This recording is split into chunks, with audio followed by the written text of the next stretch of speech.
Live on YouTube. Press the button.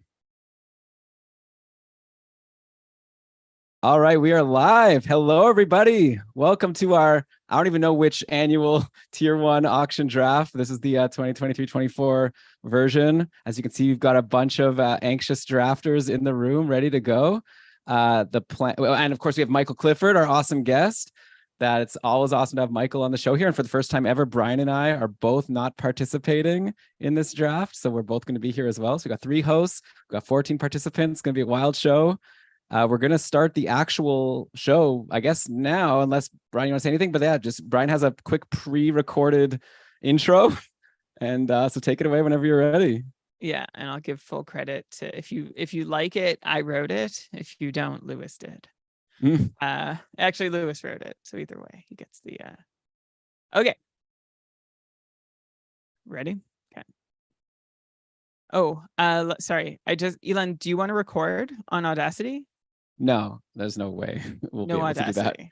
No, we're gonna have to use the YouTube and hope that it's. Okay, let me shut or the Audacity, Zoom, and I've got. You have your mute key set up. Yeah, all set. Oh yeah, I guess Okay. obviously for everyone, like if you could mute yourself when you're not coming on to talk, then that'd be good. So we don't hear like your background. There was like a really funny incident last year where someone was like swearing, and it was very funny. So It was great. Don't let that be you, even though it was kind of funny. You could let it be you, honestly. Okay. Better. We better go. Let's go. Okay. All right. The number 9 is significant as a symbol of the close of a cycle. It represents the end of the first decade of the KKUPFL, aka the Karlsson Ultimate Patron Fantasy League, and invites those of us who have been around since its inception to think back at where they were in space and time when they drafted on ESPN to join one of the original 6 divisions. For those who have joined since, the 9th season may represent the evolving nature of the league as its cycle progresses. The new season brings with it the guidance of the allied chats, the fun of manager cards, and the challenge of a player pool that's more competitive than ever, and the first Tier 1 Sweden division that no Keeping Karlsson podcast host could crack. In Hinduism, 9 is a beautiful number, not just for the closing of the previous cycle, but the promise of the next, as samsara ensures that each end nurtures the seed of new beginnings. Now, while it may be crass to compare a hockey league to the great unknown questions, this community is a testament to the game's power. So we welcome the 9th KKUPFL season, and with it, welcome the joy, pain, struggle, and for one of these managers, ultimate triumph. All will be fleeting, but nonetheless treasured. We can only embrace the ephemeral for a moment, and in that moment, live. Cue music. Wow. It's pretty amazing. All right. I think Lewis Great wrote job. that in 5 minutes. In 5 minutes. I sure wasn't ChatGPT. But okay. All right. So I guess time to do the show. Let's go. Oh, Brian left. Should I wait? Probably. Oh, he's back. Hooray. Okay. I'm trying to think if there's any last minute things, but I guess not. So let's do this. Let's do this. Okay. Yeah. Yes. Welcome everybody to another episode of the Keeping Karlsson Fantasy Hockey Podcast, the longest running fantasy hockey podcast in the world, hosted by 2 guys who, like Brian said in his intro, weren't good enough to crack Tier 1 of the KKUPFL, but are still very excited to be here to talk through all the action with a special guest. I'm your host, Elon Dubrovsky, and with me for our annual tradition, our mega extravaganza Tier 1 auction show, it is the fantasy hockey robot himself, Brian Come. How's it going, Brian? Oh, you're muted. Hey, Elon, I'm good. I'm feeling as nervous as our 14 Tier 1 managers here with us today are. Like, I really am. This is always I'm nervous for them. I'm nervous for me. Like, this is the start of a roughly 4-hour marathon that is not like any Keeping Karlsson episode that goes on through the season, right? And you're getting this with all warts and all. There's no editing. We are going straight through for the duration of this Tier 1 auction draft, where we are going to, this is the start of a process where we are going to crown the world's best fantasy hockey manager This is the journey of 1,000, the first step on the journey of 1,000. And boy, am I excited. I don't know if you can hear the shakiness in my voice, but I can't imagine how our drafters are feeling today, who we'll introduce shortly. But first, Elon, if you don't mind,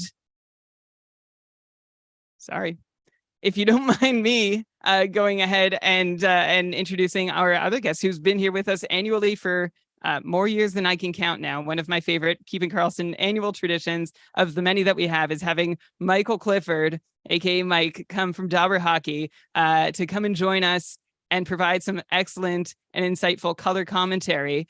Mike is back again for another season in for our 9th season of the Cupful. Mike, welcome. It's great to have you.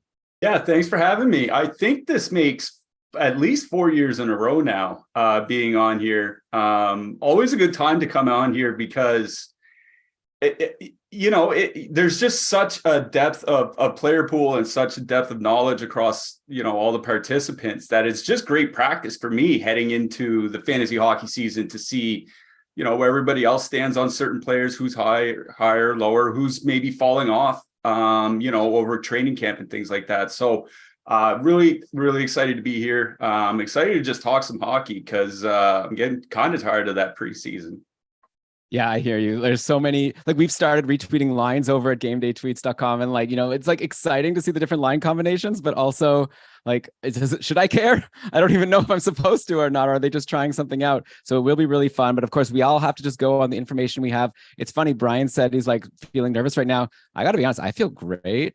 My draft is over after being in this tier 1 auction draft for so many years where I was so nervous, almost to the point of turning white before these drafts. Now it's nice. I get to sit back. We get to critique other people's picks. I get to act smart, pretend like I didn't come 14th place in the league last year. So I'm really stoked to do this. We should mention very quickly, this episode is presented by the place where Michael Clifford, aka Slim Cliffy, aka Mike, apparently is the associate editor, dobberhockey.com. So definitely check out Dobber Hockey if you haven't done your draft yet, because you've got that great draft guide available that I'm sure all of our drafters here have taken a gander at.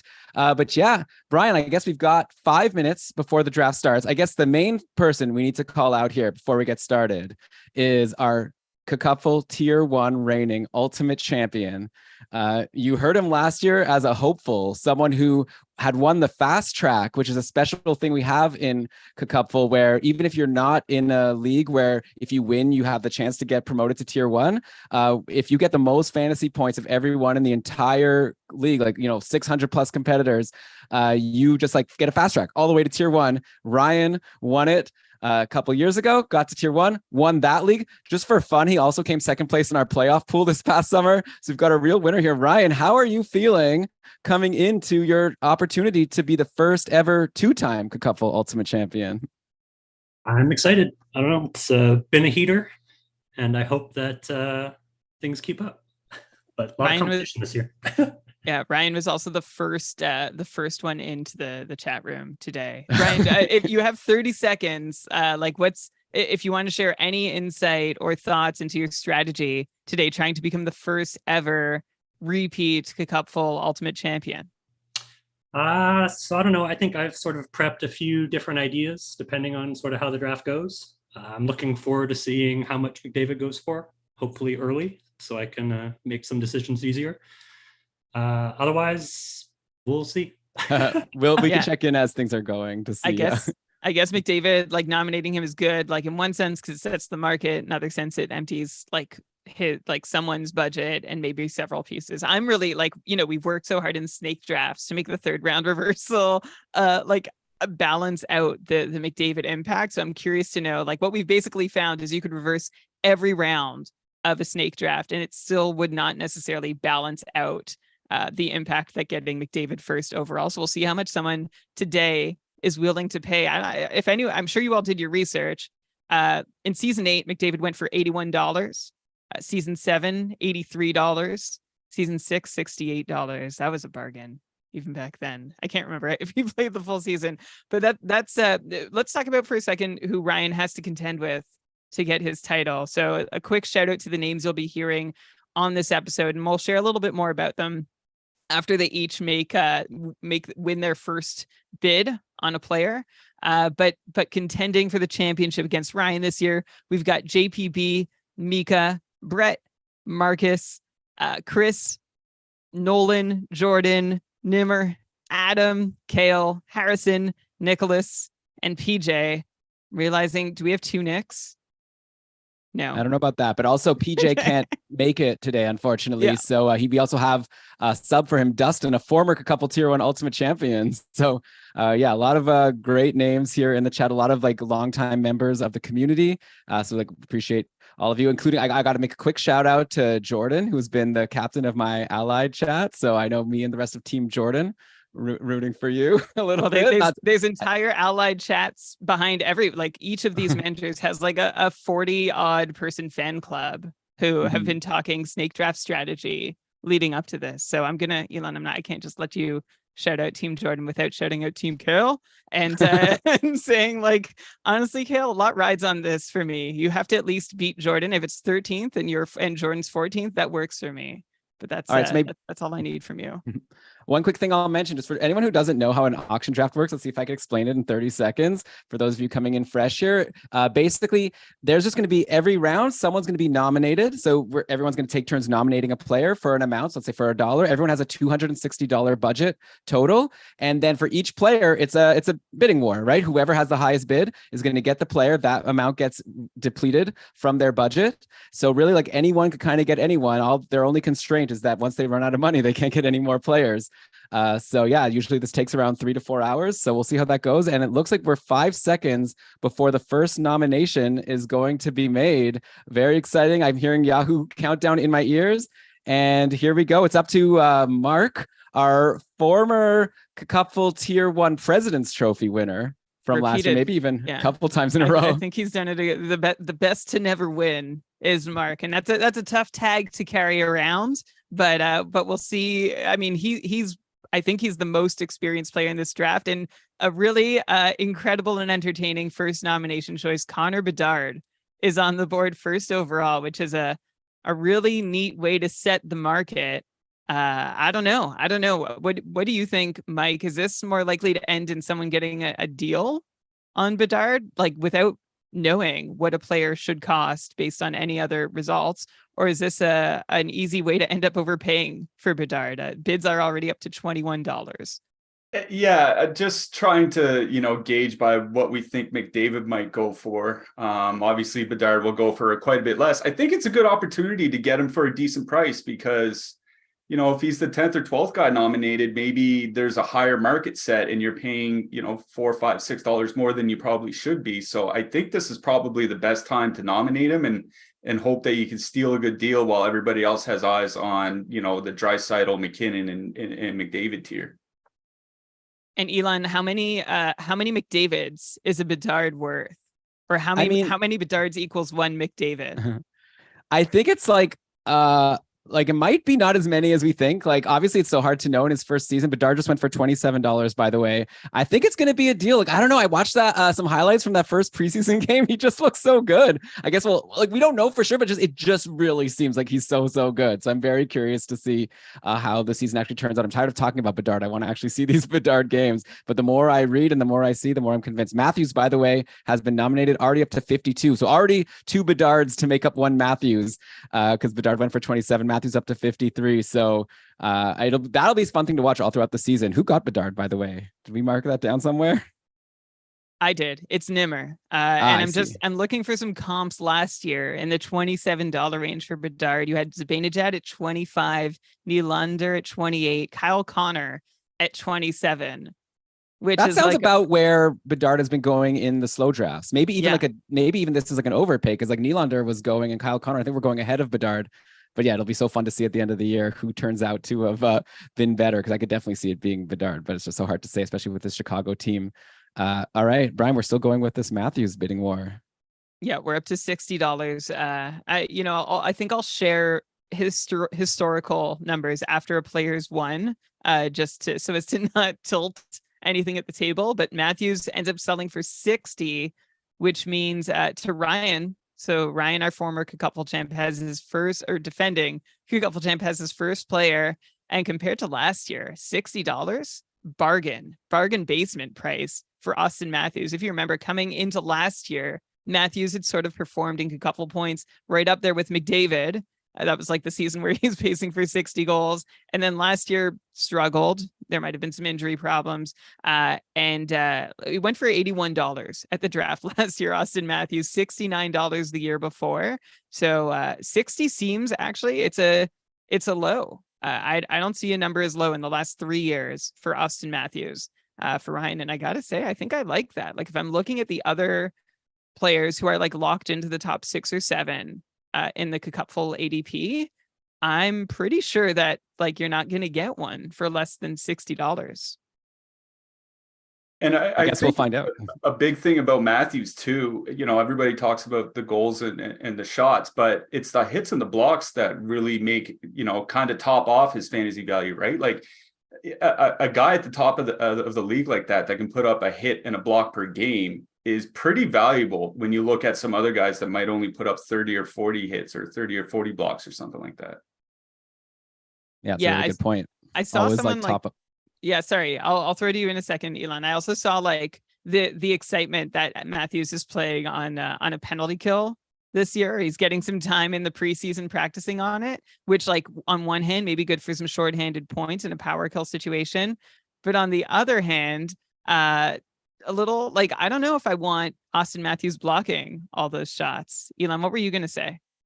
No, I was just going to say he like blocks more than like some defensemen. So definitely like you get such a great floor every game and all those shots.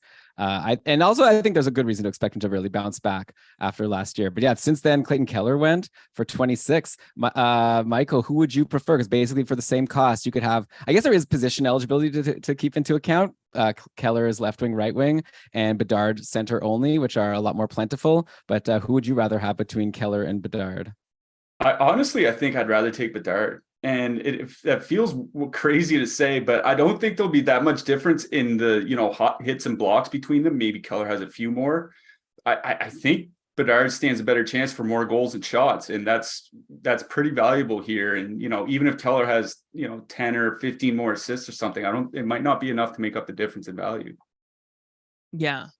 I mean, it's only it's a $1 difference. And I'm just looking at the ADP for our KKUPFL. So Keller's been drafted 38th on average, and Bedard's been drafted 48th on average. So according to our KKUPFL ADP, Keller is the bargain here. But I hear what you're saying about like having shots and peripherals to make a nice floor. Right now we have Leon Draisaitl on the board, so I'm going right up to the top of our ADP table, where Draisaitl has been going second on average in KKUPFL drafts. Bidding's up to $71, and he's sold to Adam, who also grabbed Clayton Keller for 26. So that's a really interesting kind of contrast, Elon, to see. I sort of said like Austin Matthews at the top end of our ADP going for $60. Leon Draisaitl second versus Matthews is fourth in our ADP, but going for $11 more. Do you think Elon, do you think what do you think is the right market value for either of these guys? I mean, hey, you know what? In an auction draft, what I learned last year is the market value is what they're going for a little bit, at least at the start. Like, I think I put too much weight into trying to let the previous ones predict the future ones. And I ended up kind of not, and like, I basically ended up like expecting guys to go for cheaper later because so much money was going away at the start and it didn't happen. I just ended up missing out on too many people. So I feel like Austin Matthews, it seems like a deal. Draisaitl might also be a deal. Also, he gets that left wing eligibility, which is handy. And also Draisaitl just seems like more of a safe bet. Like, I think like Matthews has higher upside with all those shots. If he could do like if he could like score like 60, like he was pacing for a couple of years ago. But Draisaitl, I think, he's for sure going to be top 4. He might not fall to like top 8 like Matthews did last year. So I think it's reasonable to spend a little bit more on Draisaitl. Yeah, I think so. Well, I mean, those power play points for sure are enticing, even though there's no bonus in the KKUPFL for them. But I hear you. And we have Kirill Kaprizov has since gone off the board for what's that, $51 to the Bell City Beauty. So I actually don't have a name attached to. So if someone could tell me who the Bell City, what's your name? I'd rather refer to you as that. Great. But Kaprizov, $51. Just looking at his historical number. So he went for 11. Kaprizov is ADP is 11th overall went for $56 last year. So this is a slight discount and maybe a bit of a market correction, because 2 years ago, Kaprizov went for $33. The Wild have a bit of a funny schedule this year. They play several weeks where they're seeing 4 games, but then several weeks where they're also just seeing 2 games. So that might be something for anybody who's drafting. Like I drafted Kaprizov high. And I think that's something that to just keep in the back of your mind, especially if you're thinking about having multiple players from the Minnesota Wild. Mike, we have Kaprizov at 51. Let me just ask you about Kaprizov himself. How great a season, like what do you think we've seen Kaprizov's full upside? Because like we still haven't really seen him with a top line center. Like he's doing well with anybody else. Last year, Kaprizov paced for 92 points. The year before, he paced for 109 points. Where do you see Mike Kaprizov falling within that range this season?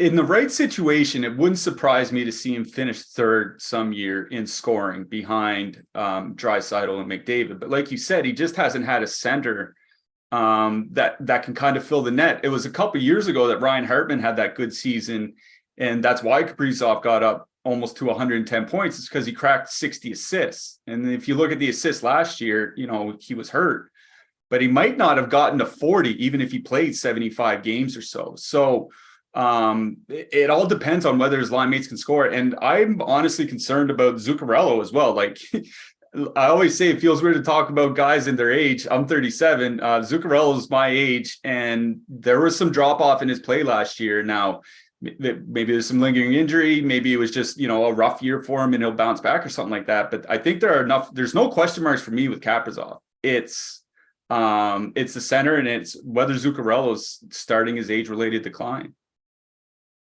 Right. It's almost like I don't know how many other players there are on like legit contending teams who are not all alone on their top lines, but in like kind of tenuous situations like Kaprizov is. And that's really exciting because it's like, well, no one else is going to take his offense, or it's kind of worrisome, or it's, I don't know, maybe it's not worrisome because he's done so well with nobody. And like, can it really get worse? Not that Zuccarello and Hartman are nobodies, as you said, Mike. They've had their moments. Just a matter of how much Kaprizov can hold on if and when they don't have their moments. Elon, you're wearing a Pittsburgh Penguins jersey. By the way, this is all visible. If you're listening to the show, you can watch the draft and see it happening in real time, like recorded real time, over on our YouTube channel. We'll put it in the show notes for you. But Elon, since you're wearing the Penguins jersey, I'm going to throw to you to talk about the first defenseman off the board. Erik Karlsson goes for $34. He went for just $10 last year, just $8 the year before that. And that's a big sort of, what's the word? Show of faith in Karlsson being able to do exactly what he did last year, which was basically pace for 100 points now that he's with a brand new team. And Elon, I want to get your take maybe on Karlsson, which you've already shared, but also on like throwing out the first defenseman there. Like, is it almost like a fresh start in terms of auction value to figure out how to bid on the first defenseman when he goes up on the board, even though we had about 6 forwards go already? Yeah, I mean, it's interesting when you want to compare like what Karlsson did is going for today versus how he did last year. Because obviously, just people thought so differently about him. I'm looking at like someone like the third defenseman in terms of value from last year. Looks like it was maybe like Dougie Hamilton or someone. Like, I don't know, like around 31. Like it seems like Karlsson is going for around what I'd expect here, based on like last year it was Hughes. It was Makar and Josi as like the top 2 clear defensemen. And it looks like that'll be similar again this year, and they were going for a lot more. So I think this seems like a reasonable value if you think Karlsson's in that next tier, just like how we ranked him in Schmore, or what do we call it, Charcuterie D episode. So yeah, obviously Karlsson's like just a bit of, I drafted him. I wore that Penguins jersey. I had to take it off. I was too hot, but I drafted him because I'm excited about him. And obviously things are going to be really cool in Pittsburgh, and they're going for it, and he's going to be playing with all these great players, but there is a little risk here because of his age. And also like, a new team. Like Michael, how concerned are you? Like I saw there was like one preseason game where Karlsson was saying he didn't think that the power play was really clicking just yet. They're still learning. Like in general, like should we be a little bit nervous about like a slow start for Karlsson as they kind of figure out how to work together? Yeah, and not so much at even strength. It is the power play that I'm worried about, because it looks like they're running 3 forward, 2 defenseman power play using Chris Letang kind of in that Aaron Ekblad role, over not quite in the Ovi spot, but pretty much in the Ovi spot. And don't get me wrong, I like Chris Letang. He's not a forward. You know what I mean? Like, there are better puck handlers and guys that know, which decisions to make and which not to make playing out of that position because they've been doing it for, 5, 10, 15 years in the NHL. I'm wondering how long they stick with that 4 forward, 1 defenseman power play unit. Whether it's just abandoned completely as soon as Jake Gensel gets back, or they just move Brian Rust there early in the season, because I don't have an outright problem with that formation. I just don't think Chris Letang is the right guy to have in that spot. I'd almost prefer him at the top and then Karlsson over on the side. So, when the puck gets there, Karlsson, he's a little bit of a better playmaker. He's a better stick handler, things like that. And you need that in that spot as opposed to the top where all you're doing is just trying to create space and move around. That's pretty much all you're doing at the top on the power play. So I'm interested to see if it works. I doubt it will, and how long they stick with it. All right, we've seen a whole lot of action in the last few minutes as we talked about Erik Karlsson. So we saw Igor Shesterkin. After we saw the first defenseman go off the board, Igor Shesterkin goes for $28 to Mark. Mark picking up his first player of the day. And Mark, Elon, and Mark, and Mike, I assume everyone participating today has watched the last couple of years. So I don't think I'm spoiling anything by saying that, like, Mark seems to be like kind of like the shark lying in wait in these auctions. He might take a player too early on, but I remember the last couple of years, kind of like the way Lewis has tried also to have the impact in the middle of the draft when everybody has sort of made their big spend. And then you try and find value from some of the players that are left that other people want, but aren't able to compete with you on. So Mark goes in early on Shesterkin with the goalie. We've also seen, did I mention McDavid for 83 has gone to Kale? No, that's the big news that we didn't share. Okay. And Rantanen is gone. McDavid. So I'm gonna summarize a bunch, and then I'm gonna throw to you, Elon, and then to you, Mike, to share some thoughts. So we've seen Pasternak go for 56, Shesterkin for 28, McDavid for 83. Tavares just went off the board for 22. And I'm going to leave it extremely open-ended for both of you. Pick a guy that you want to talk about. I mean, there's a lot there. You've got a first goalie. You've got McDavid. You've got Tavares. Anyway, Elon, go ahead. What do you think? Like, first of all, so McDavid at 83. So last year, McDavid went for 81. And it was like kind of a debate last year of whether McDavid or Matthews is actually better because of in the previous year, like fantasy points per game, Matthews was right there, like you said. So this could end up being like really good. If McDavid is like he was last year, then this is probably still like a steal for who is this? Bunch of Duds. Do we know who that is? That whoever Bunch Team of Kale. Duds is. Team Kale, okay. Who's captaining the group, picking 10th overall. None of us had a shot at McDavid, so I feel like I have a McDavid share now. Yeah, that's great. And yeah, I'll just mention also, I think Shesterkin at 28, I have a prediction. I think that's going to come across as a value pick later on. I think like it might be an hour and a half from now, but I have a feeling there's going to be other goalies going for more. And we'll be like, wow, I can't believe Shesterkin went for 28. But we'll see. It depends what these drafters decide to do. But okay, I guess the same open-ended over to Mike now. Yeah, no, I just want to talk about Shesterkin real quick because, he did take a step back last year compared to the year before. But if you break down his numbers, like by strength and things like that, all the problems came on the penalty kill. 2 years ago, his save percentage on the penalty kill was really strong. Like it was over 920, which is something you just don't see. Last year I think it was 850, which was in the bottom third of regular goalies. Penalty kill save percentage can, all save percentage can fluctuate wildly year to year. Anybody that plays fantasy hockey knows that. But I suspect that he rebounds on the penalty kill, and that'll just really help all his numbers rebound, goals against, save percentage, everything. So I'm expecting a better season out of Shesterkin. I know there may be some questions about the Rangers blue line. It's good enough to where if he starts 55 to 60 games, he's going to almost certainly be a top 3 fantasy goalie, and maybe, pretty easily the number 1. And I guess we'll find out exactly what his value is. Like, so you're both predicting that that's going to be a good get. And Elon, as you said, we'll find out as the draft wears on. But I think I'm with you. And this goes back to my time in tier 1. I'm sure I've told this story many times before, but I ended up like Hellebuck went for, now I can't remember, I'm old. It was either 30 or 40, just under. And then I bid a couple bucks more to get Bobrovsky at the same price. And Hellebuck was good. Bobrovsky was not. And that was a very hard season. That was my last season in Tier 1, and deservedly so. Mikko Rantanen 55 going. That's as much as David Pastrnak went for, which is probably like sensible given that they're both right wing.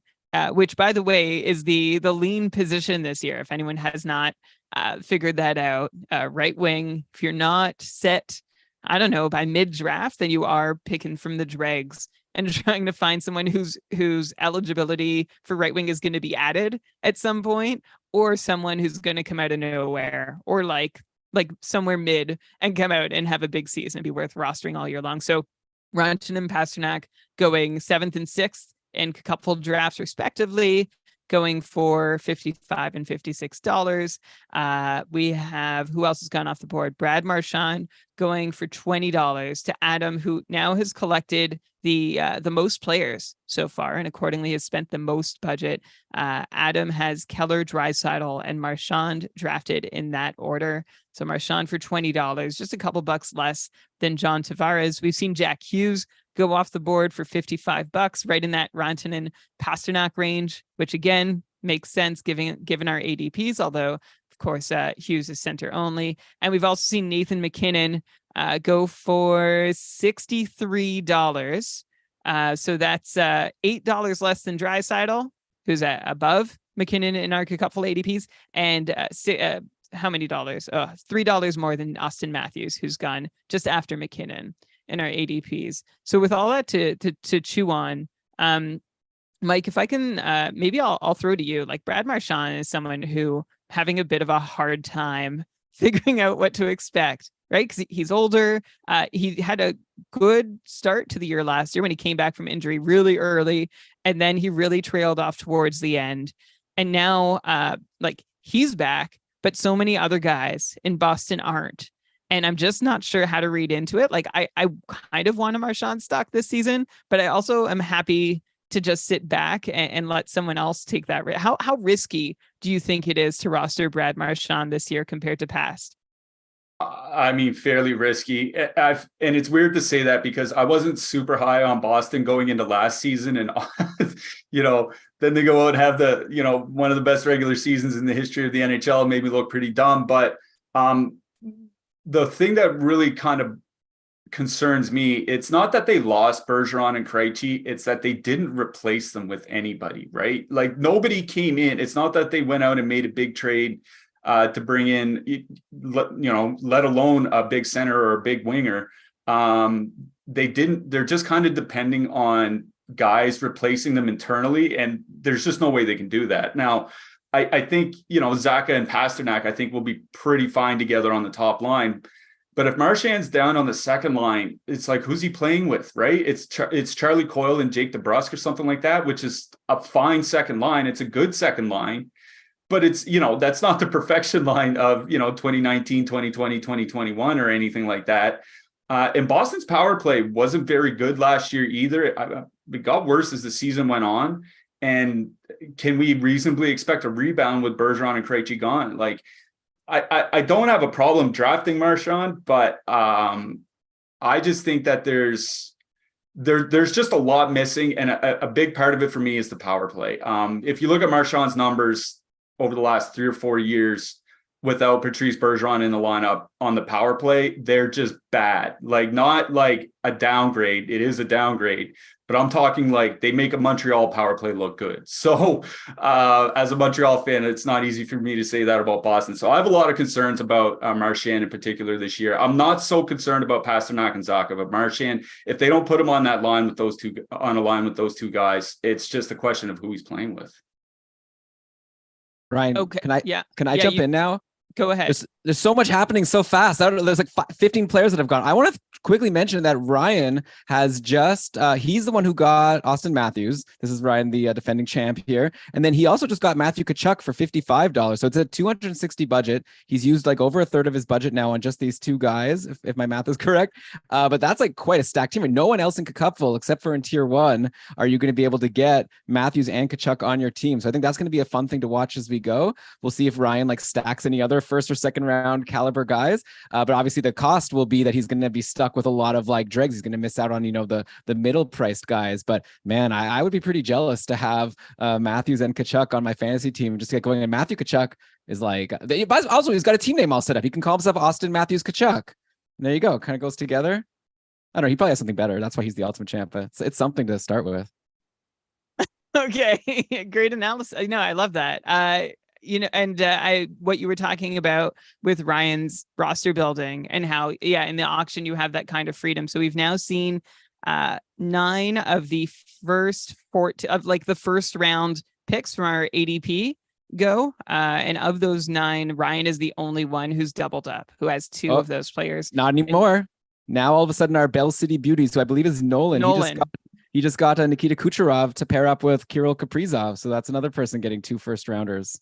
Okay. Those were 2 guys in my own draft that I spent a little too much time trying to pick between. Kucherov with his right wing eligibility, but 4 years older than Kaprizov. And we talked about on our scheduled episode how Kucherov is on Tampa. And we didn't talk about that. We all know that. But Tampa has like one of the heaviest schedules this year, like playing on busy nights. And so that's why I went Kaprizov. Nolan didn't need to make the choice between Kaprizov and Kucherov. He just went ahead and took both. Looks like you made the right choice because Kaprizov went for 51 and Kucherov went for 47. So clearly tier 1 agrees with you that Kaprizov's a little bit better, right? Well, if tier 1 agrees, I feel heartened by that. Mike, where are you? How much do you weigh? Because like Kaprizov versus Kucherov, pretty close on points. But then again, I'd say Kaprizov has the edge for schedule, but Kucherov has the edge for position. I don't know. How do you translate all of that into Kaprizov and Kucherov's value? Do you think tier 1 has gotten it right, rating Kucherov just a smidge below Kaprizov? I have Kucherov higher, and the concern is just it's the Minnesota team around Kaprizov. Like, I don't think enough is made of the fact that Minnesota has 15 million tied up in buyouts. That will buy you a superstar in free agency and a really good second liner that they're straight up just not allowed to have on the roster because of those Suter and Parise buyouts. Like, there just isn't enough talent around him.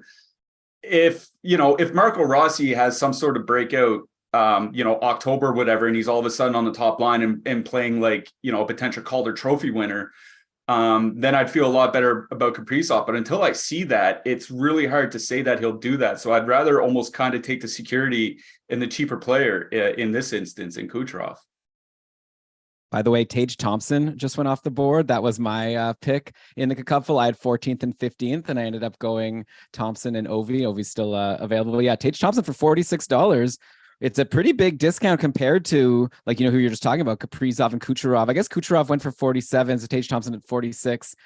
Thompson is coming off this amazing season where he had 94 points, paced for 99, and that was with a slow finish. So I am actually curious now, especially since I have him on my team. Mike, is Tage Thompson just getting started? Is he going to maybe do what he did at the first half of last year all the way through this season and become a value here at 46, or do you think that maybe we've seen the heights of him so far with that 94-point season? I mean, I don't want to say that he can't do better. I think he can and certainly probably should.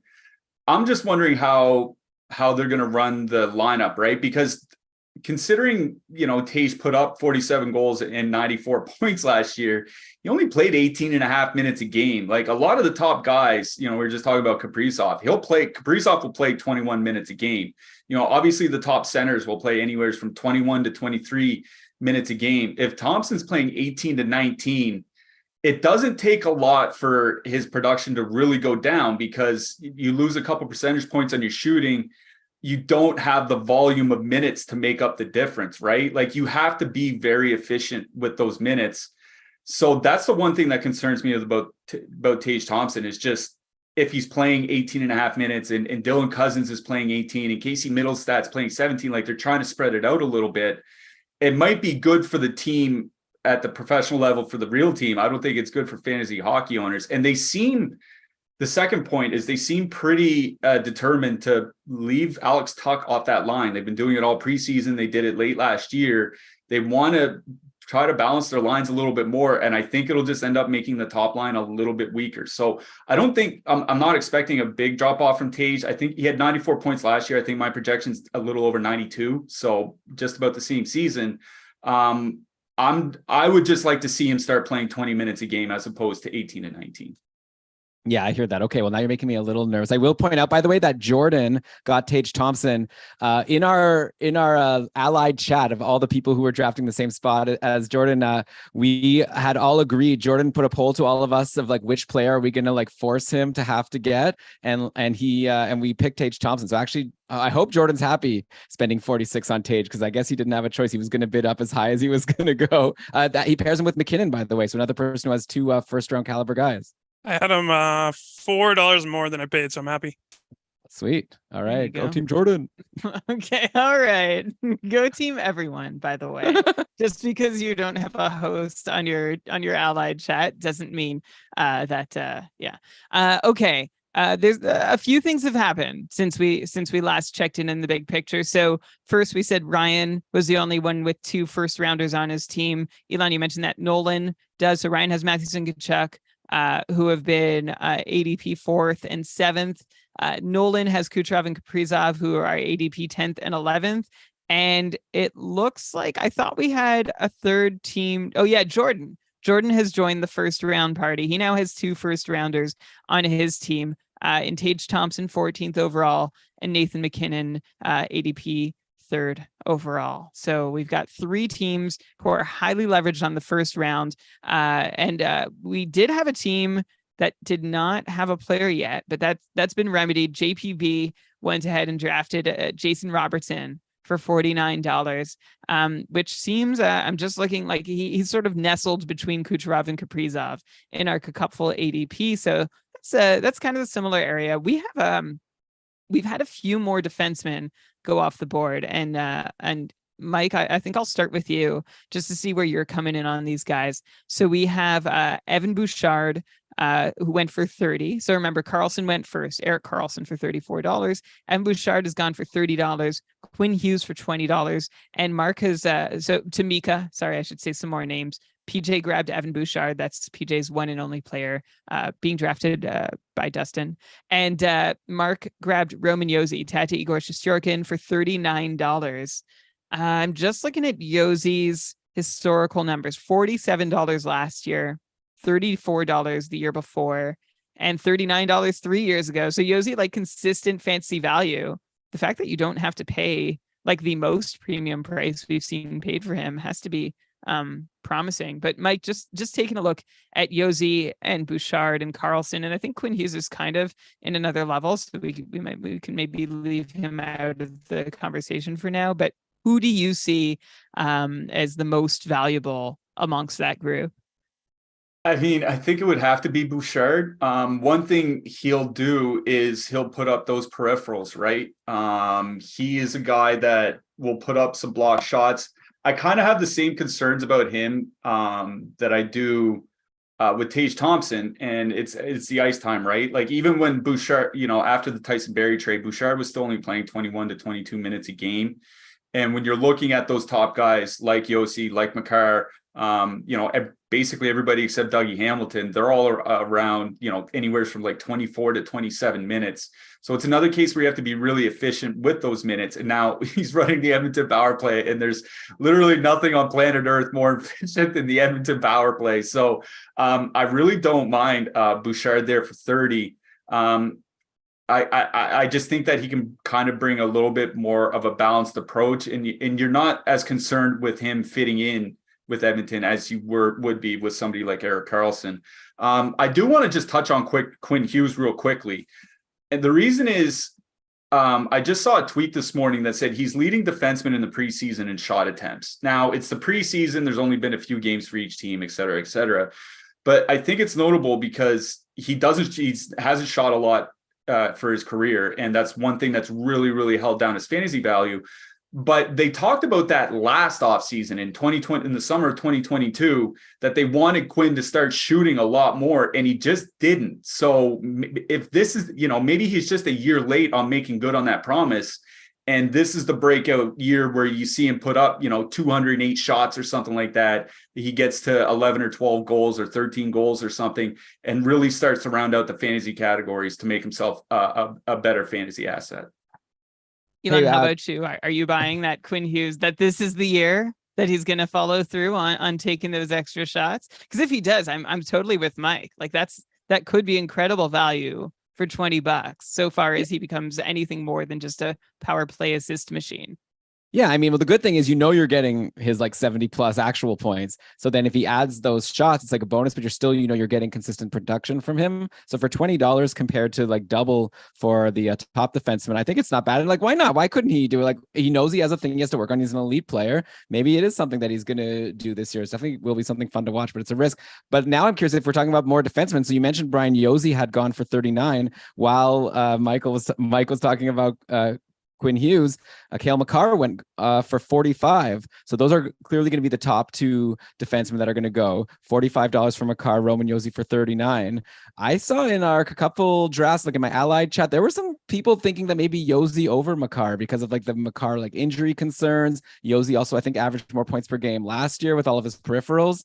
What do you think? Is it like cut and dry still that you got to go Makar over Yossi, or do you think this person who got Yossi for cheaper got a real deal? I would still go with Makar. I would pay the extra $6 and go with Makar. I get the injury concerns, but Yossi himself is coming off a season where he missed, what was it, like 15 or 16 games or something like that, and he's quite a bit older. There's just way more talent in Colorado. Like, if any team were to end up the top power play in the league other than Edmonton, I'd expect it to probably be Colorado, or certainly them, or like Tampa or something like that. Makar is almost like that movie Tin Cup, where he keeps hitting the 6-iron and he keeps hitting it into the water. Eventually, one of these seasons, Makar is going to play 81 games and he's going to put up like 99 points and he's going to win fantasy leagues for people. And, maybe he doesn't do it for 2, 3, 4 years in a row, but it's going to happen. And I'm somebody that's drafting him every year until that does happen. Because when it does, he's going to be 4th overall the season after, 5th overall or something like that. So I'd rather, if he only plays 65 games, I'll take those 65 games and I'll replace him. Otherwise, it's still Makar number one for me. Yeah, I'm with you. I actually, in my own KKUPFL draft, I was at it was my pick next, and both Makar and Yossi were on the board, and I knew I was going to end up with one of them, and I was hoping Makar would fall to me, but Yossi didn't even feel like a consolation prize. It's just like, okay, well, I'll sidestep that injury risk and give up a bit of upside, and hopefully Nashville has also never been like quite as obviously thin. Like, they've been thin, I think, kind of like secretly in the past, because you'd expect more from the players they had, like Duchesne and Granlund, who still like weren't, and Johansson, who weren't really delivering there. So we'll see if a reset actually helps, and if that power play can get things together, if Yossi and Forsberg can just put them all on their back. And of course, all the other guys, Elon, who I know you're big fans of, and a lot of us are fans of, but we just haven't seen really perform over a full season yet to know what to expect. Okay, a couple more recent bids have gone through. We've got Adam Fox to add to the defense conversation for $27 and Miro Heiskanen for $26, both going to Brett. So Brett now has, we didn't mention, Marty Necas, easily the most random nomination of the draft so far. I don't know if anyone wants to take responsibility for having done that, but he's gone for $12 to Brett, who also nabbed Timo Meier for $35, plus Fox and Heiskanen, those two defensemen. We've also seen Ryan Nugent-Hopkins go for $20. Does anyone, Elon, Mike, do you want to guess what he went for last year? I'd imagine less. Yeah, I was going to say maybe 12, 15. Yeah, keep that $4. $5. I mean, okay. In tier Yeah. one last year, Ryan Nugent-Hopkins got dropped like early in the season. Yeah. Like, I guess he had a cold stretch. He got dropped and he ended up going insane for the rest of the year. So this year, I don't think he's going to get dropped. Wait, Mark, were you saying something? Yeah, thanks for the reminder. Oh, it was Mark's best draft pick of the season, and then I dropped him stupidly. Oh, yeah. I mean, he still won the President's Trophy. I don't know if that offsets the thrill of getting the best buy of the draft by dropping that best buy if it no longer qualifies. So yeah, and Nugent Hopkins 2 seasons ago went for $19, so he's back up to where he was before. And our defending champ Ryan adds Nugent Hopkins to Tkachuk and Austin Matthews. Elon?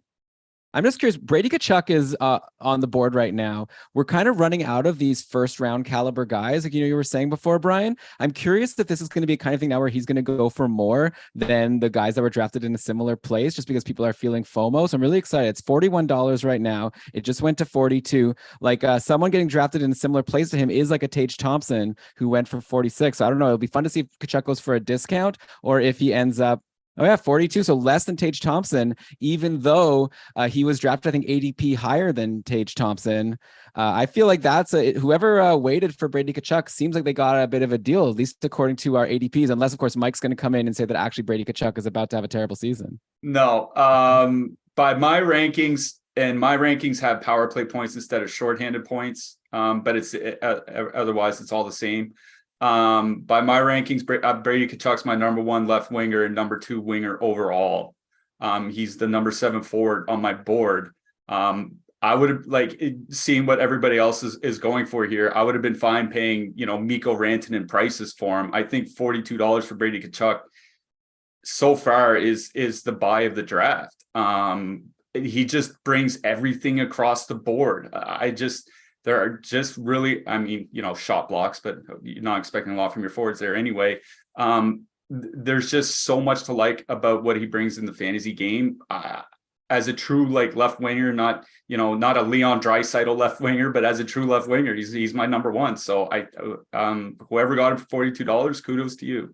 Well, I'll say who it is. It was Mark, the person while Mark was lamenting how he had the pick of the draft last year, but then dropped him. He was busy bidding on Brady Tkachuk, and Mark's team now didn't have a first round caliber guy. Now it does, to join Shesterkin and Sorokin. The only person, there's been 2 goalies nominated. Both went to Mark. He's got this elite tandem of 2 tier 1 goalies. He's got the top defenseman or second defenseman in Roman Josi. And now he's got Brady Tkachuk. So really quickly, Mark's building a team. Interestingly, right? It's like, I was going to say fading forwards and going for the top D and goalie, but now he's got at least one of each, 2 for the goalies. I'll be really interested to see how this team plays out now that his budget has been depleted quite a bit. And we've just seen Mitch Marner go as one of the last arguable first rounders. His ADP is 16, so it's outside the first round. I've seen him go late in the first round in a couple drafts. There is one first rounder still on the board. It's Elias Pettersson, so we'll see what happens there. But Kale's the one who drafted Mitch Marner. It adds to McDavid and Erik Karlsson. And right now we have a really interesting player up on the block. It's Andrei Vasilevskiy, who was 1 second away from going for $11. And Elon, in the early days of the podcast, it used to be our advice to, and it still is, depending on your league. It's like, draft the injured guy. You're probably going to if you care enough to listen to the show, you're probably going to make the playoffs, so you can afford to roster someone injured, so long as they're back in time to play for you in the playoffs, which is when everything counts. But not in the KKUPFL. That's not a strategy you can really utilize. And Vasilevskiy just went off the board for $13 to, I can't see here, the RC Rollers. Elon, I think that's Chris. It's Chris. To me, so you're giving up what's the ET? How long is 2 months? 2 months. We're gonna have to wait 2 months. So that's 8 matchups. That's a third of your matchup season, and you're without a goalie, but you've only spent $13. I don't know. Call me crazy, but I feel like that's not a bad investment in Andrei Vasilevskiy to get for half the cost of Shesterkin and Sorokin, even though you're only going to get to use him for 2/3 the amount of time as those 2. Yeah, I mean, at the end of the day, like you're going to have to now be a savvy free agent, but you're going to have an extra injured player when we start the league. All of a sudden now there's going to be a bunch of players available that you might want to grab. It's always fun to look at who's doing well right off the bat that wasn't drafted. So as long as you're quick on free agency, you can handle this injured player and it might work out really well. It'll be fun to see where Chris is in the standings, like 8 matchups in when Vasilevsky comes back.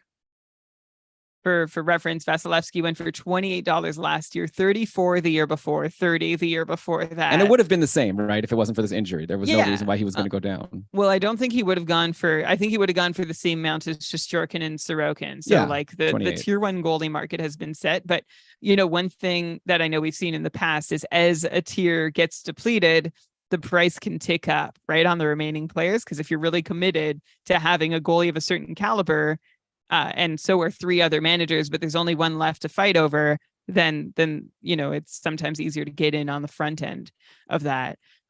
Okay, let's look at I'm going to summarize a few more results. So we did see Elias Pettersson go. I don't know if that's a coincidence. To Mika for $41, which puts him right in line with some of the other, with Brady Tkachuk, actually, these guys going the cheapest of any of the first rounders, which makes I think sense. It's very interesting though. Like you got a bit of a discount there for these guys at the end. Yeah, well, Tkachuk and Pettersson both ranked higher in our ADP than Tage Thompson, both going $4 or $5 less, and like what happened to me? $10 less than Kaprizov, who went before them. So it's like this nice little small bit of value, like just squeezed into the late end of the first round. Yeah, I just have nightmares and memories of last year's draft. And I remember I was kind of waiting. I thought that all the guys that were the high end guys were going for too much money. So I waited. And then there was only one high end guy in left, and David Pasternak, which turned out to be worth the money I spent because he did better than we expected him to do. But I remember I ended up bidding so much more than I could have gotten other guys who I wanted more. I waited and then I paid for it by having to pay more. But it looks like for here, you were able to wait and still get one of these tier or round 1 caliber guys without having to pay a premium. So it's really interesting to see how every year you really have to be just watching the auction draft and seeing how it can go differently. But I guess, Brian, your guy Malkin just went. I'm curious to know what Mike thinks. Brian every year says that Malkin is a great value because he's underrated because of his age. Is this going to be yet another year of Malkin being great value? I think he just went for $15. Yeah, just went for 15. Yeah, I mean, $15, $20 less than Sidney Crosby. I feel like that's a pretty good buy. I know, they're a little bit thin on the wing because Getzel's injury, but Riley Smith is there. He's still got Brian Rust. He's going to be on that top power play unit. As long as Malkin's on the ice, he's going to be pretty productive, flirt around a point per game. I think getting him at that price is a really good buy because you just see what some of the other centers are going for. Half the price of Braden Point, 40% of the price of Sidney Crosby, a third of the price of Tage Thompson. He can have a season comparable to those guys if he plays 80 games. So I really do like that buy on Malkin, even if he only ends up playing 65 games or something like that. Yeah, I mean, and again, last year, I feel like last year worked out. And so I'm actually even less optimistic that this year Malkin is going to be able to play it. But I drafted him, and I think he's always kind of forgotten because he's not your quote unquote 1C, but he gets as many points as one, and health and age are obviously a factor. But yeah, I'm in on Malkin again this year. And so are PJ and former KKUPFL champ Dustin. Mike, you mentioned Braden Point. He went for $29. Rasmus Dahlin went for $34. I actually just want to see how that compares. That's basically twice as much as Dahlin went for last year. Dahlin's had a really interesting auction draft trajectory. $27 back in season 6, $7 in season 7, and then $18 in season 8, and now $34, basically fulfilling now in season 9, or probably fulfilling in season 9 the value people were hoping for several years back in season 6 before that disastrous season in Buffalo where everybody sucked. That was the year that Taylor Hall signed the 1-year contract, and he still has not entirely recovered. And now we have a good comp on the board. Off the board, Dougie Hamilton's just gone also to PJ's team for $30, which to me, I think that's reasonably priced amongst all the other guys. Elon, what do you think? Yeah, I think like we've had a really fun group of Digo here, like Dahlin for 34, Hamilton for 30, and then we've got Heiskanen for 26 and Fox for 27. So yeah, I think that probably goes in the same order as their ADP, but I'd be curious to know if maybe Mike, as an outsider here from the cupful, is there any value here? Would you have maybe taken like a Hamilton, Fox, or Heiskanen over Dahlin, or do you think Dahlin is the clear like number one of those four? He's the clear number one for me. He's the number 3 defenseman on my board in this format. And, like Thompson, Dahlin had a really bad finish to the season last year. 1 goal after the All-Star break. I think 11 points in his last 22 games or something like that, which would be, good for most defensemen, but bad for him. If he had just maintained his pace from the first 4 months of the year, he's an 80+ point defenseman last year, and he's probably the number 1 defenseman off the board this year, because a lot of the top defensemen don't bring the hits and blocks like he does, right? He can hit triple digits in both those categories, and that's not something a lot of the guys like Hamilton, like Yossi or whatever can do. They either typically bring one or the other, but not both. But Dahlin does, and just being able to balance that profile across all those categories is just so valuable. It would not be shocking in the slightest if he ends up the number 1 fantasy defenseman this year. And now the best. Oh, that's a big call. This was Mike. Sorry, I was following were you talking about Hamilton or Dahlin? No, Dahlin. He said Dahlin might be the number 1 this year. I think it's definitely possible if Buffalo takes that next step, and hopefully my Tage Thompson goes along with him and becomes the best center. But okay, we'll have to wait and see. Brian, Michael's. Oh, go ahead. Sorry, no. Stützle, I want to talk about Stützle also. Okay, great. Stützle just went off the board for $39 to Brett, who I know is a Sens homer. So like, I don't know if there's no hometown discount for Stützle there. Stützle went for $15 last year. And of course, like completely broke out last season. And he was one of those guys. And I know I say this about a couple Sens, and maybe it's just because I was watching them, or maybe because they have a couple players who are improving every single day. Jake Sanderson's the other one I mentioned, but Tim Stützle too. It seemed like every game he just got more confident, more dynamic, averaged 3 shots per game last season, which was a big step up from the year before, including some like big runs of 3-4 shots. He had 9 shots, Stützle, in one of the Sens' last games of the season. No points to go with it, but against Florida, 4th last game, a 9-shot outing, which is, pretty thrilling. So Stützle, Elon, what did you want to know? Did you have a question for Mike about Stützle? I'm going to throw to you for it. Yeah. I guess my main thought about Stützle is I remember last year going into the season, we were like kind of nervous about a lot of Ottawa guys. We were like, okay, Brady Tkachuk will for sure be on the top line and top power play. And aside from that, there's like 6 awesome top 6 players, and who knows who's going to be the odd man out. And like Stützle was in that category of like, we don't know, maybe he'll get good deployment, maybe he won't get as much power play time. But now after this year, it seems like everyone's pretty convinced that he's like in the same category as Tkachuk. It's like, well, he's locked in. It's just the other ones that we have to figure out. Is that your sentiment, Mike, that like Stützle is like a sure thing right now? Yeah. He's actually been one of my favorite buys or drafts so far this draft season. I have done 5 drafts and he's on 4 of my teams. He's the number 10 forward on my board. I think he's the number 6 center behind the big 4 and Jack Hughes. He has Mike, left wing.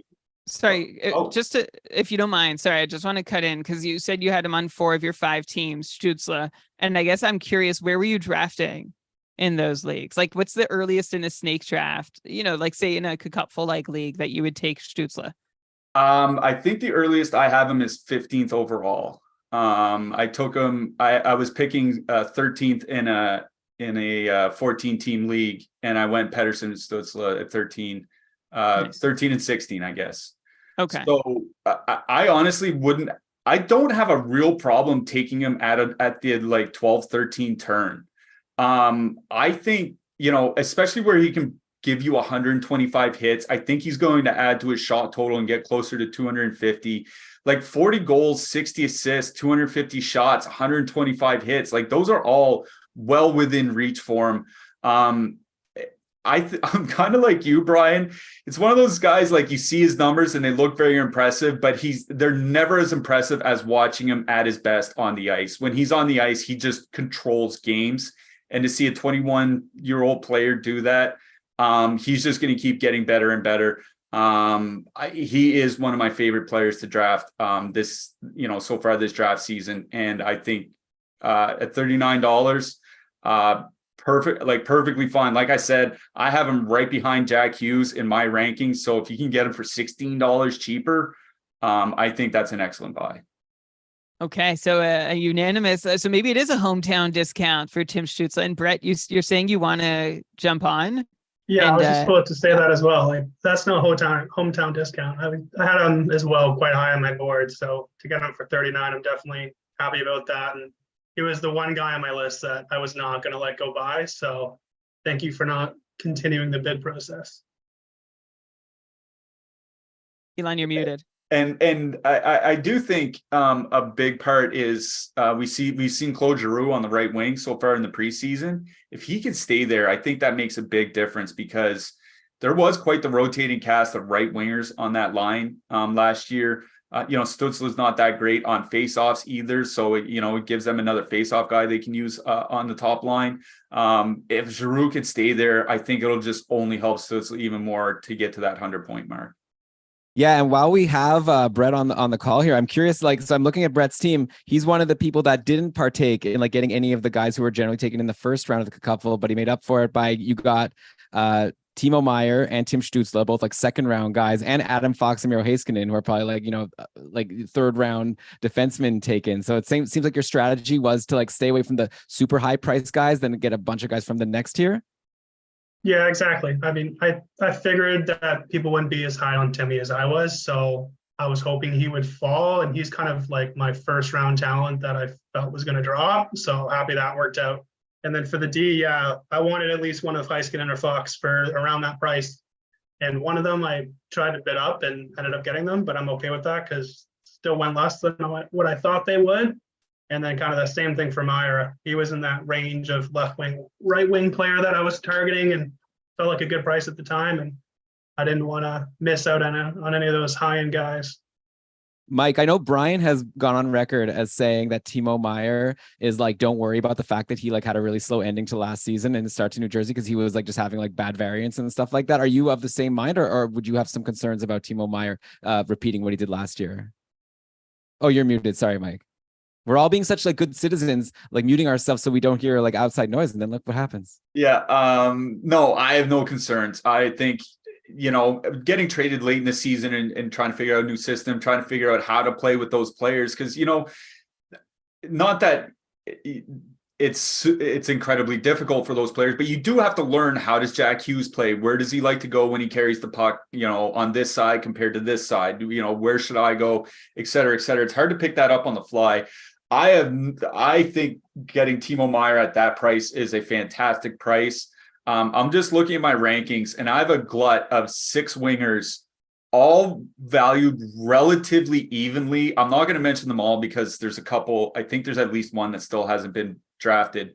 But I have Timo Meier, Jason Robertson, and Mikko Rantanen basically as the same winger in this type of format where those hits and those shots count for so much. So I think that $35 is a fantastic buy. And honestly, getting Stützle for 39 and Meier for 35, maybe 2 of the 3 or 4 best buys that I've seen so far today.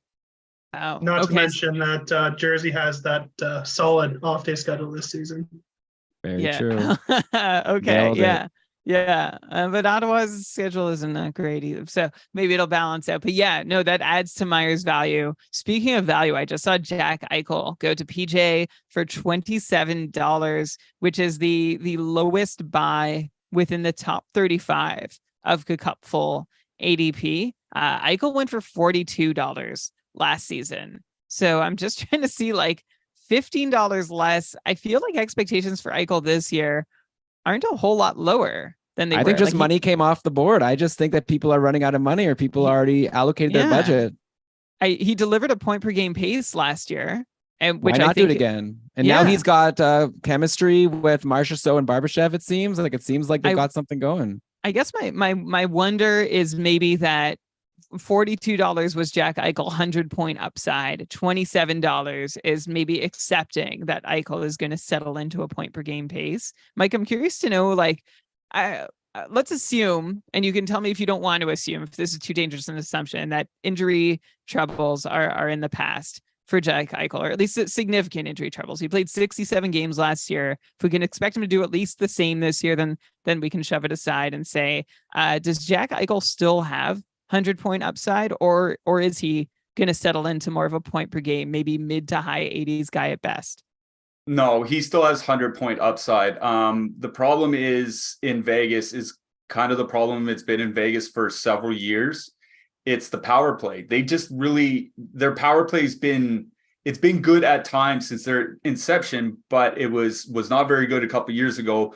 Last year, Mark Stone missed quite a bit of time, so they didn't really have the same time to gel. Like, if you look at Eichel's per minute power play production over the last couple of years, it's like 30% lower than his best seasons in Buffalo. It's significant. Vegas didn't draw a lot of penalties last year. I think they were, or power plays. I think they were 31st or 30th in power play opportunities per game. If you're only getting 2.5 opportunities per game and the power play itself isn't super elite, it's tough to rack up those easy points. So I think he absolutely still has 100-point upside. It's just whether that usage and whether the opportunity will be there for him to get to that 100 points. I think those are kind of like two different things. But yes, like his ability, and I think the surrounding cast will allow him to. It's just a matter of playing the minutes and getting the power play opportunities to do so. Yeah, even just looking, like JT Miller, I think also has like 100-point upside, but went for 31. Crosby went for 35. So, okay. Sounds like we're all excited about Eichel. Ryan, I'm saying Ryan because Ryan has commish controls. That's one of the benefits of being the defending champion, a new benefit now that Elon's not in tier 1. We're going to take a break at 2:15. So that's in 1 minute. So Ryan, if you could pause the draft once Moritz Seider is bid on, then we can take our little 5-minute break, catch our breaths, run to get water or food or any kind of other sustenance, bodily functions, etc. But we'll still be here. I'll still be here. Yeah. Brian, I wanted to get your thoughts, by the way, on your maybe you've got some vindication. I don't know, but your guy John Karlsson just went for looks like similar money as Adam Fox and Miro Heiskanen.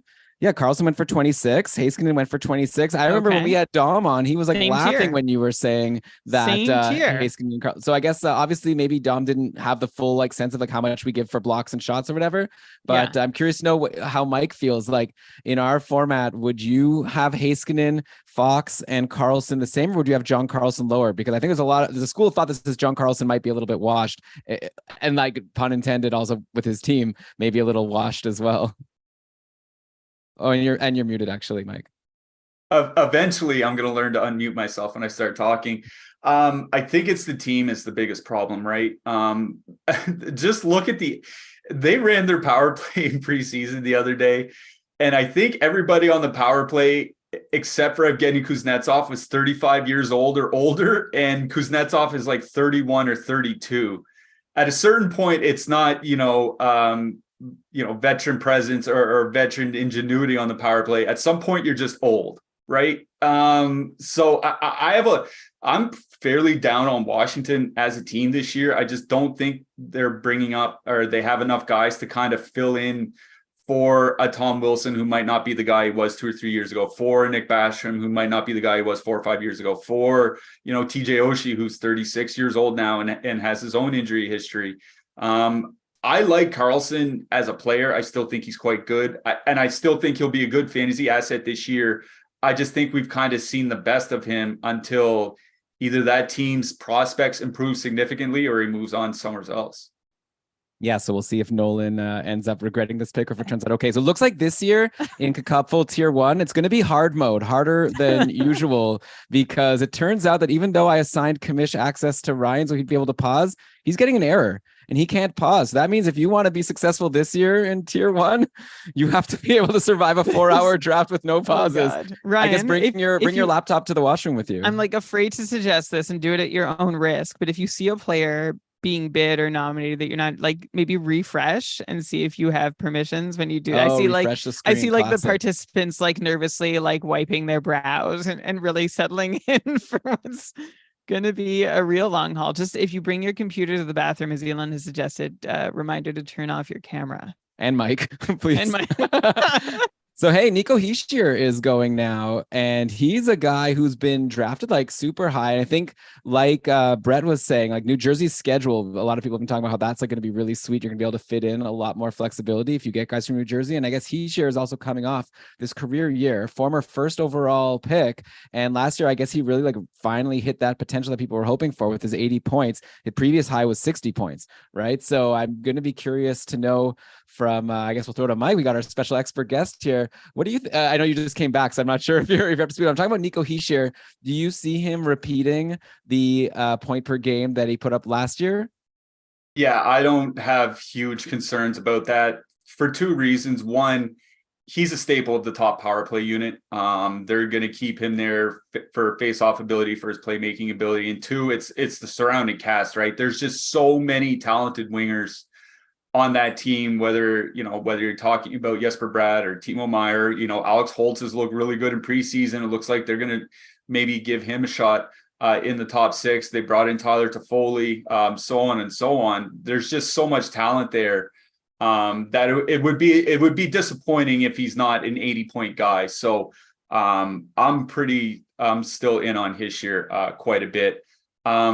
I just want to talk about Nimmer's team really quickly. Those last 2 picks, JT Miller and Mikhail Sergachev.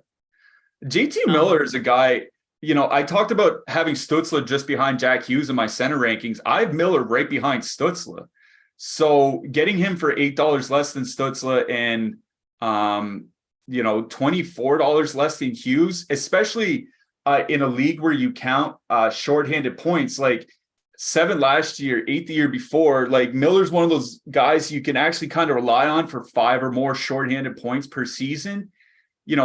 Add in 150 to 200 hits, 200 shots, 80 to 90 points. Like that's a tremendous fantasy asset. And I think $31 is a great buy.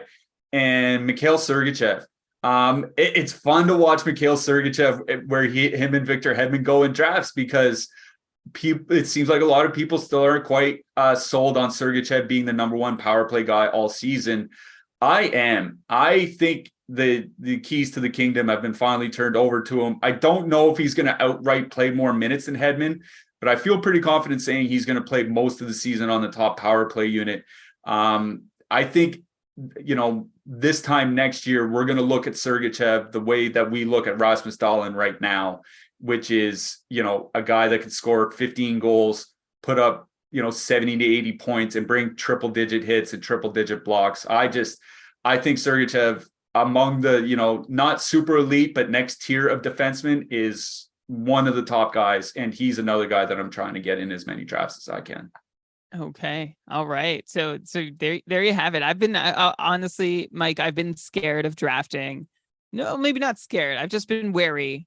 Am I trying to sound tougher than I am, of drafting either Sergachev and Hedman, who I just don't know how it's going to turn out. And I could see, them still taking a couple turns each before we get any certainty about who's the guy quarterbacking the top unit. And when they're not quarterbacking the top unit, both have shown that they're maybe in KKUPFL, like a 3D at best, maybe a 4D, and Hedman was droppable when he wasn't on the top unit. So Hedman went for a couple bucks less than Sergachev for comparison's sake. It could be a good shot to call Sergachev at $19, a buck less than Quinn Hughes, maybe a big shooting. Another interesting decomparison here is Mo Seider for $25 versus John Karlsson at $26. It seems like Mo Seider has established, it seems like he is going to be on the top unit. There's no more playing around here. At least that's the sense I've gotten from watching Red Wings lines through camp so far. It's not even a question mark.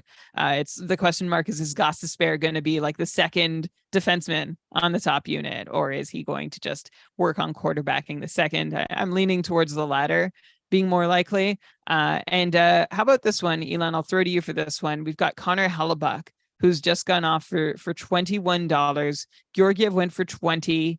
Reminder that Shesterkin and Sorokin went for 25, $26. Jake Ettinger went for 25. So that's all like pretty much in the expected range. Elon, I'm going to ask you an even more specific question.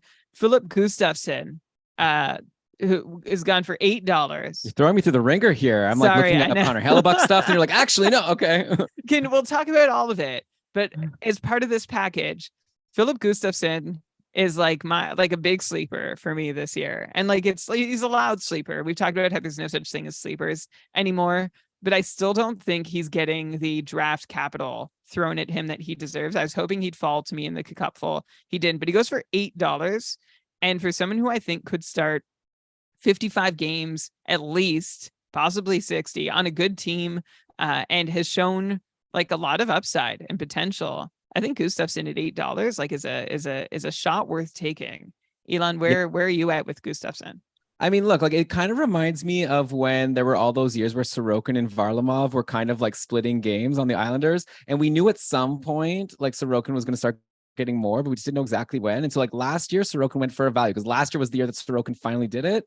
And like, so then anyone who got him in drafts ended up getting like a tier 1 caliber goalie. They just didn't realize it at the time. And I think there's a very good reason to expect that Gustafsson could be that guy this year, but it could not be. Like Marc-Andre Fleury is still there. And I haven't seen any indication from like the coach. I haven't seen a quote, from the coach being like, our plan is that Gustafsson is our volume guy and Fleury is the backup. Like I think we'll have to see. I think it's a very good bet, Brian. And like for $8, I think it's a great bet because he could end up being like a really high end goalie on a good team that plays a lot of games.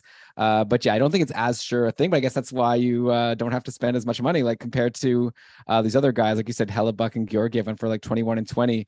It's actually good that you didn't throw to me about them because like, you could just go listen to our Schmore Goalies board episode for all our takes because everything went exactly like, Shesterkin, Sorokin, Ottinger all went for the top tier money. And then we had Hellebuck and Georgiev in tier 2. And it looks like they went for like that little bit of a discount, $5-6 less. So everything going exactly as we foresaw. And Gustafsson was just the third pick for JPB, who had Jason Robertson for $49. Elon, I don't know if you're able to like zoom in on your screen a little bit bigger. I mean, I can actually find this information elsewhere.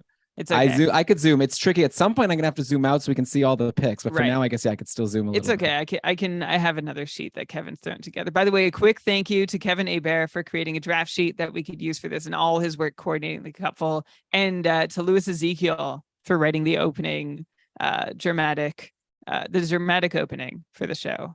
He gets all the credit. So thanks. And I threw it to him like an hour before we went to air, and he just knocked it out.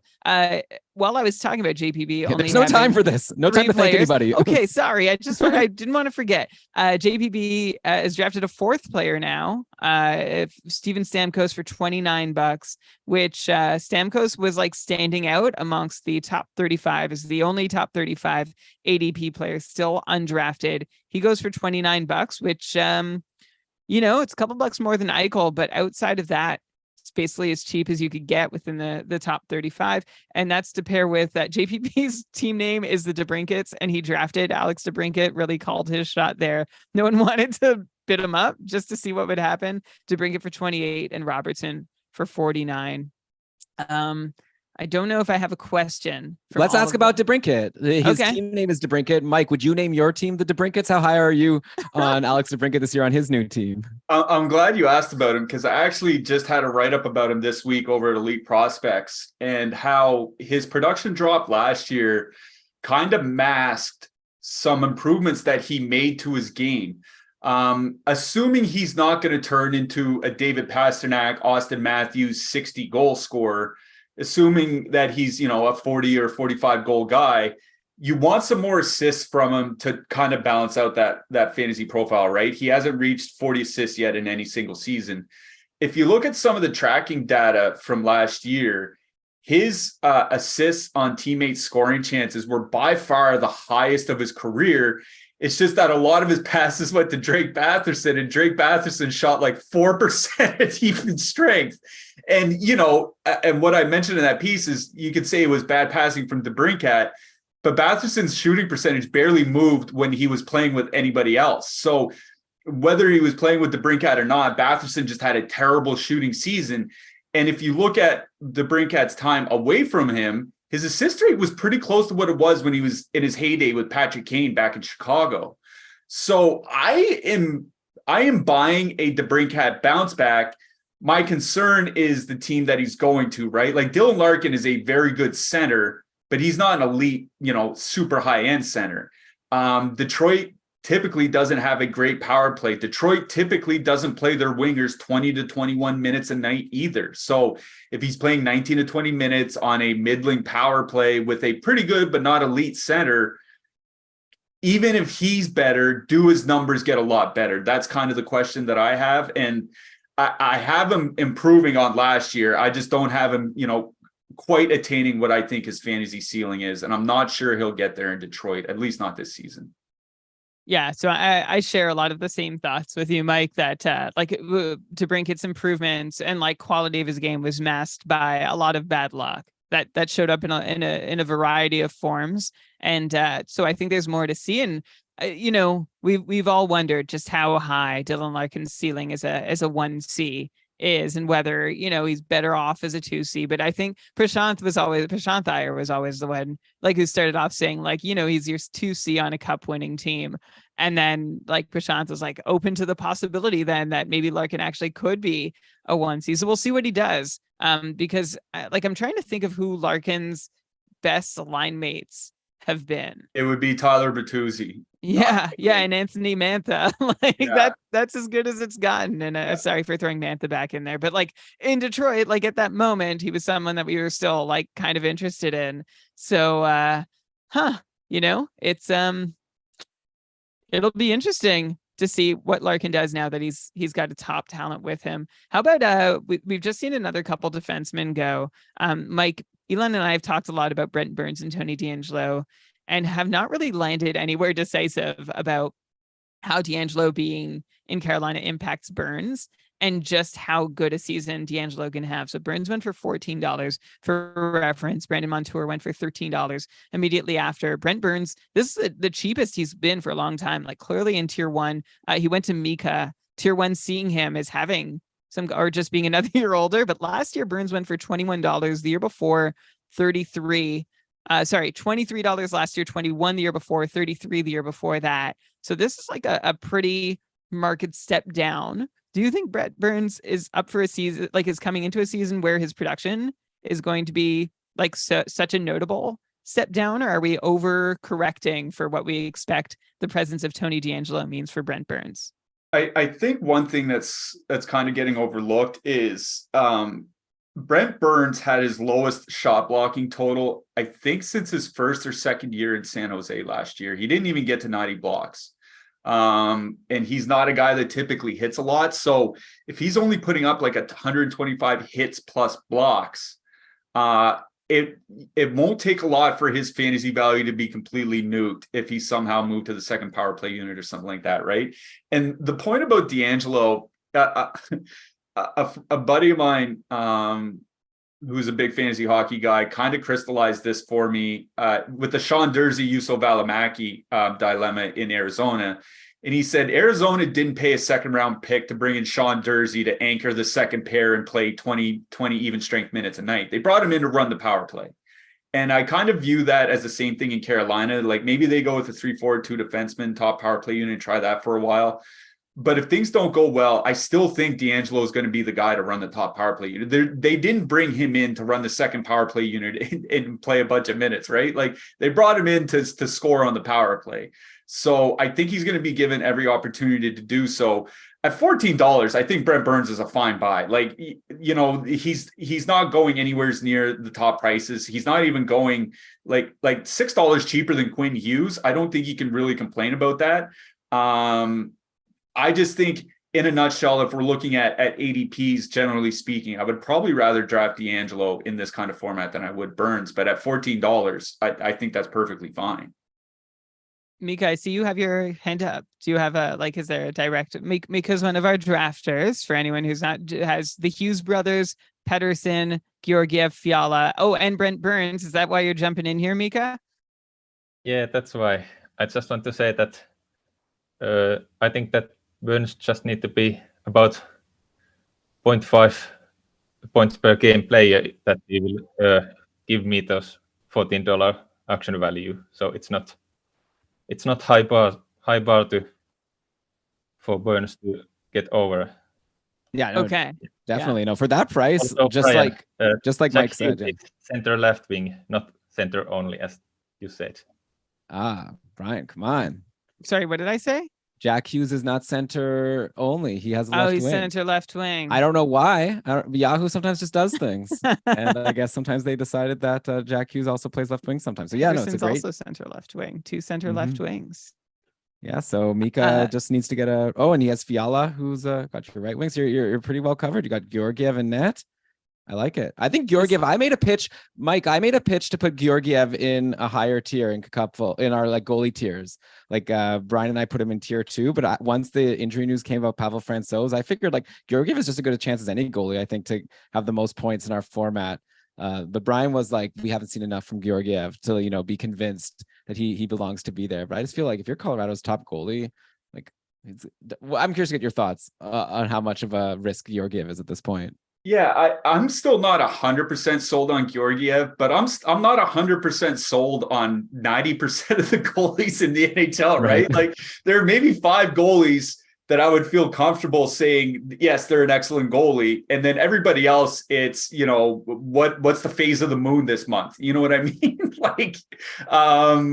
But your point about Francouz is one that I want to kind of just highlight, because we saw last year that when injuries hit the team, they have no problem running their top guys right into the ground, right? Like I think Mikko Rantanen was playing like 22 and a half minutes a game last year, which is for any winger, that is a ton of minutes. And I think you might see something with Georgiev. Like it wouldn't surprise me if Georgiev's healthy this season, if he ends up with the most starts of any goalie in the league. And when you're playing head-to-head formats or things like that, that's something that's really, really important. I'm not saying that he's an Igor Shesterkin or Ilya Sorokin or anything like that. But if Georgiev gets 62 starts for the second best team in the Western Conference, let's say, he has a pretty good chance of being a top 5 fantasy goalie. Yeah, it seems like that. But you're right. Like, why even try to predict goalies? Yeah, okay. Mike's on Team Brian. I'm just gonna and conclude with that. So while we've been chatting, Chris has just gone crazy. He grabbed 5. He had a run where he grabbed 3 consecutive players, 5 of the last 12, and he's since added 1 more since that. So he has plans, I think, in an hour. Oh, is that right? He needs to get out of here. That's my guess. Okay. So he's blown about $88 of his budget in that time, adding Hyman for 22, Aho for 24, Giroux for 13, Montour for 13, Toffoli for 10, and Allmark for 6. It still has $9 left per player, though, versus I'm looking at Kale, who's only drafted 3 players. Versus Chris is 9 and has $7 left per player, because Kale spent big on McDavid, Marner, and Erik Karlsson. So Chris, that's worth noting that Chris probably has some quieter moments ahead, or not, if he really does have plans. As Elon, you're guessing. Elon, how do you feel about putting yourself like when you were building your auction teams? Did you like to be in early or in late or in the middle? Did you have a rhythm that you were ever hoping to follow, or were you just at the mercy of the pace of everyone else? I was a little at the mercy. I had a strategy that worked really well for me 2 seasons ago and kind of blew up for me last year. 2 seasons ago, the year that I won, I had a plan of kind of my roster and how much I wanted to spend at each spot, and kind of which players I expected to go around those values. And so I was just kind of waiting for a guy. And, and if someone that I liked even better was available for the price, at the value, then obviously I would take that guy. So, but I kind of had my sense of who I wanted to spend on. So I don't know exactly what Chris is doing, but yeah, so for me, it was more just waiting for the guys to to come that fit the slots that I had planned. So like, I might have had like, okay, I'm going to spend $40 on my first winger and like $30 on my next one. And like, around there. I like the value on Zach Hyman. I feel like $22 for like, if he repeats what he did last year, that's great value. I guess the concern with someone like Hyman is he's kind of line dependent. Like at any moment on the whim of the coach, he's like off the top power play, not playing with McDavid or whatever. And all of a sudden, like he's, not as good. He's not nothing, but obviously not like amazing. But I think he has the upside to really kill that draft value if he goes for that much, or if he stays on the top power play, I should say, and produces like he did last year. I also think like just another team overview. Like let's take a moment because Nick is someone who's drafting today, and Nick got to tier 1 via the fast track. So he led all KKUPFL managers in points scored. Fantasy points scored, and we know that last year's tier 1 fan track entrant, who we made a big deal about Ryan coming into tier 1 straight in his second seat, like straight from basically the bottom of the KKUPFL pyramid straight into tier 1, very little exposure experience in the top tiers, didn't stop him. So Nick is trying to pull the same move here, although Nick's been around, I think this is his 4th season in the KKUPFL. And Nick has Pasternak for 56, Kel McCarr for 45, and Hischier for 25. Oh, and I wanted to point out about Hischier. Hischier has like one of the biggest deltas of anyone drafted. Like for this year's cost versus last year's, Hischier went for $2 last year, $25 this year. He has arrived. I get like that. No one's, as Elon, you talked about him at the time. Like, we're wondering if he was just a 60-point player. He's not, especially now that the Devils are a fully formed offensive machine at the moment. Yeah. Can I ask Mike about a guy who went like 20 minutes ago now, it feels like, but I've just been waiting to get a take. Jake Gensel is another one of these guys like Vasilevsky, who we know is going to be injured going into the year. And so he went for a discount, like only $29. Last year, Gensel was going for 40. I'm just curious, like the news has come out that he's already like kind of practicing, or he's going to be ready like pretty soon into the season. Do you think this is going to turn out to be like huge value? Or do you think maybe there's some concerns with Gensel and the aging Penguins team? Maybe it's not like as exciting as it used to be on this top power play.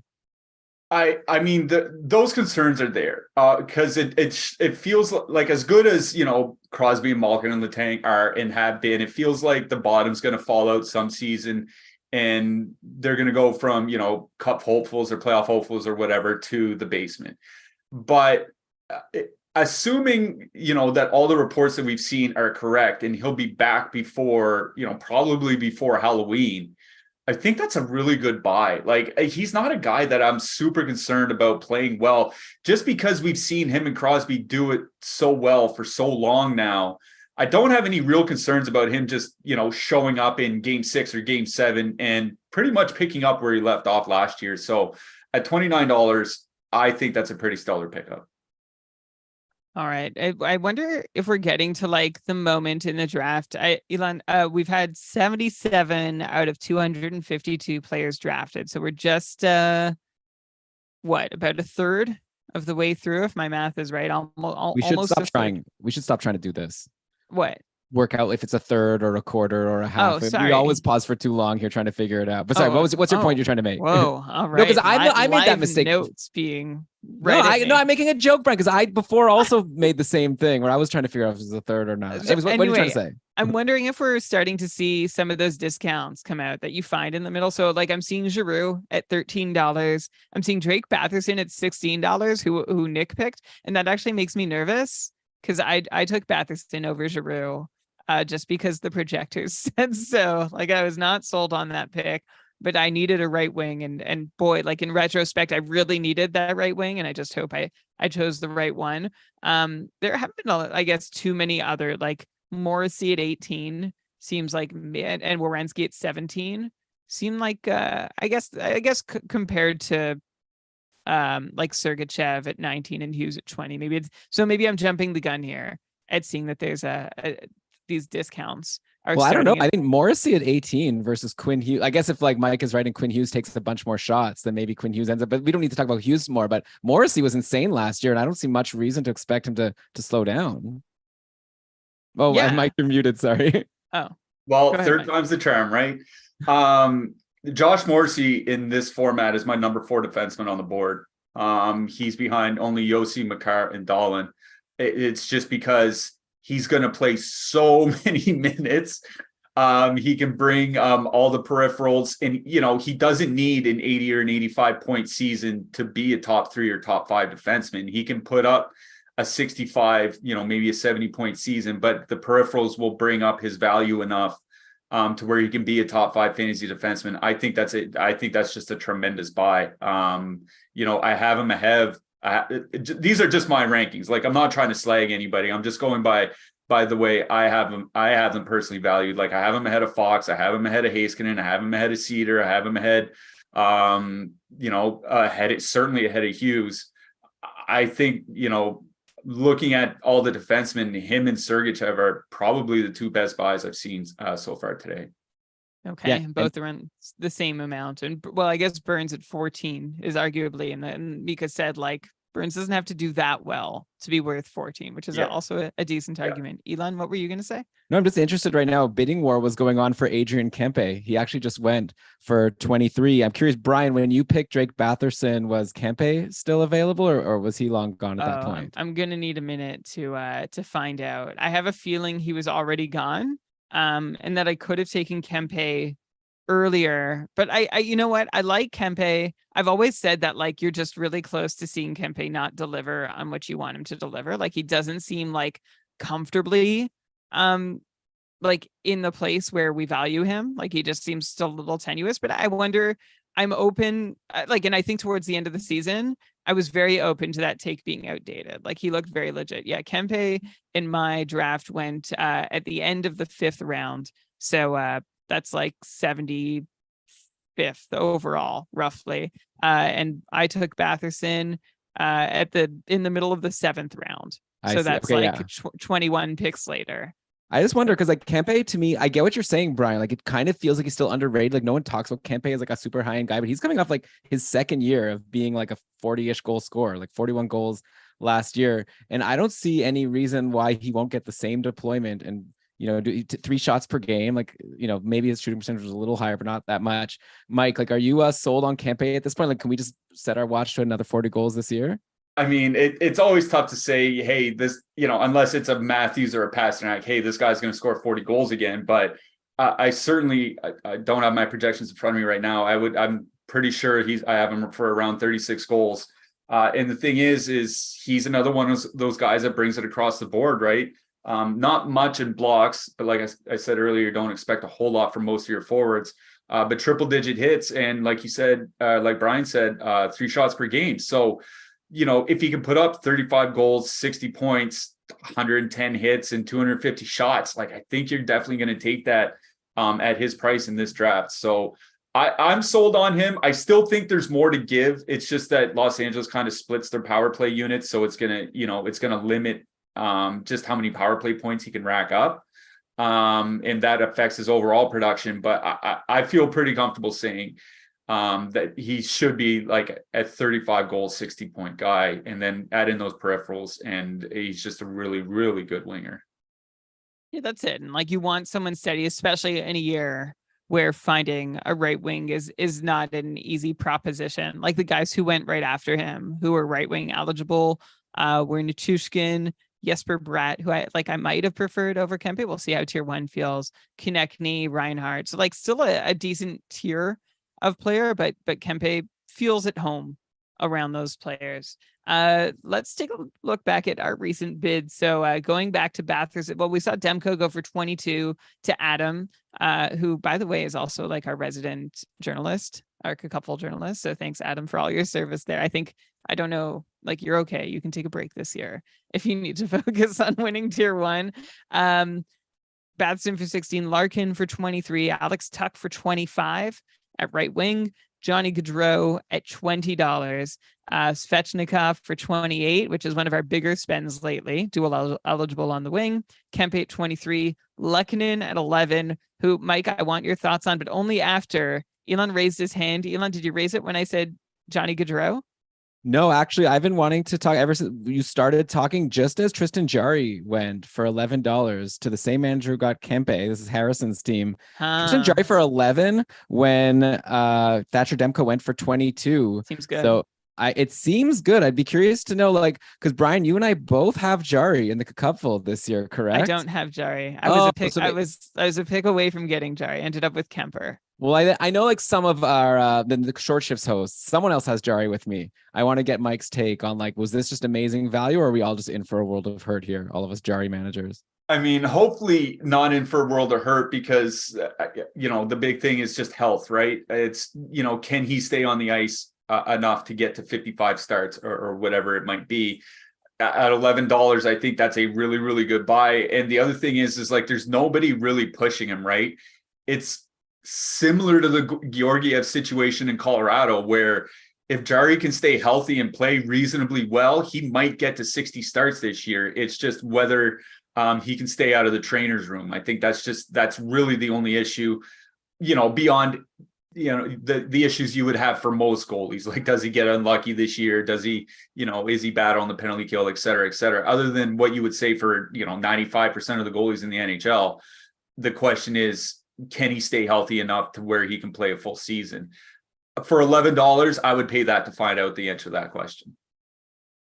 Yeah, and Adam in the chat is saying, like, I overpaid for Demko. I know, and that's okay, Adam. We all do it sometimes.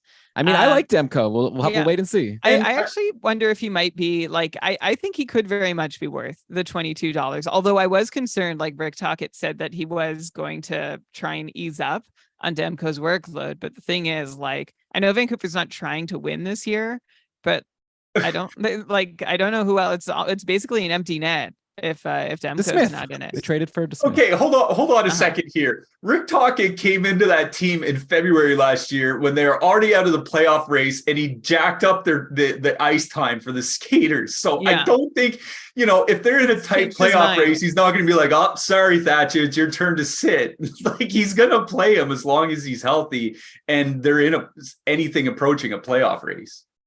Well, he seems to think that they won't be, I don't know, as death, or he thinks, I think that arrested Demko. I'm trying to think of the context of the comment, that they'll get more out of him if he's not being trotted out every night.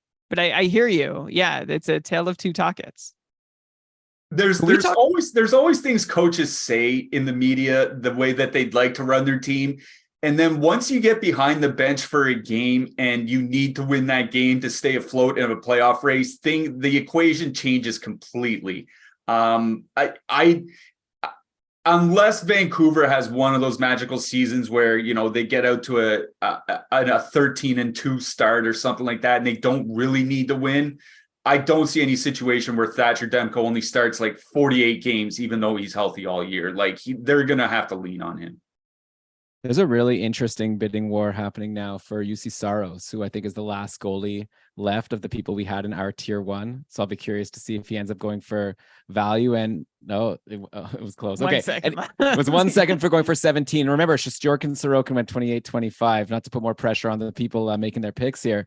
Can I ask, Brian, you mentioned so many people before. There's so many, like, this is crazy, by the way. I haven't done this for a while, commentating this show, but it's like, I want to talk about so much and just keeps happening. Even now, like, my rambling, I'm wasting time where I could be talking about people. But Saros just went for 19. So again, this is like the kind of thing that I wasn't able to capitalize on last year. I felt like what never was happening. Like, I would wait for the last goalie, and then I'd have to pay like more than all the other ones. But here you waited and you didn't like get one of those top tier goalies early. You ended up getting a bit of a discount for UC Saros, assuming you agree that he's in there. But okay, the player I wanted to ask Mike about next is, Brian, you had mentioned that Lehkonen went for 11, I believe.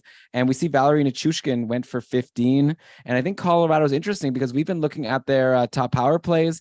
And like they talked about on the recent Short Shifts episode, it's been like Ryan Johansson has been on the top power play. Nichushkin hasn't even been there.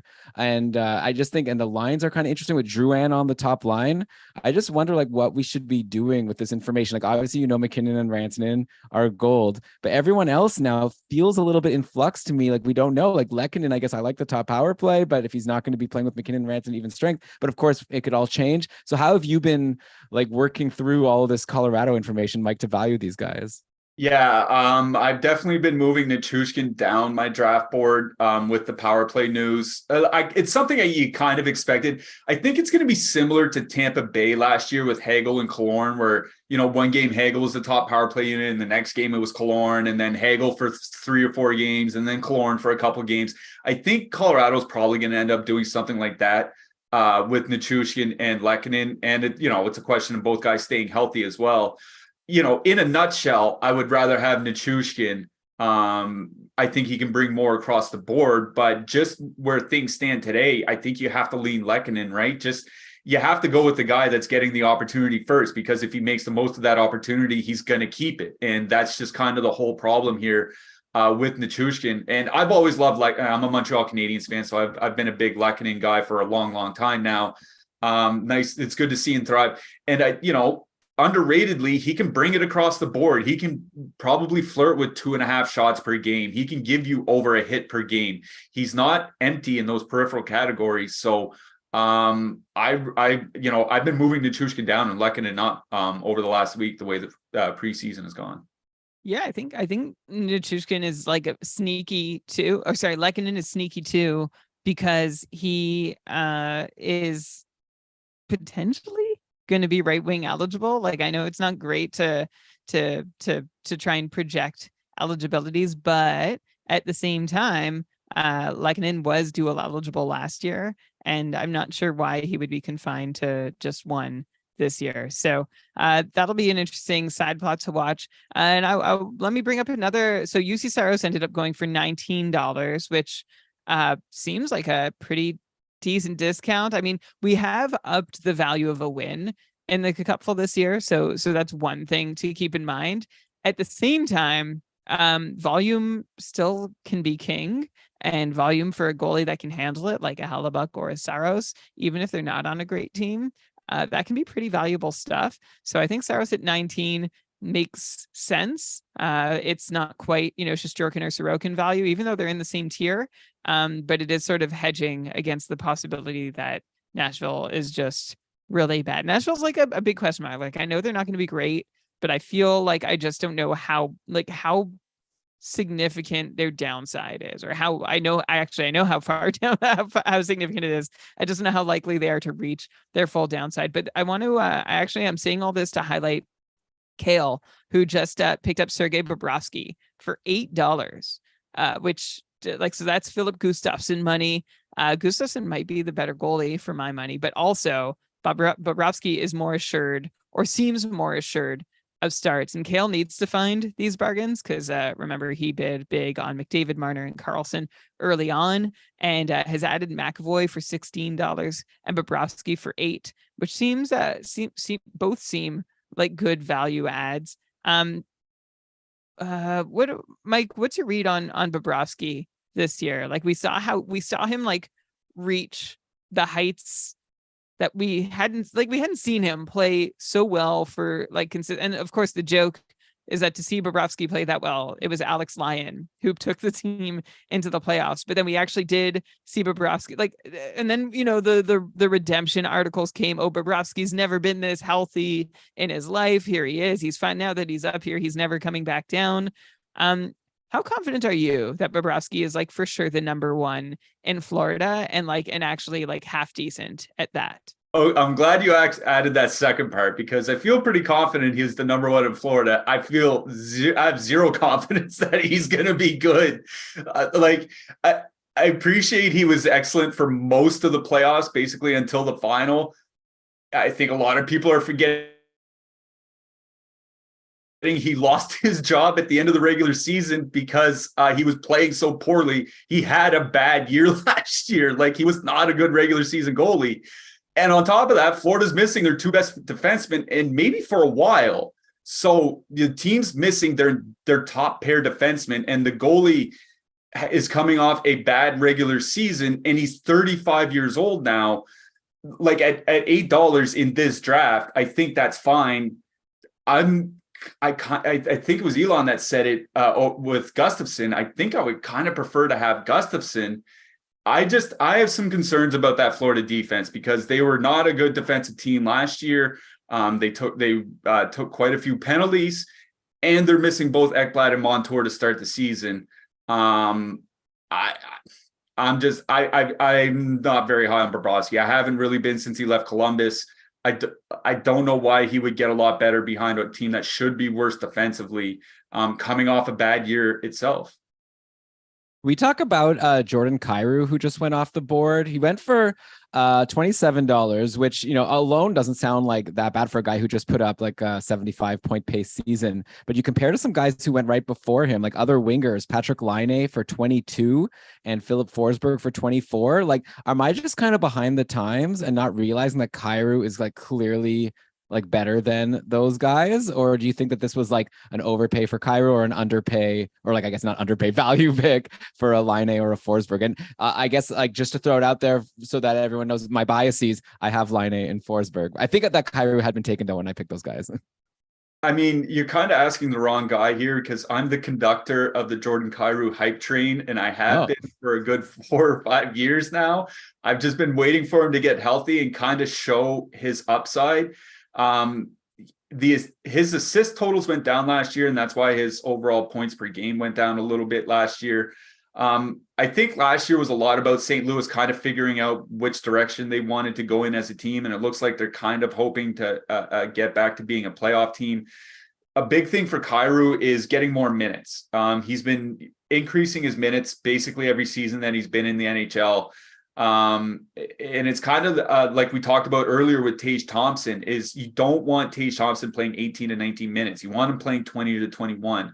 And I feel the same about Kyrou. I don't want him playing 18 minutes a night. I want him at about 19 and a half minutes. I have him very high as well. I don't like $27, I think would kind of be the top end of what I would pay for him in this draft, but I think he can be worth it. And if they would just leave Buchnevich, Thomas, and Kyrou on the same line, I would greatly appreciate that, Coach Berube. Thank you. I'll hang up and listen to your answer off the air.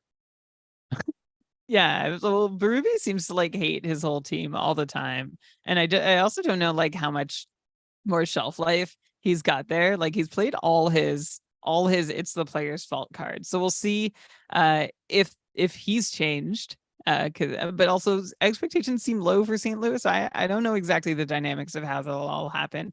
We've just seen Michael Matheson go off the board for $13. And I'm just like, as far as skaters who have been drafted so far, he is one of the lower on ADP. And I think if I'm right, he is the lowest ADP defenseman to be drafted. So I'm just scrolling up my list and I'm looking at, okay, so Matheson, ADP 110 in KKUPFL drafts. Up above him, we've seen Montour go for 13. We've seen Dobson go for 13. We've seen McAvoy go for 16. Brent Burns go for 14.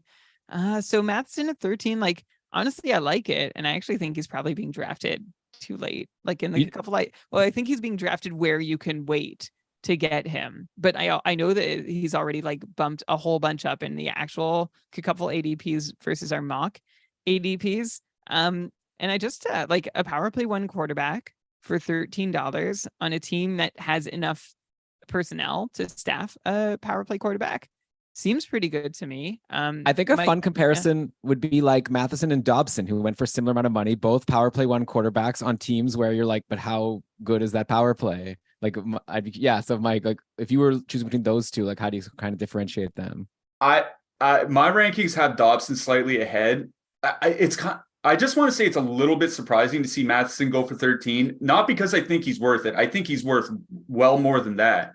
Matheson is also a guy I have on 3 of my 5 fantasy teams so far. The only reason he's not on 5 of 5 is because I'm not at a spot in 2 slow drafts where I've been able to draft him yet. So he's probably going to make his way to my roster on the other 2. It's funny to see his rise, because I wrote about it all summer at Dobber Hockey. Like, this is a guy that's going to play 24 to 25 minutes a night, that brings great peripherals, that will play on the top power play unit all season for Montreal. How good that power play is, that's a fair question, but he's going to have that role. And I did a draft at the end of August, and he was in the 50s for defenseman off the board, like 53rd or 54th. And that's risen since. But even now, he's going between the 30th and 40th defenseman off the board, which is not in that Noah Dobson tier. So that's why I said it was a little bit surprising to see him go for the same price as Dobson. I have Matheson. I think he's like my number 27 defenseman on the board. It wouldn't shock me to see him finish as a top 20 defenseman this season. One thing that always masks fantasy value is ice time levels. It's something I brought up with Taylor Hall in his tenure in Boston, and it's something I brought up with Mike Matheson. If you look at Matheson's per minute even strength production before he got to Montreal, he was amongst like the top 12 in the league. The problem is he was playing 18 minutes a game in Pittsburgh. Now that he's in Montreal playing 24, 20, maybe 25 minutes a night, I think people are going to be pretty surprised as long as he, we'll say it with a lot of guys, as long as he can stay healthy and on the ice. I think people are going to be really surprised to see just how good Matheson is in multi-cat fantasy leagues this season. Yeah, he was huge coming down at the end of the season when he got healthy. And like I hear like what you're saying, Mike, that it's like it's almost like we don't feel like everybody values him as highly as we do, so we expect him to be available for less. But this is a real smart group of managers here, so there's no discounts. I will say that Vince Dunn went for $10, so that's $3 less than Matheson, and that went to Nolan. And I, like, no offense, but like I think I'd rather spend that extra $3 on not that he was available anymore, and like maybe Nolan would have, but he couldn't at the time. But I'd rather Matheson at 13 than Dunn at 10, just because Dunn, I mean, had a huge run. Like, it was a crazy like week winning performances, but he's still, I think, going to be on like a split Seattle power play with not a whole lot of peripherals to contribute. Nick Ehlers is gone for $19. He's been going just after the 100th pick mark in our KKUPFL ADPs, and a lot of that is like this unknown about where still, after all these years, we still don't know where Nick Ehlers is going to slot in on the Winnipeg depth chart. We still don't know if he's going to stay healthy. It's like these persistent question marks around Ehlers, but $19 for a winger puts him, well, Scheifele went for $18. I'm looking for some winger comps here. Well, I think one fun comp actually is that last year Ehlers went for 32. Like, it's just the fact. I think it's interesting now that Ehlers finally. I think every year we've always been like, this is the year that Ehlers takes over the power play, and he's gonna. And I think this year managers are finally being like, I'm tired of like betting big on Ehlers. So now that clearly means this is the year he's gonna do it, right, Mike? Yeah, exactly. It's kind of like that Cale Makar thing. You keep drafting him every year until he has that one monster season. And like, I've been doing that with Nikolai Ehlers for a while. Certainly the trading camp issues have not been good. The next spasms have kept him out. And it looks like even if he was healthy, he's not going to be on the top power play unit, which like come on. What does he have to do? He likes it there. Don't you remember this? He's a guy, if you give him power play one time, he could be a 40-goal, 90-point winger. And I mean that in all seriousness. The problem is if he doesn't have that power play one time, he's on the second unit, then he's a 30-goal, 65-point winger or something like that, right? Or 70-point winger, which is still good and I think still valuable. It's just, he's at the mercy of Rick Bonus's whims on any given night. And that's been Ehlers' case his entire career, no matter the coach. So it's one of those where I understand the buy, because there is tremendous upside here if he does get the opportunities that he should be given. Like, he's earned them. It's just a matter of whether he gets those opportunities. I have another player who just went, who, like, it's really not the most entertaining name to talk about, but Vincent Trocheck is someone like Ehlers who has gone for less than last year. I mean, he only went for $12 last year, but now he's down to $5. Except, do we really think that there's still too much? Like, okay, well, so I think there's two thoughts here. The first thought is still too much. The second thought is, why would he do worse than his 63-point pace last year with a low shooting percentage? He was still taking over 2.5 shots per game and seeing time on power play 1. What do we think has changed about Vincent Trocheck? Like, his ADP has also plummeted. So why? That's the question. It's Why? it's the Philip Hedl thing, isn't it? Looks like Hedl might take his spot both on the second line and the top power play unit. I certainly wasn't expecting. I thought there would be a decent chance Hedl would take the spot on the power play. I did not think he would take his spot at even strength. So Vincent Trocheck goes from playing with Artemi Panarin at all strengths and 19 minutes a game to playing with Barclay Goodrow and Capo Caco, and on the second power play unit, it could cost them 15 points. It could cost them 50 shots, 40, 50 shots. It could cost them maybe 30 or 40 hits. Like, I understand why people aren't as excited about him. On the flip side, I'm wondering, maybe Hedl doesn't last, and by November 1st, Trocheck is back in that regular spot, and he's back to being the 25 to 30 goals, 60 point, 180 hit guy that he's been for the last couple seasons. We've also seen so it's all about deployment. Like, for $5, like I'm open to taking. Yeah, for $5, it's another one of those situations where I would pay that money to find out the answer to that question. Yeah, and like, if you drop them, like, it's $4 wasted, and hopefully, like, you're not crushed at the end. Anyway, Mark also thought it was worth taking that risk. After Trocheck. Oh, Mark picked him? Okay, no, I changed my mind. It was a good deal. Yeah. Pavelski went for 12 to Chris, Cole Caulfield to PJ for 23, Pietrangelo to Mark for 14, Bratt to Jordan for $22. So Jordan's been holding on to some budget, and that's one of the ways he decided to spend it. I you know what? Bratt is someone who I also am wondering. So Bratt went for $2 last year, right? Like, no one was. Oh, sorry, that was 2 years ago. Bratt went for $10 last year. Still a discount. No one was like totally bought in. I'm bought in that Jesper Bratt can just keep doing what he's doing. There's enough places in that top 6 to produce from. I guess the question is whether Bratt holds on the top power play, and I think he does. And at $22, like, I don't think that's a discount. If you think he does, who do you have as the 5? There's like Hischier, Meyer.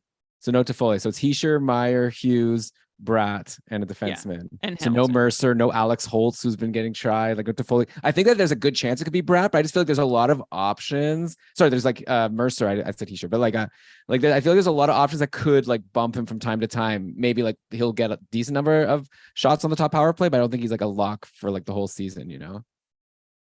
That's my concern. Like, I think it's kind of the same thing as like we just talked about with Colorado, right? It's like maybe like 3 or 4 games, it'll be Jesper Bratt. And then, then the power play goes 0 for 8 in back-to-back games, or in 2 games in a row or something. And then they move to Foley there, or, maybe they try Andre Palat, because that's something that they did last year too, or Dawson Mercer, certainly. I think it's just after Hughes and Hischier, I wouldn't even include Meyer in the for sure will stay power play 1 all year. I think he does, and I haven't projected like he will, but I don't think it's a guarantee like it is with the 2 centers.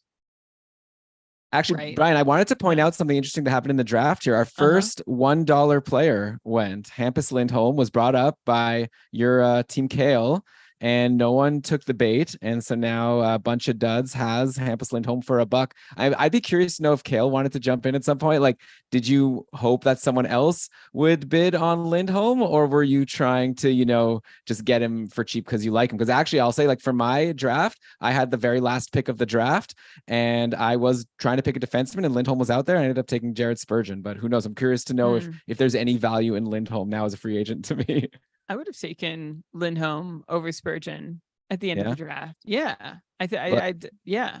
And I think I think Lindholm works as like a 4 or 5D, and just to see exactly like if he does, we were just talking about the New Jersey power play.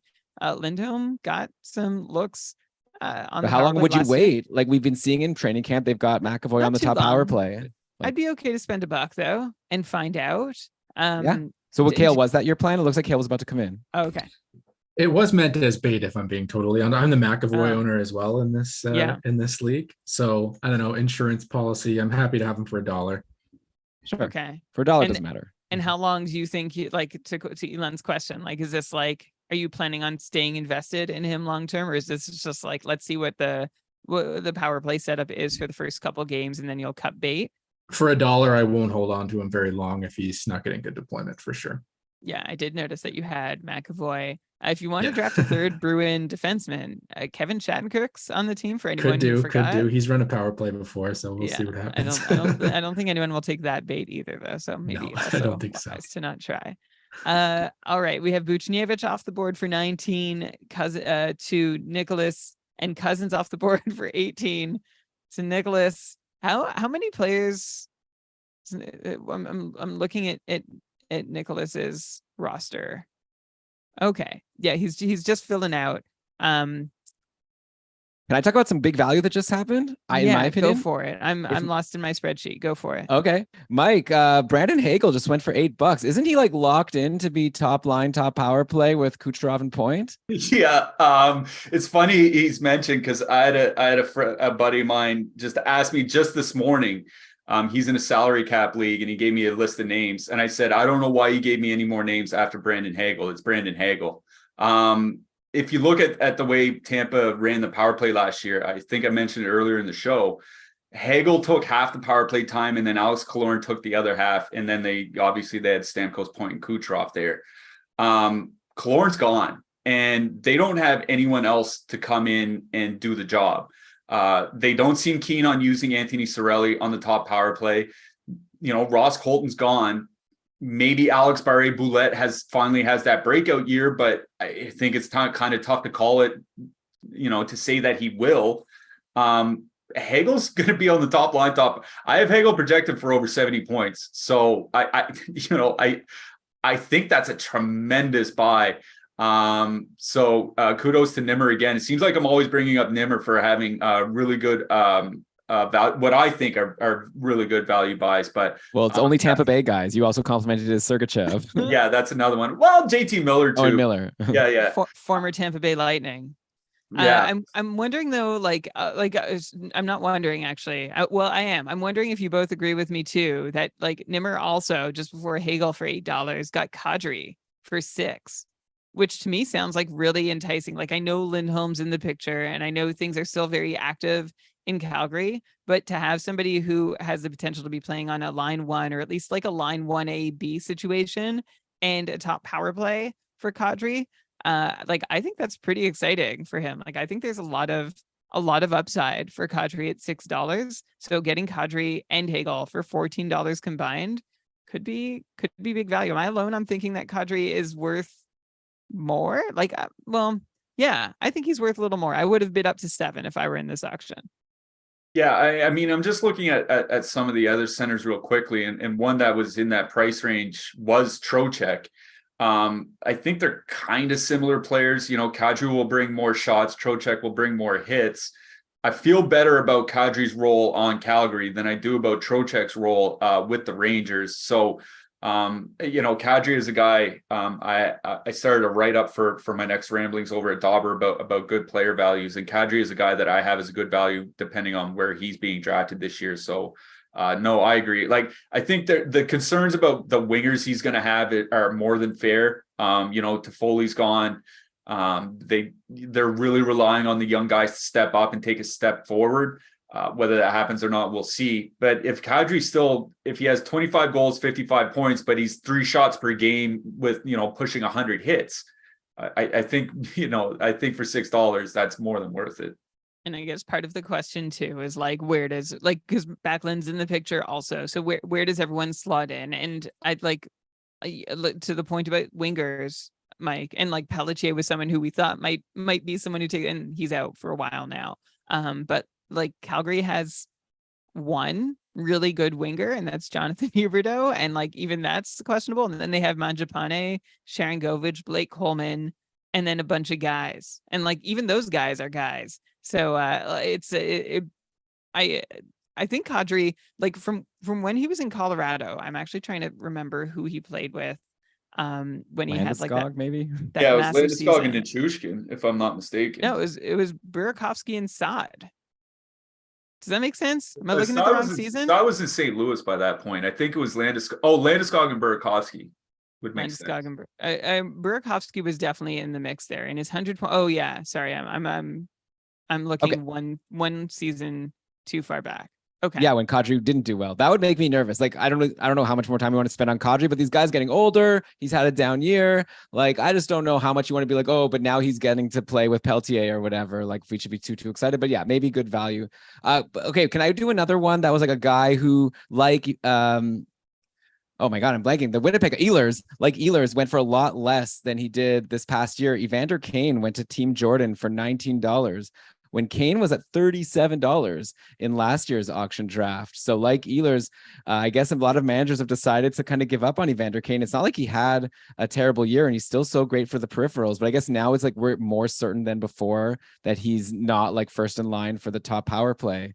And also maybe another year with another injury is another reason to be concerned. But yeah, where did you have Kane in your rankings, Mike? A fair bit lower because I do use power play points in my rankings. Subbing in shorthanded points, I don't think is going to make that big of a difference in his value. It's just it's the power play is the problem. Well, two problems. One, he's not a good playmaker, right? He's never one to post assist totals, so that's one category you can't rely on him. He's definitely not one to block shots either. So there's two categories down. He's not going to fill these short-handed points. So there's three. So you're relying on goals, shots, and hits. You don't rack up the hits on the power play, but you certainly rack up goals and shots. And if he's not getting those minutes, the upside is capped. So it's just a matter of, can he earn meaningful power play time for a meaningful stretch of time at any point this season? $19 because of what he brings in those three categories, I think is perfectly fine. I agree with you. I think people kind of realized he is not high on the depth chart for power play forwards after McDavid and Draisaitl. So I think that's just a huge concern. If he ever does get that power play time, then his value just skyrockets. It's whether he gets it, and it doesn't look like he will. Yeah. Oh, sorry. I got so distracted by a $2 Frederick Anderson, but I think that's right. You're doing a great job, like looking at the live stuff while I'm trying to catch up and look for Trent. I like your seat where you just get to react to what's happening at an exact second. $2 for Freddie Anderson. So we saw Samsonov go off the board for $7 a few picks ago too.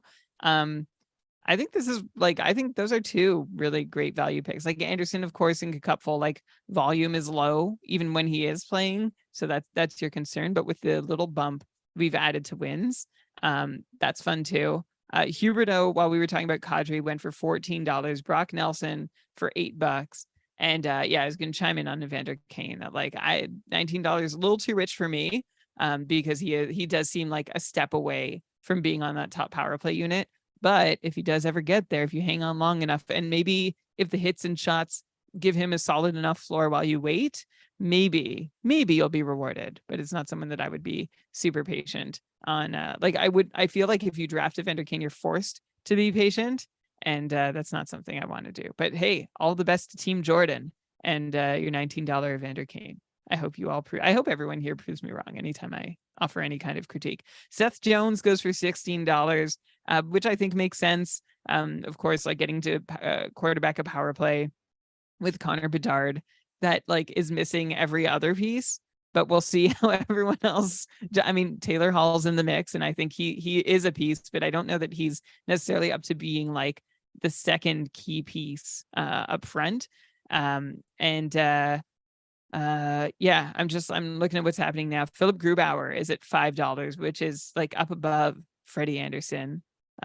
Mike, I mean, we talk a lot about goalies, okay? And I know we only know there's a lot of it we can't possibly figure out, and it's cool. I don't want to overdo it, but I do just want to get your take.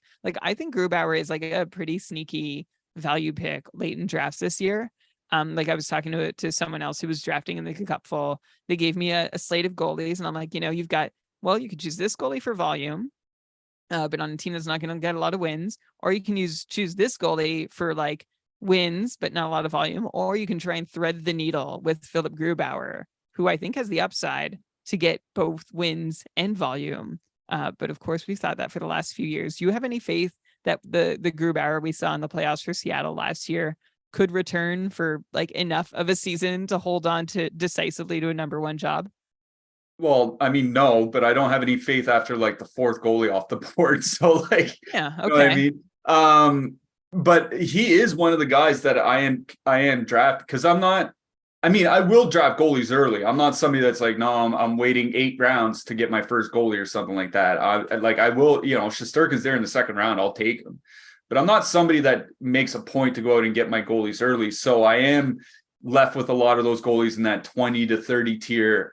You mentioned Frederick Anderson. He's a guy that I think he's on every single best ball team I've drafted so far this offseason. And Grubauer is the other.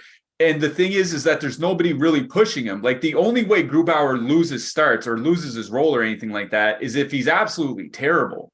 He just has to not lose them games and he'll make 50 plus starts, right? Right. It's a pretty low bar. You're not asking for a lot from him. So I think Grubauer can do it. And just because of that, I'm more than fine I'd be more than fine paying $6 for him. Like I think in a nutshell, I would rather have Grubauer than I would Bobrovsky. And if you look at a lot of ADPs, that's not been the case for a lot of situations. But I don't know why people have the faith in Bobrovsky that seems to be lacking for Grubauer, because Bobrovsky really hasn't done that much more to stand out in the regular season over the last few years. Yeah. Okay. Yeah. You're making Brian so happy by saying that. I'm very much with you. Like I have them in a basically in the same tier, and I actually I keep getting goalies drafted out from under me. So I don't really have. I can't really relate from I have them on my roster too, but I can relate from a yes. Like why not? Like why not Grubauer? That's the question, right? Okay, we've seen Jersey go for $6, Reinhardt go for 18. Shea Theodore go for 14. Elon, I saw a hand up. Yeah, well, I'm just interested in Bo Horvat. I think it's pretty rare that 14. a guy scores 38 goals and then only goes, for 14. But of course, it's a big context thing here because he switched teams halfway through. Now he's on the Islanders.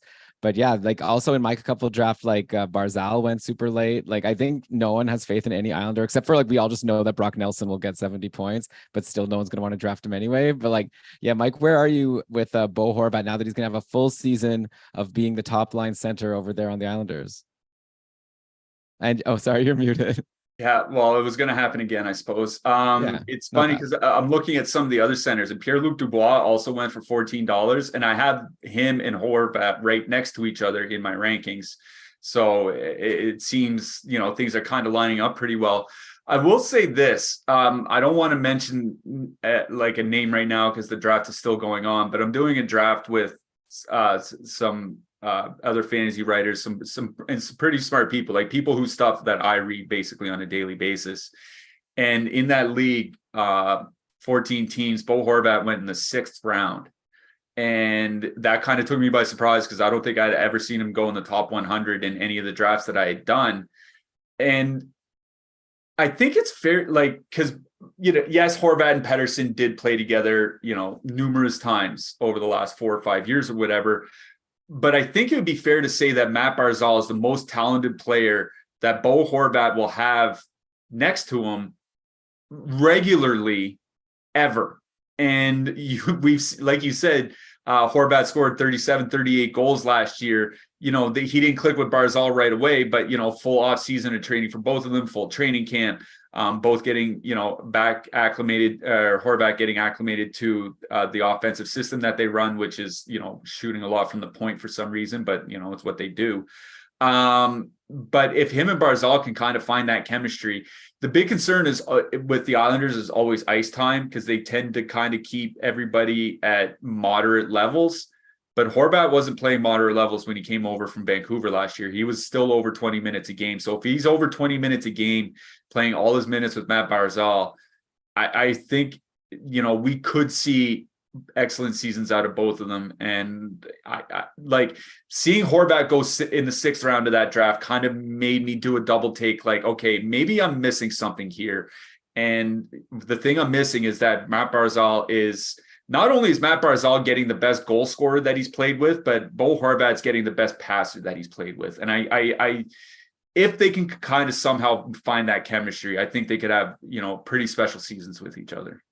Yeah. I mean, I hear you, but also I just think about the Islanders, it's just I just don't get a lot of points somehow. I don't know, there's something in the water or something with how like Trotz runs a team. I don't know. Well, it just this is aside from the draft, but just something I wrote about in the offseason. I just joked about it, but the Islanders do run the power play through the blue line, which feels insane to me, considering the talented forwards that they have. But they, both on the power play and at even strength, they're kind of like, junior Carolina in that sense, where they're just firing from the point and hoping for deflections and rebounds and stuff like that. And I'm just like, guys, let Matt Barzal make plays and set you up for the shots that go in 20 and 25% of the time, rather than just bomb shots from the point that almost never go in. And I'm hoping with Horvat there that they kind of change things up a little bit. Yeah, I'm curious to get your take then on like another center that went for a couple bucks less than Horvat. You could have gotten Horvat for 14, or Chris just locked in. Oh, first Chris actually got Brock Nelson for 8. So right there, like less than Horvat. Nelson, I feel like is pretty reliable. It's like almost like a boring guy to bring up on the podcast because you're just going to say, I know what you're going to say, I think. But how about like Joel Eriksson-Ek, who I feel like could be on the verge of something here. Like Joel Eriksson-Ek actually had a really great year last year. I don't even think we talked about him as much on the podcast as we should have. 61 points in 78 games, like a 64-point pace. He finally was getting like top power play consistently. And now he's like playing with Boldy, right? Like he's got an amazing winger. And I feel like this could be a really nice season for a still pretty young Joel Eriksson-Ek. So I'm curious to know if you concur that this might end up being a really good value buy at $12. Yeah, Eriksson, I just wrote about the Kadri and a values article that I have coming out in Dobber Hockey this week. Eriksson-Ek is also on that, in that article. I have him as arguably the best draft value amongst all centers so far this draft season. Especially in leagues that count hits, I don't know why he's going like 130th or 140th off the board in standard snake drafts. I just don't get it. Even if he's not playing with Kaprizov at 5-on-5, like you said, he's playing with Boldy. And I think people are going to be surprised by some people are going to be surprised by just how good Boldy is. And I think, Eriksson-Ek, I'm just looking now, he had 38 assists last year, which was more assists than he had in the previous 2 seasons combined. And a lot of it is playing with Boldy at even strength. And you combine that with his top power play role. Like, no, I don't have him projected for 85 points or something like that. But if he could have a 25 goal, 65 point season, but also put up 250 shots and 125 hits. Yeah, man. I said, I think he's arguably the best value on the draft board, depending on your settings. I love Joel Eriksson-Ek in this type of format where hits and shots count for so much. I think that at $12, that's just a fantastic buy. Like I'm not in the draft this year, so I can't feel good about when I draft someone that you then say you think is really good value. But at least like I ask you about a player and you say you agree that it's good value. I'll take that as like, I'm kind of getting some wins here in this draft. I'm curious to know how our drafters are feeling, by the way, because a tough thing about an auction draft is not only like knowing how much to bid, it's also the fact that this is a freaking marathon. Like we're like 2 hours in. I don't even know if we're halfway. I guess it's going to go faster at the end when everyone starts getting their $1 guys. I wonder if there's some nerves also. Well, and also we have the extra added difficulty of no breaks because Yahoo has decided to make things challenging for us. So yeah, apologies again. Hope everyone is doing okay. I'm seeing a lot of very focused faces here in the chat, but if anyone wants to chime in and give their general thoughts, but I'll throw out a couple players here, like Team Jordan. I'm seeing the fewest people drafted so far, only 6 of the 18 roster spots filled, and Mark right behind him, only 7 of the spots. Everyone else has more. I'm wondering if there's nerves there. Like, are you starting to worry that, what if I like miss my chance to get the guys I want? Or is this all like part of the plan? Likely you probably don't want to tell me and you probably know, but I don't know. I'd be curious for someone to jump in. Like, Mark, I see you turned off your mic. Like, how are you feeling right now with 7 guys filled at this point? And Darnell Nurse came up, so feel free to not answer if you want to make bids on Darnell Nurse. Can you hear me there okay? Yeah, you sound great. Cool. Yeah, probably would like to have 1 or 2 more players. I'm not going to give away too much, but I probably have more players than I've had at this point in previous drafts. Yeah, I feel like I'm being outbid by $1 on a lot of guys, and I'm just not really willing to push my max. Do you think that your reputation precedes you a little bit? Maybe people are starting to bid on people who you are interested in? No, I actually find that a lot of the bids in this particular auction have been right on the money in terms of where my value is at. So, no, I just think that maybe as the league evolves and there's 600 and whatever players in the league, and the cream of the crop rises to the top. And I just think every year it gets better and better in terms of the standard in tier one. So I just think it's fine tuning itself every season. Yeah, well, now I'm not there. There's a more experienced, better drafter in there to take that spot as the cream keeps rising. It looks like. Go ahead. I was just gonna echo some of what Mark was saying. As hosting the show, it's a lot easier when there's these huge bargains or huge overpays. And I feel like, Mark, what you were saying, everything seems pretty by the numbers here. There's a bit of a script. Of course, you can build your team however you want, but we've noticed over recent years, it's harder to get a bargain. But I guess there's agreement, and I guess that's a compliment to everybody who is drafting today. And I'm also just catching up. I stepped away for a little bit. Did I see Taylor Hall for $9? That seems pretty good. I'm nervous. Maybe I shouldn't be. There was a preseason game, and everyone on Chicago seemed to be getting in on stuff, and Taylor Hall was doing nothing. And then I saw some tweet being Taylor Hall can't keep up with Bedard, and it was just making me feel oh no, is Taylor Hall maybe I should say, because I drafted Taylor Hall. I don't know. Mike, make me feel okay about Taylor Hall. I mean, I'm not going to get up in a tizzy about one preseason game. No, I know. Do you though? I talked about Taylor Hall about a month ago at Dauber, and what I was talking about is that it didn't make sense to me that Connor Bedard was going around the 30th pick in drafts. People expecting 40 goals, 85 points, and 300 shots or something like that, and then Taylor Hall was going 240th in drafts. Right? It's the Hall's their only other good offensive player. Maybe Taylor Radish is fine. Anthony Ciu can do some stuff, but it's definitely Taylor Hall. Whether he can keep up with him or not, I think is almost irrelevant, because it's who else on that team can actually keep up with him? You know what I mean? It's not what are they going to do? Be Taylor's not looking great, we're putting Cole Gutman with him. You know what I mean? There's just no one there. I have Cole Gutman on my dynasty team. Hey, no slagging to Cole Gutman, but there's just no one that can replace Taylor Hall. So, I'm not expecting the world out of Taylor Hall, but if people are expecting Bedard to have a 40 or 45 goal season, Hall's going to be the one passing in the puck. So, I think $9, that's perfect. That's perfectly fine. There was just a big bidding war for Jacob Chychrun, who ends up going for $17, higher than Alex Pietrangelo, Brent Burns. We've seen for a while. As high as Zach Werenski actually also went for 17. Team Jordan gets Chychrun. I'm super into Chychrun. I think that's going to turn out to be good value. Obviously with Ottawa, it's so hard to predict because they have those three defensemen all get that top power play. But I feel in our format where shots and blocks are worth a lot, and Chychrun he might be underrated. It's just a couple seasons ago when he was one of the top D in fantasy for the year he was having in Arizona before he got hurt. Yeah. I mean, the power play concerns, like you said, apply to all three of those defensemen. But the thing with Chychrun is that, you just mentioned, he's shown good fantasy value before without a lot of power play production. He doesn't need it because of the shots, because of the blocks, because of the hits. He doesn't need 27 power play points to have high fantasy value.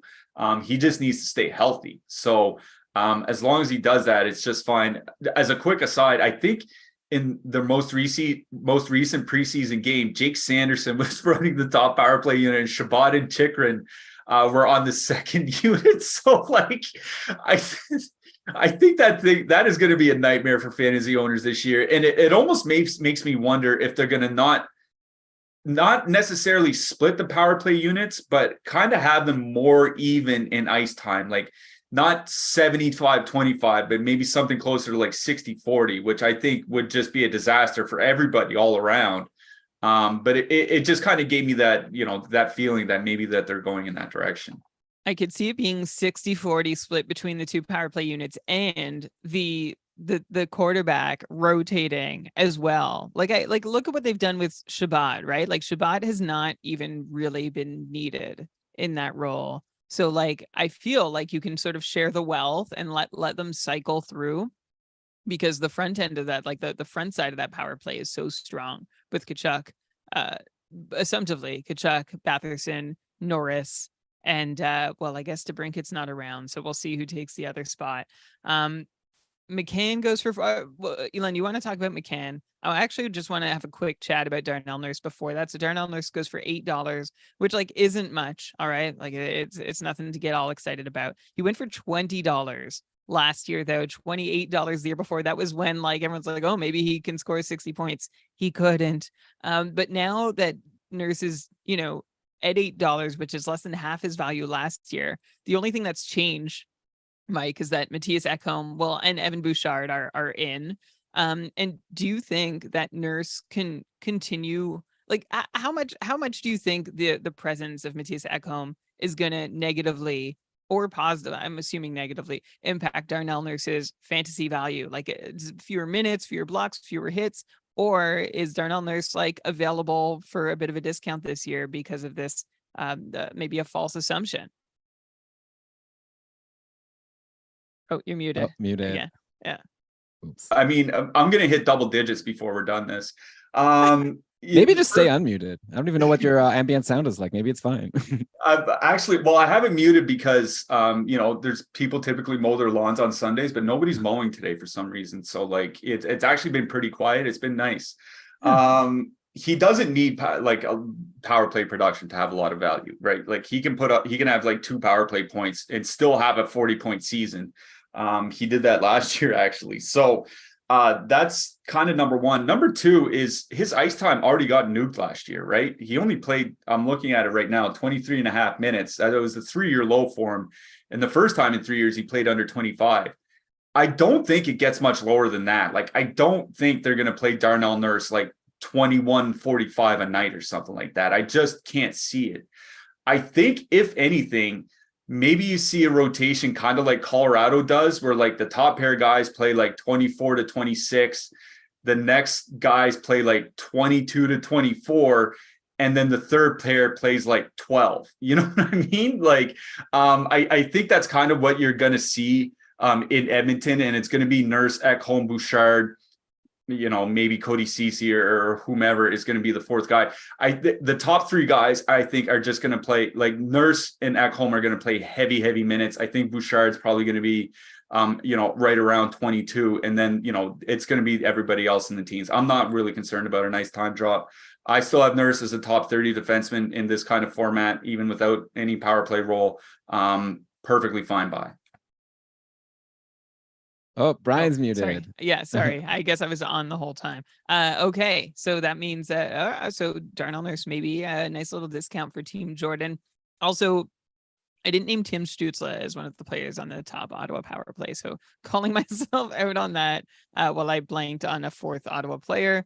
We know who that's going to be. And Elon, it's been a little while ago now, but you, Jared McCann, was somebody that you were interested in. That's old news. I'm tired. Now I already have moved on. I've seen so many exciting things. Okay. But I am curious to get Mike's take on if McCann can repeat his season. Okay, 2-part question. Part 1, is McCann going to repeat what he did last year? Part 2, unrelated completely, but I just saw Stuart Skinner go for $5. And I know a lot of people have been thinking that could be a good deal. I'm going to point out, Brian, and again, this will be you probably saying like you don't want to budge on this kind of thing, but Jack Campbell has had a couple good preseason games so far. He still is, I know you'll say like, I don't know how much we're supposed to read in preseason. You can say nothing, but you can't say that a goalie who was washed last year, all of a sudden coming out and having 2 strong full games isn't nothing. And especially since Edmonton did pay Jack Campbell a lot of money, they'd love for him to be able to take 50% of the workload. I wouldn't be surprised if Edmonton goes into the season trying to give him 50%. Same as our debate we've been having where you're so like not willing to budge on Cam Talbot getting 50+% of the games in LA. Okay, that's yeah. To me, I think both Cam Talbot and Jack Campbell. I think both Cam Talbot and Jack Campbell have a very solid chance of being around 50% of the games on their teams, which nukes the value of the other guy. But I'm curious. So, Mike, what do you think? Do you think, I guess this is back to Stuart Skinner. Like, do you think Stuart Skinner is a steal at $5, or do you think that's a fair representation of the risk he brings? No, Stuart Skinner, he's one of the goalies I'm drafting a lot this year. I don't have any faith in Jack Campbell. Like, I'm sorry. He really hasn't done much for years now. Like, I think you're right in saying that they're probably going to try to do some sort of 1A, 1B. I don't think it's going to be like quite a 50-50 split, but, if they could get, Skinner 48 starts and then Jack Campbell gets, 30 and then, an AHL goalie gets a handful or something like that. I think I think they'd like to do that. What they'd like to do and what they actually have to do, I think, are going to end up being two completely different things. And, you know, Skinner's the guy, like, once the top 10 goalies are off the board, he's the guy that I'm stuffing onto a lot of my rosters. I'm buying in pretty heavily. I have no problem taking Jack Campbell as like my third goalie or fourth goalie in snake drafts or whatever, considering where he's being drafted. I just think Stuart Skinner's the guy, and they're just kind of choking the money on Jack Campbell right now. Like, they don't really have another choice. Yeah, and Elon, I see what you're saying. Like, the Edmonton would like for Campbell to take half the starts for what he's being paid. At some point, you'd like, it's sunk costs, right? And maybe you just acknowledge like he starts a third. And I think, at least, like, I think where you're coming from is saying, like, yes, we can't expect Stuart Skinner to be the outright number one automatically without challenge. The question is there going to be a challenge that's really Sure, worthwhile? but I will just throw back to you that, like, anytime you get into a situation where you are confident that you think you know what a goalie is going to be able to do, that's where you get into trouble. So, Hey, like, I think if you're totally convinced that I'm Campbell not- sucks, that means he'll yeah. be good. That's just So how it I'm goes not with being goalies. overly confident about one scenario or the other, but I am saying $5 Stuart Skinner, like, that puts him, like, I would love to have gotten him for similar value in my snake draft. He was not available there or really anywhere. Okay. Well, I gotta say, if I have one opinion that's against the ADP, I gotta throw it out, because this is my chance to, like, you know, not just say what everyone already thinks. So, like, I have a hunch that Skinner at $5 is going to end up being like pretty representative of what he's worth. I wouldn't be surprised if he hits some free agent pools throughout the season in Cupful once Campbell gets more starts. But that's just my guess. And with goalies, it's easy to throw guesses. So let's get back to other stuff. Chris Kreider goes for $11. Who took him? It was PJ/Dustin. So Kreider goes for $11. Last year, Kreider went for $22, but $11 is still a couple bucks more than he was going in the years before that, which was 8 or 9. Of course, like, what changed was Kreider had that 80-point pace season where he had 26 power play goals, 52 goals after his previous career high was 28. Thing is that last season for Kreider, he had his second best career number in goals, 36, but there were like no assists that came with those. And I think that's one way that he can improve and reclaim some of that value. So I like Kreider for $11. Like, I never believed that he was a 78-point player, but I also believe he's still worth a little more than when we thought he might be stuck in that 50-55 point range. Mike, where do you see Kreider ending? Like, where do you see Kreider's upside being for this season if you did want to take a chance on him? Unbelievable. There's number 6.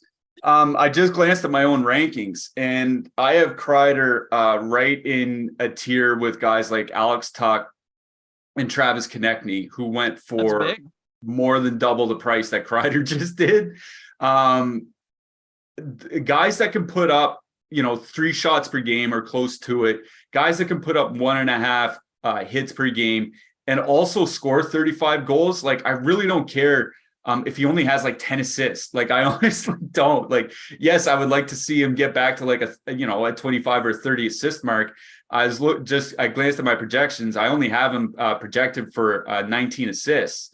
But even at 19 assists, the goals, the shots, the hits bring him to for me, a top 50 forward. At $11, I think that's just a tremendous buy. I think one thing that you mentioned earlier in the draft, Brian, is a very salient point, though. It's left wing is a lot deeper than right wing. And, you can kind of see some premiums being paid a little bit for right wingers, which is why I think Alex Tuck at 25 and Konechny at 23 went for a lot more than Kreider did at 11. I think if Kreider is a right winger, he won't have multiple eligibility. If he was a right winger, I think he would have gone for a fair bit more. But even at $11 at a deep position or a deeper position, I think that's tremendous. Even if he doesn't improve his assist totals, if all he does is repeat last year, he's worth way more than $11. Yeah. Okay. Good. So Nurse and Kreider, who, by the way, were both drafted by Maddie in my division tier 4 Jokerit. Both guys who are slipping, I think, who are being punished a little more than that, like disproportionate to where they actually are, just for like not meeting people's expectations or people worrying about others being around. Like, I took, like, to your point, Mike, I took Zegras a few picks before Kreider. in my draft for that. Oh no, Zegras is not a right wing, is he? Zegras is center only, of course. Yeah. Oh, crumb. So yeah, I guess I wanted Zegras more than Kreider. I was busy about to. I mean, Anaheim has the great schedule, and also Brian, it's okay to sometimes take the younger guy. I think Brian. No, it was the schedule, and it was the excitement, because I had already. It was like my apology pick for picking Philip Forsberg. Apology to myself for picking Philip Forsberg ahead of Connor Bedard. Yeah, you would have. Yeah. Okay. What's going on? Can I throw out an interesting one? Yeah. I saw pretty recently Adam Fantilli went for $4, and I'm seeing that's to JPB. And you compare that to Tomas Hertl, who went for the same price, $4 to Brett. So I feel like this is a real, like, I'd be curious to know, like, the thought. I know Brian, like, you like love the, like, Tomas Hertl. Like, it's just an interesting comparison, right? You have a guy that's like the established top line guy that's done it a million times, but he's getting older. He's on like a weak team. And then you've got Fantilli, the big unknown. Curious to know from Mike, like, how do you play fantasy? Do you go for the Hertl sure thing, or do you go for the Fantilli excitement? I mean, calling San Jose a weak team is offensive to other weak teams. They're an abomination. I always go for the younger guys. There's two fantasy baseball guys, Rick Wolf and Glenn Colton, and they have like their own system or whatever for drafting. And the way that they talk about fantasy baseball is, if you have two similar-ish players at similar positions, go with the younger guy. Just everything from the upside that they can still hit to injury concerns for players that are aging, et cetera, et cetera. It always makes sense to go with the younger guy. I'm not super high on Columbus. I think I would rather have, if we're just counting points, I would probably rather have Fantilli. It looks like he's going to be the second line center. It looks like he's going to get on the top power play. The difference might be in peripherals, because, Hertl still does shoot a reasonable amount. He's still, you can bank on him for over a hit per game. But I think they're going to put up pretty similar point totals. So in that situation where they play the same position, similar-ish outlooks, I would prefer to have Fantilli on my team. I'm with you. Like, versus Hertl too. Like, I feel like Hertl, even in some of the better times, has been a tough guy to hold on to and wait for the good times to come. And especially with no one around him, Fantilli arguably has a better core of forwards to work with, or I should say has a core of forwards to work with, versus Hertl, who does not. We've seen some Harrison, who's, I guess, been holding on to some budget, just dropped $27 on two defensemen, $10 on Drew Doughty, $17 on Chris Letang, who, like, I know everyone knew in the draft that he was just sitting there, and I hadn't said it out loud, but Letang was just sitting there, and he goes for 17, which is, I'm trying to find a decomp here. Same as Chychrun. Chychrun went for 17. Same as Chychrun. Yeah. So Mike, you were talking earlier in the show how you weren't sure how long Letang could be used in the new way that the Penguins want to use him. So we'll see how that pans out. Troy Terry for 16. Someone got someone nominated Jeremy Swayman for $1 and got Jeremy Swayman for $1 versus Allmark, who I think went for $6 earlier. Nick Schmaltz. Okay, how about Nick Schmaltz? He goes for $14.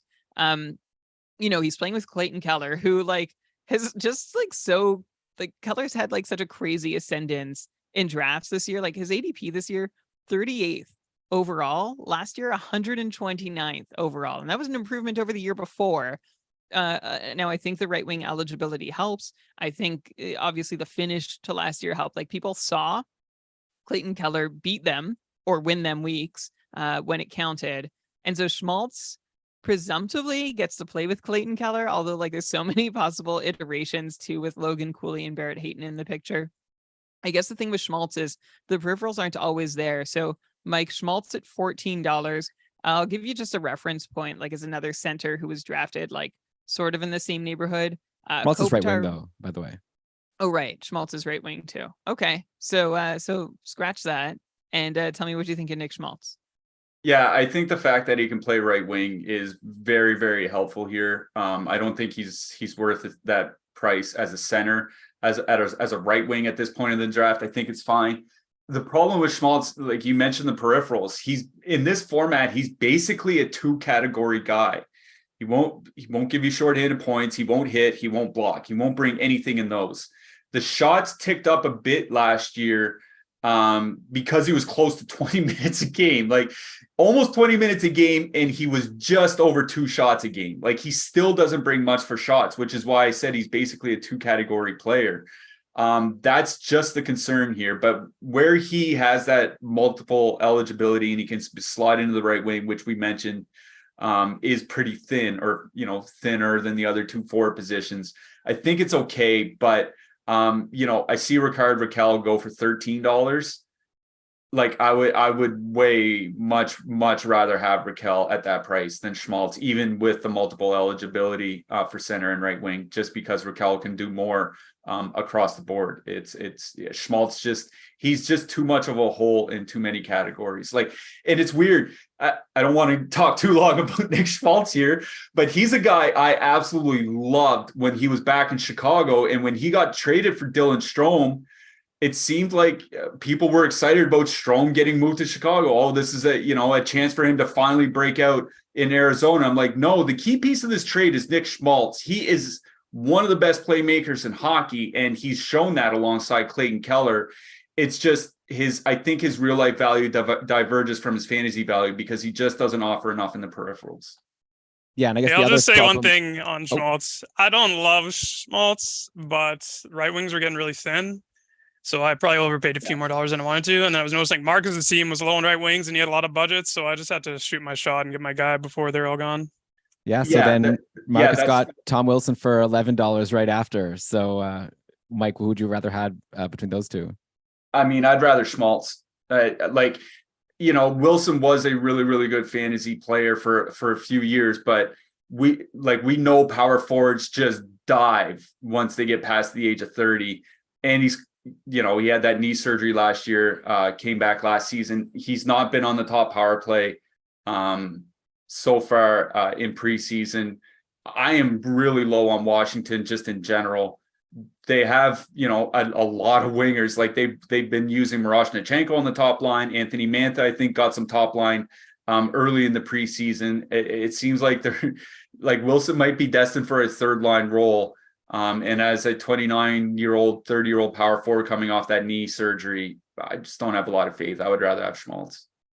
Yeah, another thing with Schmaltz, though, is the injury risk, right? He's only played 63 games each of the last 2 seasons. That's something to consider. Hopefully, he'll be able to be healthy this year. Okay, the guy I've been wanting to bring up for a while is Owen Tippett, who went for $11. And Tippett is someone who was like big nothing when he was in Florida for a couple of years, but he was like super young. He's still only 24. Last year, he had a bit of a breakout, especially in the second half. Things went really well, like 16 points in his final 20 games. And this year, it seems like people are starting to draft Tippett as if, again, like right wing. So actually, it's another one we could compare, actually, Tippett to Schmaltz here.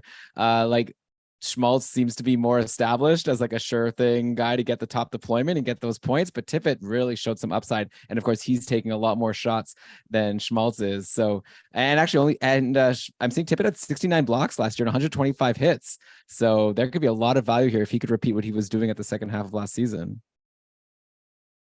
Yeah, for me, Tippett he's kind of like the Joel Eriksson Ek of wingers, where like he might not score 35 goals and he might not put up 75 points or something like that, but he'll give you 25 goals. He'll give you 25 assists. He'll give you close to 3 shots per game. He'll give you triple-digit hits.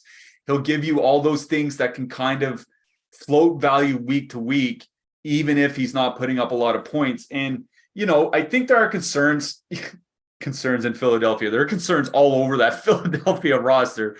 Don't get me wrong. Like, I get the concerns where Tippett probably won't be playing on the top line. I think it's going to be Farabee, Couturier, and Travis Konechny. But Couturier wasn't there last year either.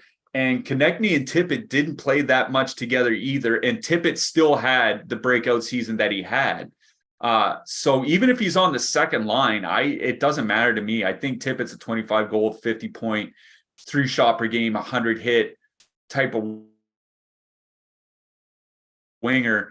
he was a guy I was really high on in Florida. I thought they might try to wait it out with him, but it looks like the Flyers kind of struck gold with that acquisition. And I think Tippett, especially where Jordan mentioned earlier, right wing's really starting to thin out right now. I really like that buy.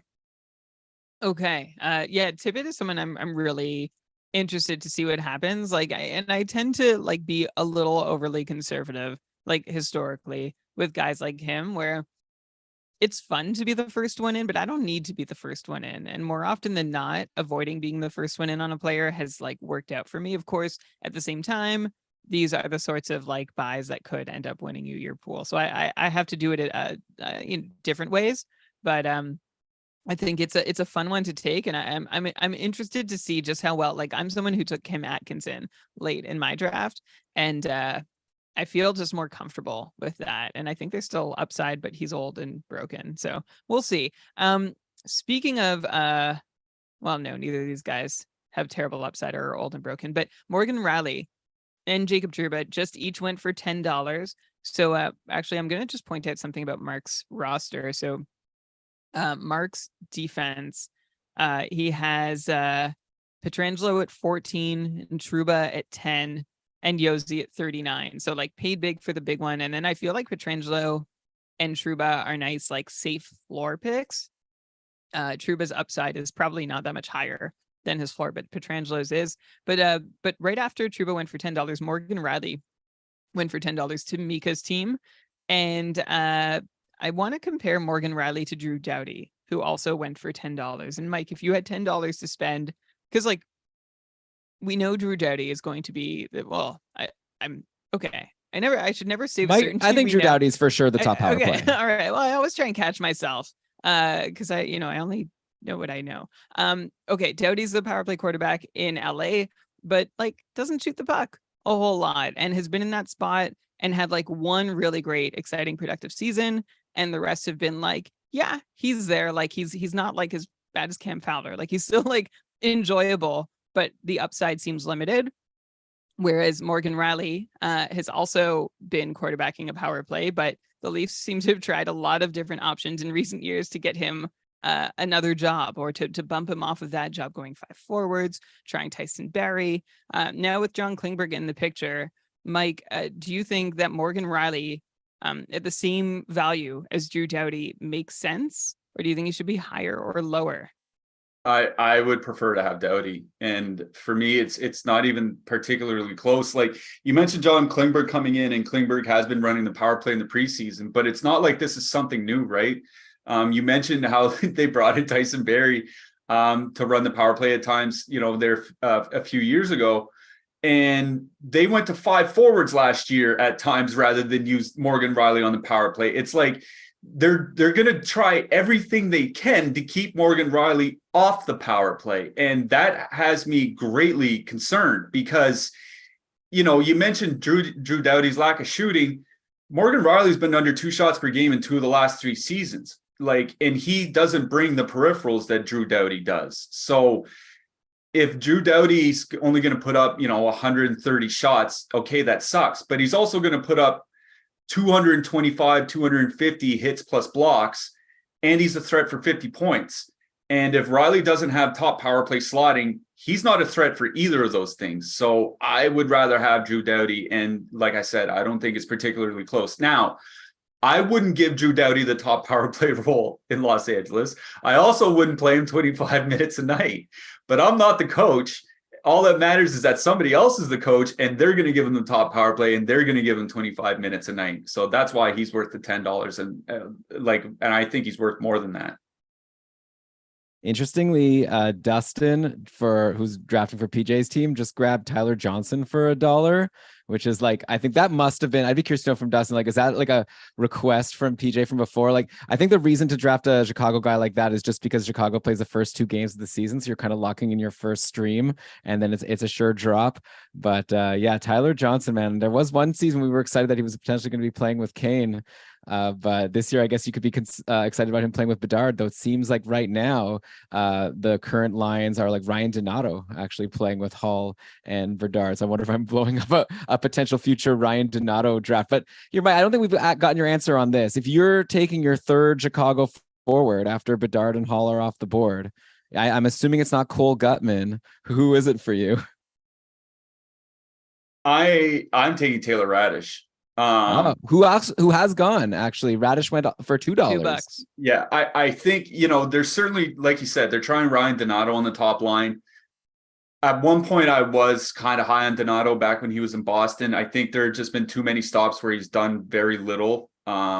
He's not a bad player, but I don't think you want him on the top line with Hall and Bedard. Tyler Johnson, I think he was drafted because it seems like he might be the next guy up for that top line right wing spot. But I think it's ultimately going to end up being Taylor Radish. He showed well enough on the power play last year. Like that team was like disgusting to watch in a bad way for most of the season, and he still had a good fantasy output.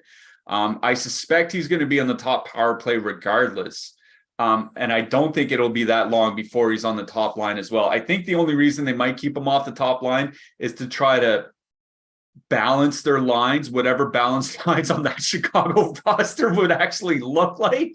But it's Taylor Radish for me. And I don't think there's nobody else that I really would want to go grab other than him. I certainly understand wanting to take Donato because it looks like he has the opportunity right now. So, going grabbing Donato at the end of your draft and hoping he holds on to it, I have no problem with that because he has the job right now. I think ultimately it's going to be Taylor Radish that has the most fantasy value over the course of the season. That is what I did. So it's always nice to feel validation. What Elon did is he went in and grabbed Andres Athanasiou because he had he had a good preseason game. Well, he also was the best from last year of all of the options. So in terms of fantasy points per game, Athanasiou takes a lot of shots. So it's funny because in the conversation of who can keep up with Bedard, like Athanasiou is like fast, right? Like that's his thing. Mm-hmm. But like he also can't skate in the defensive direction too. So like I feel like you'd want to set up Connor Bedard without like an anchor, but we'll see. We'll see who the best. Like the very possible answer is like nobody will be the best answer, right? Like it'll be Taylor Hall, Connor Bedard, Seth Jones, and I like Taylor Radish as I would have grabbed him if he was I think ultimately it's just going to be a week to week thing. Is maybe Donato's there through Halloween, and then Taylor Johnson gets a turn, and then Radish gets moved up there. Maybe there's a game where there's some bad blood, so they have Corey Perry there to kind of protect Bedard. Like I think it's going to end up being a rotation for most of the year, but like I said, I think by the end of the season, it's going to be Radish that'll have the most fantasy value. Yeah, and Chicago plays at Pittsburgh and at Boston on Tuesday and Wednesday, and then they play at Montreal on Saturday, which might be like the first real juicy opportunity for them to score some goals. So like, it's going to be like you said, Mike. It could be about timing or grabbing like whoever's up there at the moment. Okay, just to recap some recent action, we saw Rasmus Anderson go for $11, so $1 more than Doughty and Riley. I'd like Anderson. I like Anderson like an unreasonable amount this year. I just was like so convinced by what I saw from him, not last season, but the season and a half ago when he like turned it on in January or February, and I didn't believe in it at first, but by the end of it, I was a believer, and I'd rather take a sure thing power play one quarterback. Again, not to belabor the Morgan Riley pick. We saw Mark Stone for 16. Jake DeBrusk for 13, Gustav Forsling for 3, Arvidsson for 7, Zegras for 13, Velarde for 7, Aiden Hill for 2, Dawson Mercer for 8, and David Perron for 3. Okay, let me focus on those last two. Mercer for 8 and Perron for 3, like me. And maybe again, this is like going back. It's going to be a shocker. Going back to so I would prefer the upside of Mercer, because I had Perron last year and it was very frustrating, and I didn't really want him on. I dropped him, I added him. He was basically like a streamer that no one else was interested in, so I just kept dropping and adding him. I like Mercer's upside, but I don't know if $5 more than Perron upside. But in Detroit, I guess if you're not on the top line, where are you? So I guess like we talked a little bit about New Jersey already, Mike, but do you think that this is a Dawson Mercer breakout year? Or is it going to be like sort of like yeah, he's good, we can see it, but just not enough opportunity yet? I think we're still a year away. I mean, maybe last year was his breakout year. He did have 27 goals. That's not bad. I think there's just too many guys ahead of him on the depth chart, right? Especially for power play time. Like we talked about how Hischier and Hughes are basically the only locks. There are a lot of guys they can use on the power play, and Mercer's not amongst the top 5 forwards that they'll almost certainly use. So I have concerns that he's going to get enough of the offensive minutes to do it. Like, it's not unreasonable to think that Alexander Holtz plays his way ahead of Dawson Mercer this season, right? So it could be to a point where Mercer is a good player, but the third, maybe fourth best right winger on the team if you include Bratt, Toffoli, and Holtz as a trio. So I think it's just a matter of the opportunity. And it's also the peripherals too. Like David Perron, if he plays a full season, can flirt or get past 100 hits. Dawson Mercer may not put up 100 blocks plus hits combined. So, even if Perron's stuck playing with like Andrew Kopp or whatever, which, Lord help us, he'll probably still be on the top power play unit and good for 25 goals, 55 points, triple digit hits. So I would rather Perron. I think this is one of the situations where I would go with the older guy because I just don't think the opportunity will be there for the younger guy to really flourish. Give him another year, wait until Toffoli's gone, and maybe he can play his way ahead of Holtz, and then he's the 4th or 5th forward on the depth chart for power play time.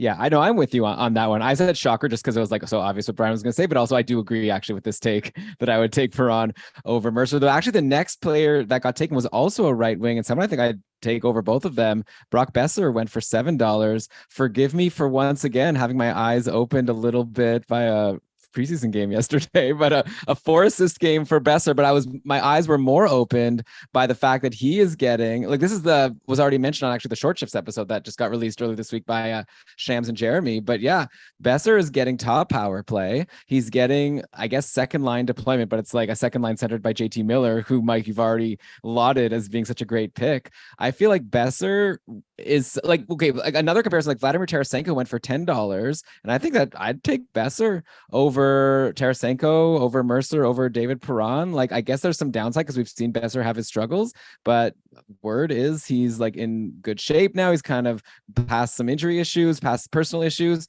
I could see this being a big year for Besser. What do you think? I think the note about the power play is really important here, right? Because after, they had Miller, Pettersson, and Horvat kind of basically be the guys on the power play for a few years. And then last year they wrote, Andrei Kuzmenko came in and blew the doors off, and it kind of pushed Besser to a more minimal role on the power play. Now, Besser still had, I'm looking, I think it was 6 power play goals last year. So that's not bad, but he's a guy that can score double-digit power play goals if he plays a full season on that unit. And now that Horvat is gone, it takes one of the goal scorers out of the power play, and it gives a goal scoring role to Besser. So I kind of agree. Like, I'll flat out say I'm not a big Brock Besser guy. He's not somebody I was ever high on. I don't think like he's ever going to be like a high end goal scorer. I think he's being kind of disrespected in drafts so far this year. And I think, what was it, $7? I think $7 is a more than reasonable price to pay for a guy that's probably going to be on that top Vancouver power play unit from game 1 to game 82. After going for $19 2 and 3 seasons ago, Besser went for $5 last year and now $7. So clearly he's got something to prove. I feel like Besser is almost like in a Nick Ehlers situation where, you just keep doing the thing until like maybe you get tired of doing it or you get the results you're looking for. Of course, I have a little more faith in Ehlers reaching his upside than Besser, but I think it's an interesting time to take a chance on Besser with a new coach and maybe some actual stability in Vancouver, which has been lacking for the majority of the time that Besser's been there. Okay. Catching up, Ryan O'Reilly for $3 to Mika, Shabbat for $12 to Mark, Barbashev for $5 to Ryan. Going to come back to that in a second. Mason McTavish for $4 to Chris, and Markstrom for 6 to Bell City Beauties. I'm just so mad that it's Nolan every time. I just can't get it. There's a lot going on here. Also, I should mention we're at pick 175, which means there's still about 50 picks remaining, and we are just over 3 hours in, or just under 3 hours in, and nobody here has taken a break. So, little congratulations. I don't know if that's congratulations or I'm sorry. To everyone. I've seen some people leave their chairs. Maybe it's like they saw a player up for bid that they didn't want. I was like, okay, let's go quick. Let's make this happen. I've got 45 seconds. And I see Patrick Kane went for $1 to Kale. You know what? Yeah. I was gonna ask about Vegas, but I think I'm gonna pivot and I'm gonna go to Kale, getting Patrick Kane for $1. So Patrick Kane, with his current status, he's NA in Yahoo because he's not on a team. Unlike, by the way, Trevor Zegras is O. I don't know if he'll stay that way for very long, but that's not a bad way to get somebody else on your roster to replace him in early days if you can move him into your IR plus spot. But Patrick Kane for $1. So his agents released the hype video, right? That got everybody talking. And I gotta say, we were seeing a lot in our KKUPFL division and allied chats. People were really, really hyped about Patrick Kane. And I was not. I can't quite get on board with it. He's older, he's coming back from an injury, he's gonna have to fit in with a new team. And I also I don't get the sense that he's going to play immediately. I don't know. That's just a hunch. I initially said I could see him not playing till January. If he doesn't get the contract offer that he's looking for, right off the bat, I could see him waiting rather than taking $1 million for the year in October to play if he thinks he can do better. So all that considered, $1 to wait a week and find out seems like a good option for me. And even if Kane is signed and with a team and in a top 6, he still may I think he could still be fantasy relevant, not where he once was. But is he how late are you interested in taking a chance on Patrick Kane in your drafts, Mike? Real late. At all? Hip resurfacing injury or surgery, sorry. Coming back, and he hadn't been all that great the last couple of years. I mean, last year certainly. Tyler Seguin, he didn't. It's weird because we talked about Brad Marchand earlier. He played pretty well the first couple months when he came back from his hip surgery, and then kind of fell off. Tyler Seguin never really found his game over the last 3 years. Nicholas Backstrom looked awful returning last year from his hip surgery. Hips are a really big deal, and I'm not convinced that some hype video from an agent that's been edited it down more than a GQ magazine cover is really going to do it for me for taking him at the end of drafts. And it's a matter of where he lands too, right? If he wants to sign in October and have his cap hit count against the team's cap space for October, that's a completely different story than signing, the first week of February or something like that, because of the way prorated cap space works. So if he wants to sign in October, there are only so many teams that can sign him, and a lot of them aren't very good. So, maybe he goes to Buffalo. I think Buffalo is the one that always made a lot of sense to me, right? So maybe he does go to Buffalo, and all of a sudden, Jeff Skinner and Tage Thompson are his line mates, and he's on the top power play unit or something like that. Then that would be tremendous.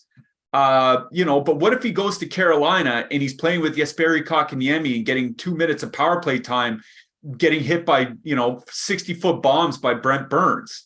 Then he's just really not worth a whole lot. So I get wanting to take him. I don't have a problem, taking him with the last pick in a draft and stuffing him on IR if you can.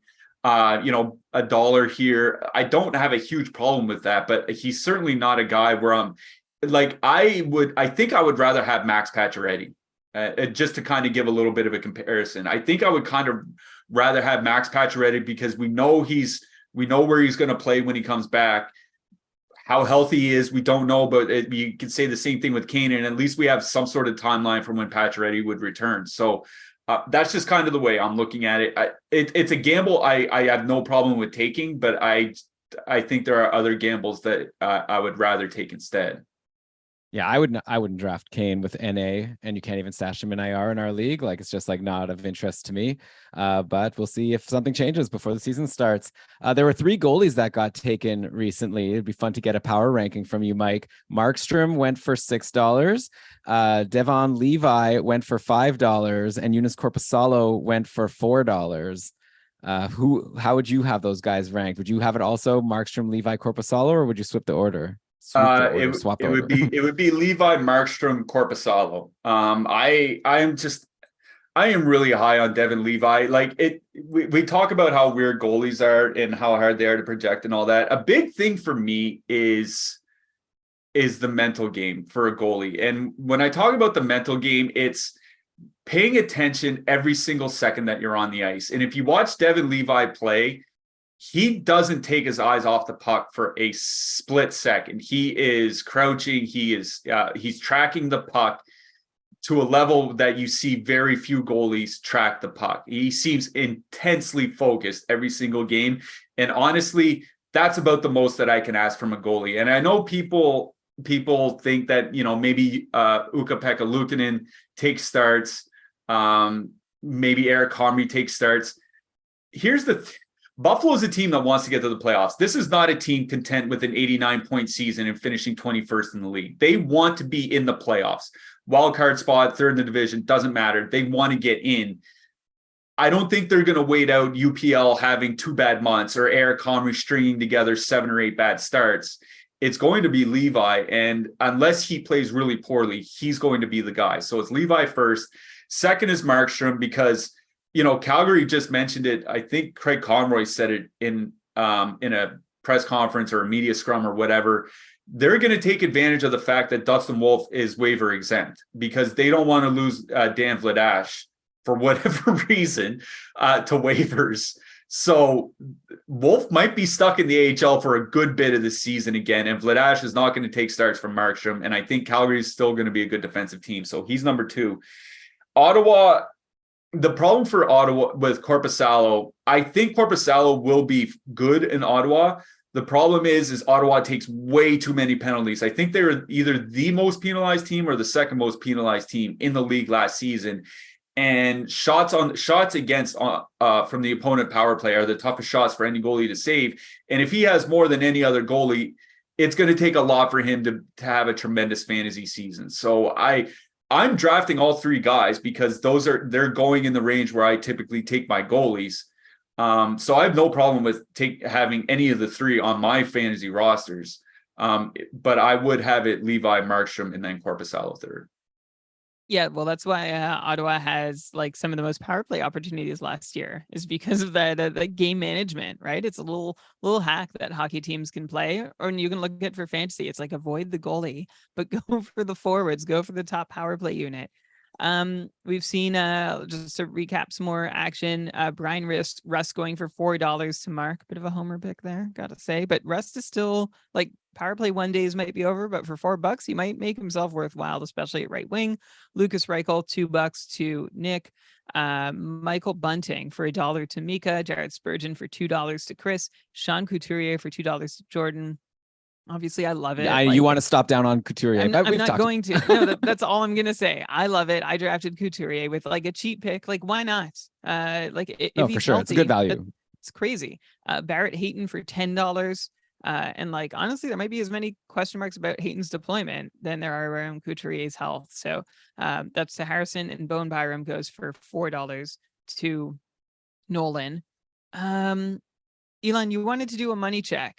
Actually, no. Now I want to do a check on Arizona because, Brian, if you refresh the page, next up after Byram, Logan Cooley went for $3. And if you're saying there's questions about Hayton's deployment, it's by that guy. Hayton for 10, Cooley for 3. I actually had that choice in my draft. I knew I wanted to get an Arizona center right at the end. It was like round 16 or something. And I had Cooley and Hayton available to me. I took Hayton. You can see here Harrison spent $10 on Hayton versus $3 for Cooley. That someone spent, but a bunch of duds. Oh, Kale. Yeah. So is it as straightforward as that to you, Mike? Like Hayton is still the guy to take this year, even though Cooley is the higher pedigree prospect? Yeah, I think Hayton's going to hold on to that top line role.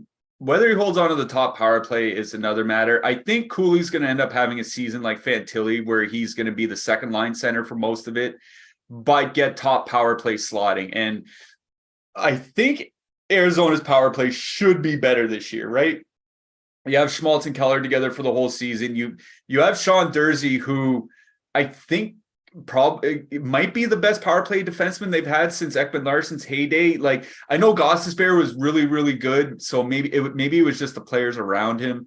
But Sean Durzi showed he can run a power play in Los Angeles, and I think that's going to help out Arizona quite a bit. Like, I like Cooley a lot this year. I think $3, that's perfectly fine. Fantilli went for $4. Like I said, I think they're both going to be in similar roles on their teams. So that they went for $3 and $4, I think makes total sense here. I don't mind taking Cooley at all for $3. I think I think that's one of those risks worth taking, because, if December rolls around and all of a sudden Cooley's not only on the top power play unit, but also on the top line with Schmaltz and Keller, he's gone from a $3 center to a $13 center, if not more. And at the bare minimum, I think he's going to be on the top power play unit. So I really like that pick. And can I say that I'm actually looking forward to watching the Arizona Coyotes? I cannot remember the last time I said that, if honestly ever. So kudos to them. I know it's been a slog to watch them for the last 3 or 4 years, but I'm actually kind of excited to watch that Arizona Coyotes offense this season. Yeah. Me too. Yeah. It's and it's funny because after one guy who's totally fallen off the radar there is Dylan Genther, right? He's nowhere in this conversation. Imagine if he was. That would be even more exciting. But I think that second line could be, though, Cooley, Ganther, and Zucker. That could be something. I think keep your eye on those guys if they're undrafted in your league. Yeah. Well, and honestly, Matthias Michelli, I'm also going to toss out there, is having some very quiet, very assist heavy, a very pass first player. But if you're streaming for a good schedule, Michelli is not a bad look, especially if he's around a team that's getting better and better. Okay, Elon, let's we haven't really done any big steps back to see what's going on in the auction itself, and you have a better look at the draft screen than I do. So would you mind at least giving us a bit of a heads up of who's holding the hammer right now, who has lots of budget, and what kind of position everyone's in here? All right, first of all, Chris is done. Chris grabbed Rob Thomas for $6 to finish the draft.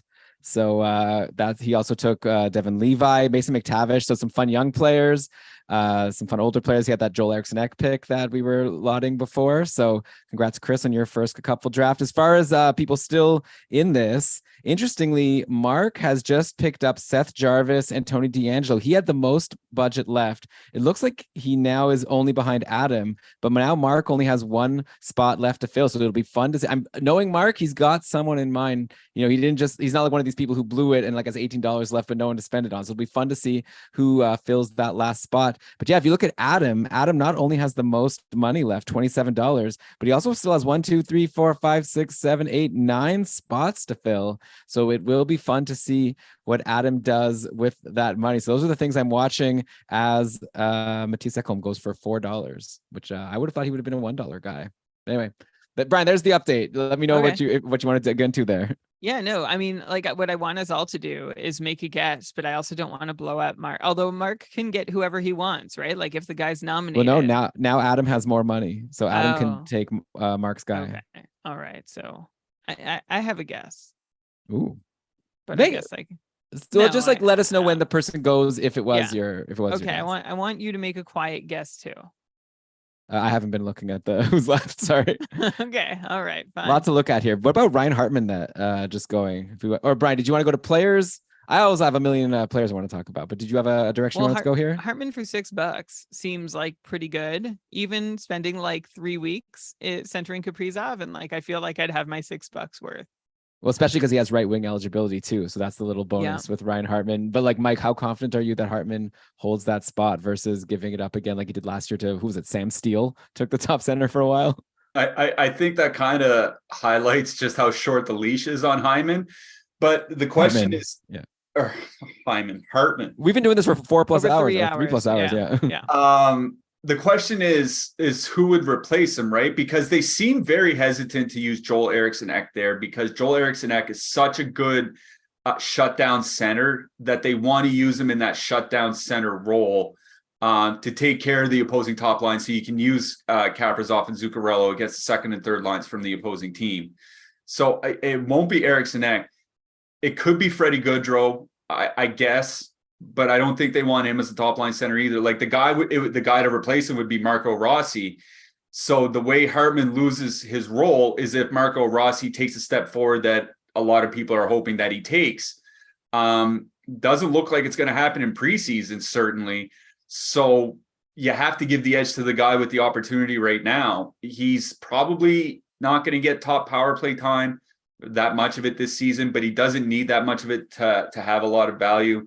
I think Hartman ends up Kaprizov's center for the majority of the season. Whether that majority is 55% or 85% will kind of dictate his fantasy value. But it's another one of those situations where I think the buy is fine, and he doesn't need to be Kaprizov's center for 80 games to be worth the price that he went for. Agree. Sorry, I'll just chime in. I was having a snack, trying to keep myself awake. Not awake. That was sustained. Okay. Do you want me to jump in? Whew. Evan Rodriguez just went for $1 to first round exit who changed their team name mid-draft. I'm pretty sure it's Chris.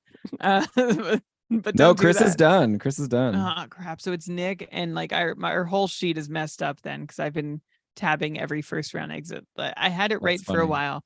Evan Rodriguez for $1 in Florida. I guess he's been taking reps with Barkov, right? And we've seen him be solid in a top 6 role before. So also part of this is how many games are you going to get to watch a player audition, right? Like when you're at this point in your draft, it's like there might be guys you're interested in, like there were that I was, but I was going to get one game out of them in the first matchup, and I wasn't going to decide based on that one game whether to hold or drop them.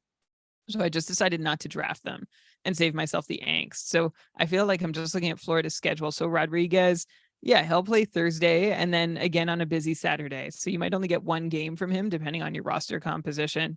And I just think that's something to keep in mind as you are drafting the final players to round out your roster. Jakub Vrana goes for $6 to Team Jordan. You know what? I haven't looked like in St. Louis. Okay, let's assume, like Mike, you were saying before, like, can't they just put Buchnevich, Kyrou, and Thomas together? Let's assume they do. I get there's Shen. You can play with Shen. You can play with Saad. You can play with Kapanen. But that's not even something. So I like the upside of Vrana still, but I'm looking at their most recent power play units. Vrana was not on the top unit. And I want to be excited about him. I just don't know that St. Louis is a team deep enough to support him being fantasy relevant. Yeah, the problem with Vrana, it's kind of the similar thing to Nick Ehlers from 4 years ago, right? When Nick Ehlers was playing 15 to 16 minutes a game, and it was like, why is this guy only playing 15 to 16 minutes a game? But that's been the case for Vrana almost no matter where he's gone. It's just a matter of can he get enough ice time? Because he is one of the most efficient goal scorers in the NHL and has been for 5 years now. This isn't a guy that just had a blip on the radar. He literally has a 5-year sample of being one of the most efficient goal scorers at even strength in the NHL. The problem is if you're only playing 14 and a half or 15 and a half minutes a game, you just don't have enough ice time to score. And like you said, if they do load up that top line, there's not a whole lot left for him to play with, especially if they use Braden Shen at left wing. I know they might play him with Hayes and, switch off centers or whatever. There's just not a lot for Vrana to play with on the second and third lines. So I almost I would love to. I really want to see Buchnevich, Thomas, Kyrou for a full season. I'm wondering if it just doesn't make more sense to have Buchnevich down on the second line with Shen and Hayes or Saad and Hayes or Saad and Shen or whatever, and move Vrana to the top line, have him play 12, 13 minutes at even strength, a couple minutes on the power play and then move along. But I love Jakub Vrana. I have since before he was drafted in Washington. it's kind of like Brendan Gallagher. Like for years and years, it was like, why isn't Brendan Gallagher playing 19 to 20 minutes a night? Because he's absolutely crushing it in his 15 to 16 minutes a game. And it's, some guys just can't play the way that they play for 20 minutes a night. And Vrana hasn't reached that level yet. It's fair to wonder if he's ever going to get there. I just don't know if he plays enough minutes to ever really have that monster fantasy season. And like you said, with the split power play units, that's not doing anybody any favors for their production. Yep. So by the way, we were curious what Mark was going to do. And I was wrong. He did have the hammer, like you said, Brian, to just take what we wanted, because even though Adam had more money, he had more spots to fill. So there is that minimum of $1 per spot. So yeah, Mark called his shot, took Chandler Stevenson. So obviously, like Chandler Stevenson, you can't really compare his $18 to other people because obviously he just spent what he had left. But Stevenson is a guy who plays with Mark Stone, it seems like, when healthy. And so I think it's like if you're betting on Chandler Stevenson, you're betting on Mark Stone to be healthy, I think, for the most part. Not to discount Stevenson, but it definitely could be good. We haven't talked about Mark Stone at all. He's someone who's been really like difficult to peg, but maybe Stone and Stevenson, Mike, maybe you just give your take on both, since I feel like do you agree with me that they're kind of really connected? Yeah, they are. And I think you see that in the goal numbers over the last couple seasons in Vegas, like when they're together, as opposed to when Stone's out of the lineup or Stevenson might be out or what have you. I think the big thing for their fantasy values is just the way that they ran the power play last year, right? Towards the end of the season and into the playoffs, they finally went to a heavily used top power play unit, right? It was Stevenson, Stone, Marchessault, Eichel, and then Theodore, sometimes Pietrangelo running it on the blue line. In years gone by, it wasn't quite a split, but it was almost like Los Angeles, where it was like a 60-40, right? As opposed to towards the end of last season, it was more like 75-25. And that makes a big, big difference for power play upside, for power play output. Like Stevenson only had 15 power play points last year. If they keep that heavily used top unit, even if they're only drawing 2.5 power plays per game, Stevenson and Stone can have 25 power play points, and that makes a big difference in their outlook. So I'm pretty high on Stone this year. I get the injury concerns. I always look at it like, if I get burned by injuries, I get burned. So be it. I would rather pay what I want to pay for good players, even though there's an injury risk, than pay the same price for worse players with, less of an injury risk, if you want to say that. I'm pretty high on that line. I think they work tremendously together. And I think now that they're hopefully using a heavily used top power play unit, the offensive upside is just even higher. It'd be nice to see the team draw some more power plays, though, because I think that's kind of like the missing piece of the puzzle here. Is not two, you don't have to be at 3.5 power plays per game, but 2.5 certainly isn't cutting it. Yeah, and so Chandler Stevenson was actually the guy, one of the two that I thought Mark was shooting for. The other guy, Adam ended up taking, who was Max Pacioretty. I thought maybe that's who Mark was holding out for. Mark and Harrison and Chris, you've all completed your drafts. Would any of you like to come on and chat with us about the teams you've built, or any choices you made, or just share your overall takes on the draft? Okay. If you would, or if anybody else. Oh, I can Mark. jump in. Yeah, I can jump in if nobody else wants to. Not overly happy with how it went. I think I left right wing way too late. I think I may have misvalued right wing entirely, to be honest. I felt like I kept getting outbid on right wings who I was keen on. And I have this rule of sticking to my limits and not exceeding it, but I think my limits were just wrong today.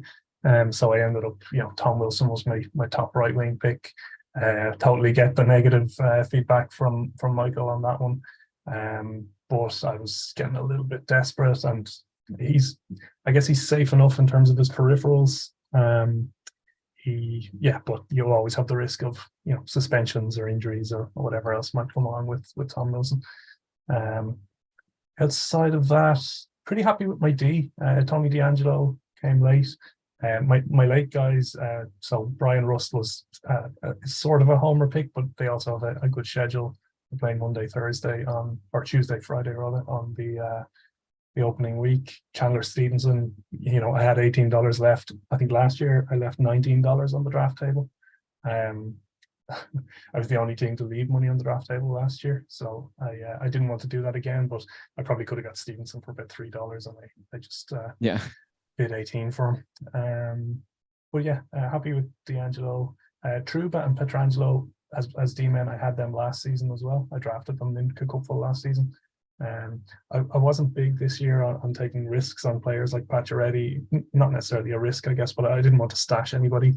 I just find that following the news on those players can be a bit tiresome. You just want to come out swinging right away, have your roster ready to go. Yeah, kind of. I mean, I can see the value in the likes of Pacioretty. I'm not entirely sure about Patrick Kane. I guess it's not going to cost you much. I think he went for $1. But I don't think I'd hold him too long, because he's, the roster spot that he's taking is more valuable than the $1 that you paid to draft him. So,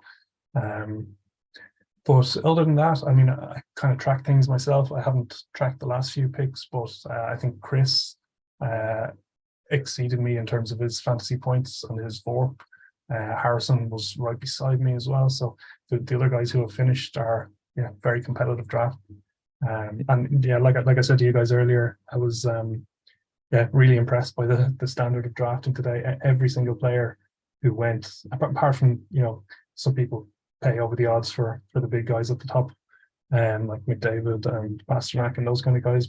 In my opinion, they pay over the top. But outside of that, everybody's value was spot on. There was no kind of standout, ridiculous bids. I think everybody was really finely tuned. So really good draft.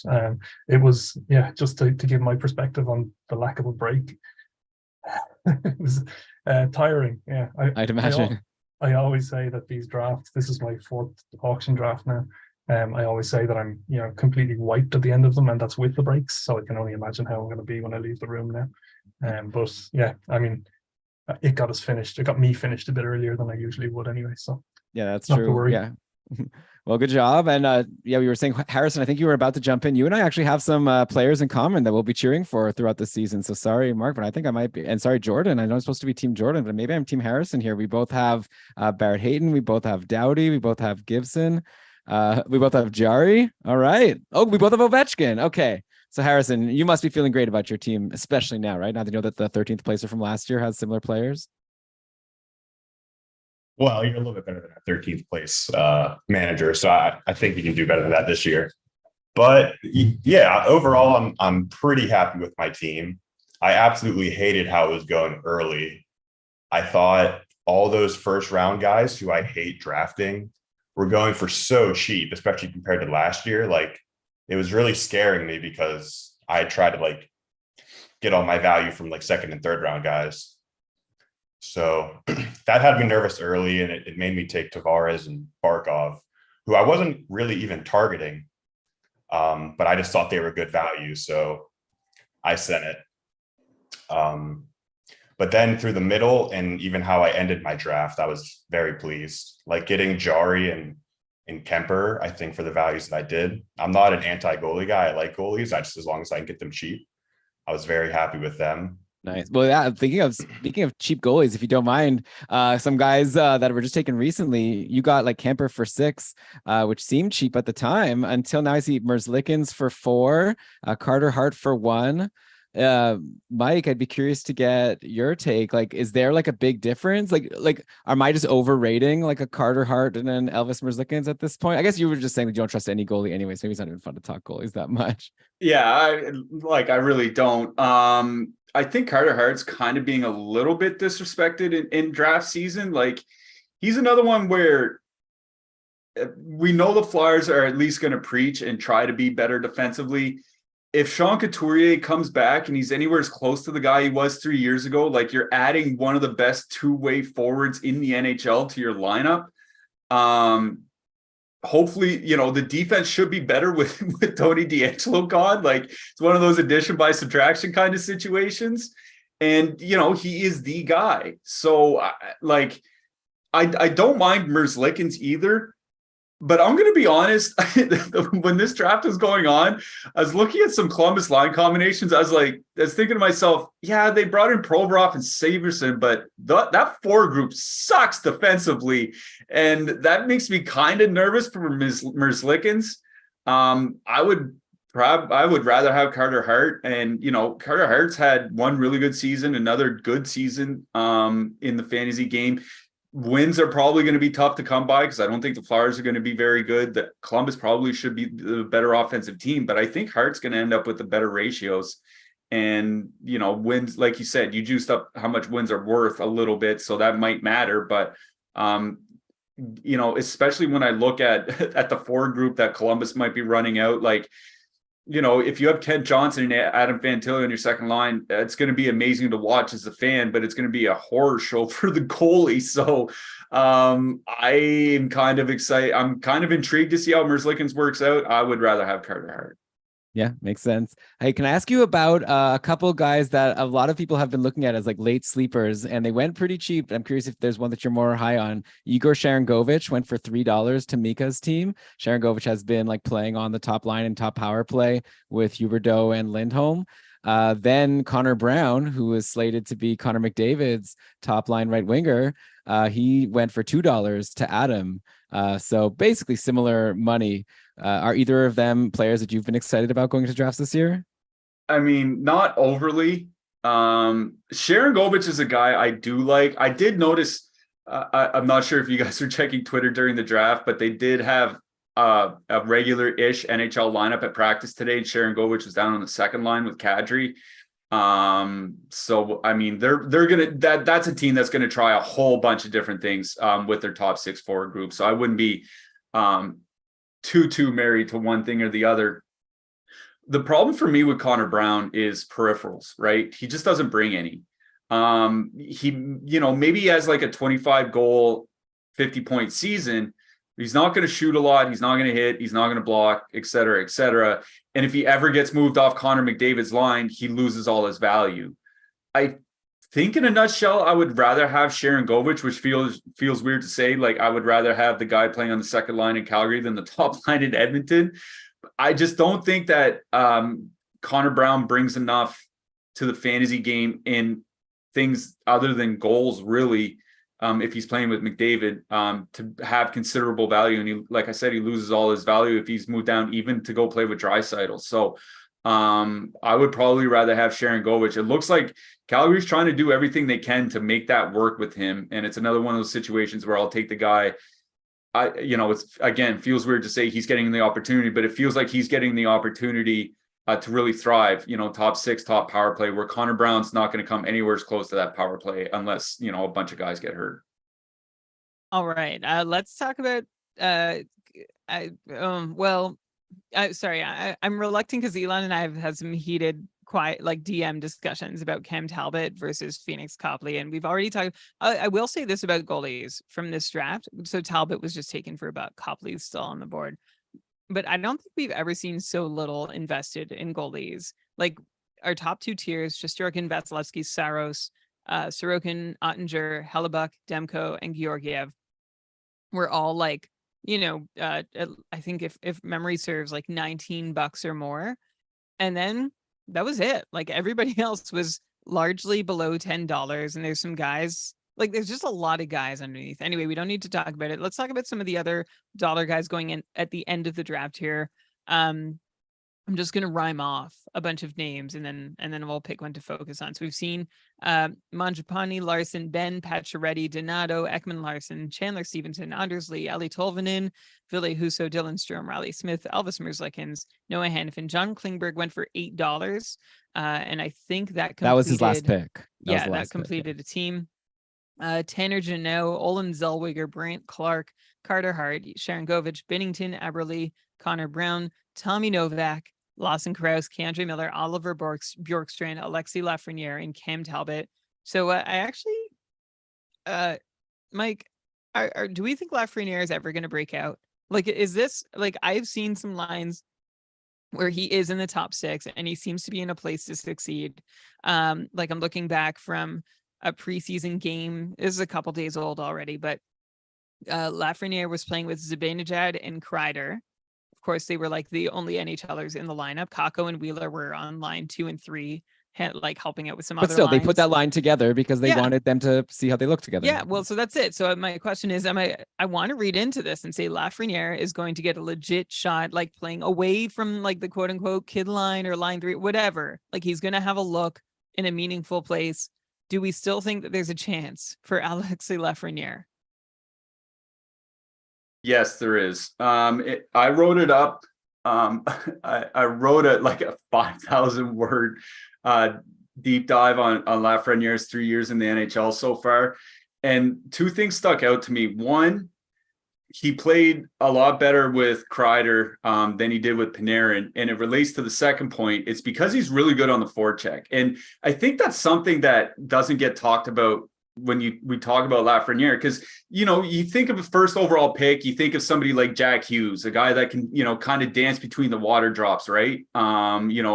Just a tremendous amount of one-on-one skill, etc. Lafreniere has some of that, but I don't want, this is going to sound ridiculous, but when people talk about Sidney Crosby, they always talk about how he's like a third line grinder, but has, all world skill.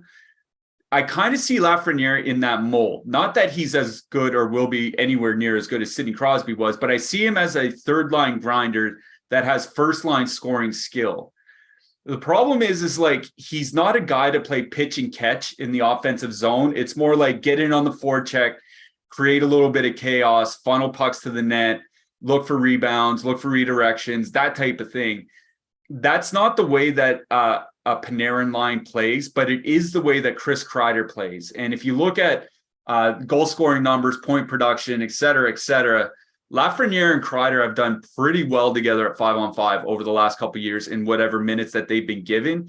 And Peter Laviolette being brought in, he's a coach that kind of preaches not necessarily dump and chase, but being hard on the forecheck, turning pucks over on the forecheck, creating havoc around the crease, those types of things. And those all play to Lafreniere's strengths as a player. And that's why I'm really hopeful about this season. I think you're seeing it in the preseason. They're trying to keep Lafreniere with Kreider and Zibanejad as much as they can. I think he was on a line with Panarin yesterday, but that's because there's like nobody else in the lineup. Lafreniere's upside is not going to really be unlocked until he's on the top power play unit, and I don't think he's at that point yet. But I do think he's going to get a lot of minutes with Kreider this year, and I do think it's going to be an excellent top forechecking line. I do think that, Lafreniere easily has 25 goals, 50 points, 125 hits in his sights. Again, I don't think it's going to be like a full-fledged breakout because he's not going to get the power play role to do it. But at least at even strength, I think he's going to show really well. And it's going to be enough to support a good, not great fantasy season, especially in a league that counts hits like this. Cool. Yeah. So we'll see if Lafreniere can finally do it. Heedle's now on the board now, another exciting potential Ranger. I wanted to ask you about a guy who just went for $1 a couple years ago. When I won this thing, I got him for $1 or $2, and it ended up becoming like one of my best ever picks. And then the next year he stunk again. That's Evgeny Kuznetsov. So Kuznetsov back to being $1 guy. I saw an interview. It was apparently like a translation from like a Russian like newspaper interview. So like maybe it wasn't fully translated, but it was pretty funny. But basically he was saying that he really just thought playing for Peter Laviolette like sucked, and he thought Laviolette didn't know how to use him properly. And it was something like, why are you paying me all this money and then not letting me do the things that earned me the money in the first place? Something like that. And so anyways, he was like very excited about this new coach, Spencer Carberry. So I see you nodding here. Do you think that maybe Kuznetsov could bounce back a bit to what he did a couple of years ago when he won me a championship? I maybe not all the way back like that, but I certainly think he'll be better than he was last year. And like we mentioned earlier on the show, he's getting that top power play opportunity so far in preseason. It looks like the new coach wants to make it work. He's a tremendously skilled player. I just went on about how Laviolette kind of preaches the forecheck. I can see why that would work very well for Lafreniere and Kreider. I can see why that would be incredibly stupid to do with guys like Nick Backstrom and Evgeny Kuznetsov. You know what I mean? Those aren't guys who, get across the blue line, soft chip it in the corner, and then go bang some bodies. Those aren't the players that they are. And a coach has to play to the strengths of his players. He can't just try to, fit a square peg in a round hole. So I do think that there could be a bounce back coming. The confounding problem here is Dylan Strome, because Dylan Strome he was probably the team's best forward last year. You know, you can say it was Ovechkin, whatever. I'm not going to argue. I think he was the team's best forward last year. He's doing well again so far in preseason. It's one of those things, like if Kuznetsov gets off to a slow start and isn't very good through the first couple of weeks, does he lose that top power play role to Strome? I think that's very possible. So if Kuznetsov is going to be good this year, if he's going to be valuable in fantasy, I think we're going to see it pretty early on in the season. And it's going to be one of those things where if you draft him as your 15th pick and he does nothing for 2 weeks, you're probably going to be safe to cut him because Dylan Strome's going to be the guy kicking down the door to take his spot. Okay, so give Kuznetsov another look, but not necessarily a long one. I think that's wise advice, and especially for a lot of these guys going at the end. I'm going to name some more who's gone. I think it's interesting to know, like, these are the late draft flyers: Matthew Knees, Backlund, Barry, Beauvillier, Pionk, Addison, Johnston, Johansson. That's Kent Johnson, Jonas Johansson, and Ryan Johansson. Kuznetsov, Hedel, Krug, Gostisbehere, Jack Campbell, William Eklund, and Nino Niederreiter. We've got 5 picks left to go. You know what, Mike? We've been throwing players at you all day. Is there one of those that jumps to mind as someone that you feel particularly interested in talking about? Oh, you're muted. One last mute. I was going to do it one more time before the draft ended.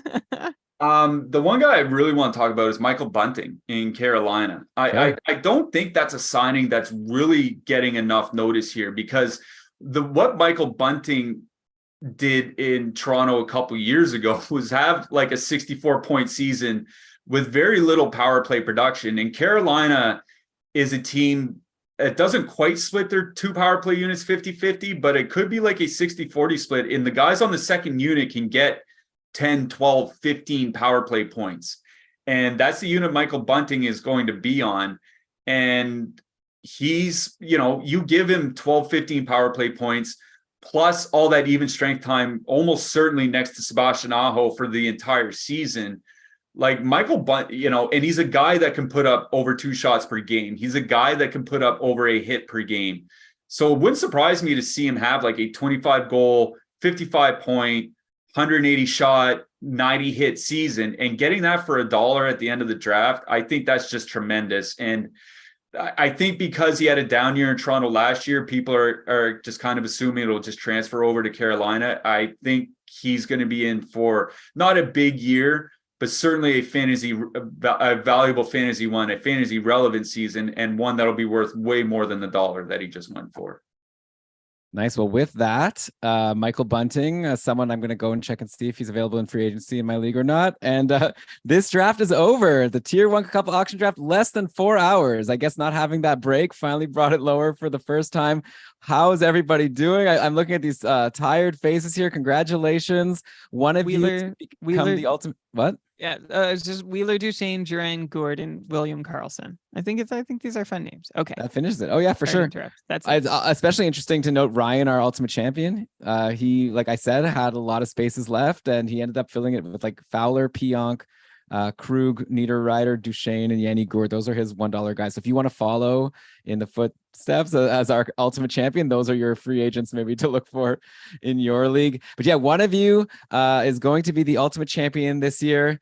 A couple of you, unfortunately, are going to end up like me and do like, I just want to like make a shout out to you, but also anyone playing fantasy this year, especially if you're in the KKUPFL and you're playing in a league with like super competitive players. Like you might be used to like winning and being at the top, and it like could be a weird feeling to all of a sudden be doing badly in your league. But like how Mark was saying, like it's such a competitive, group here, and it's like it's going to be definitely odd for to have people at the bottom, but that's just how it goes, unfortunately. And it's maybe I'm just saying this more for myself than everyone else, but I just hope everyone has a really good time and enjoys the season, and good luck. It's going to be very intense.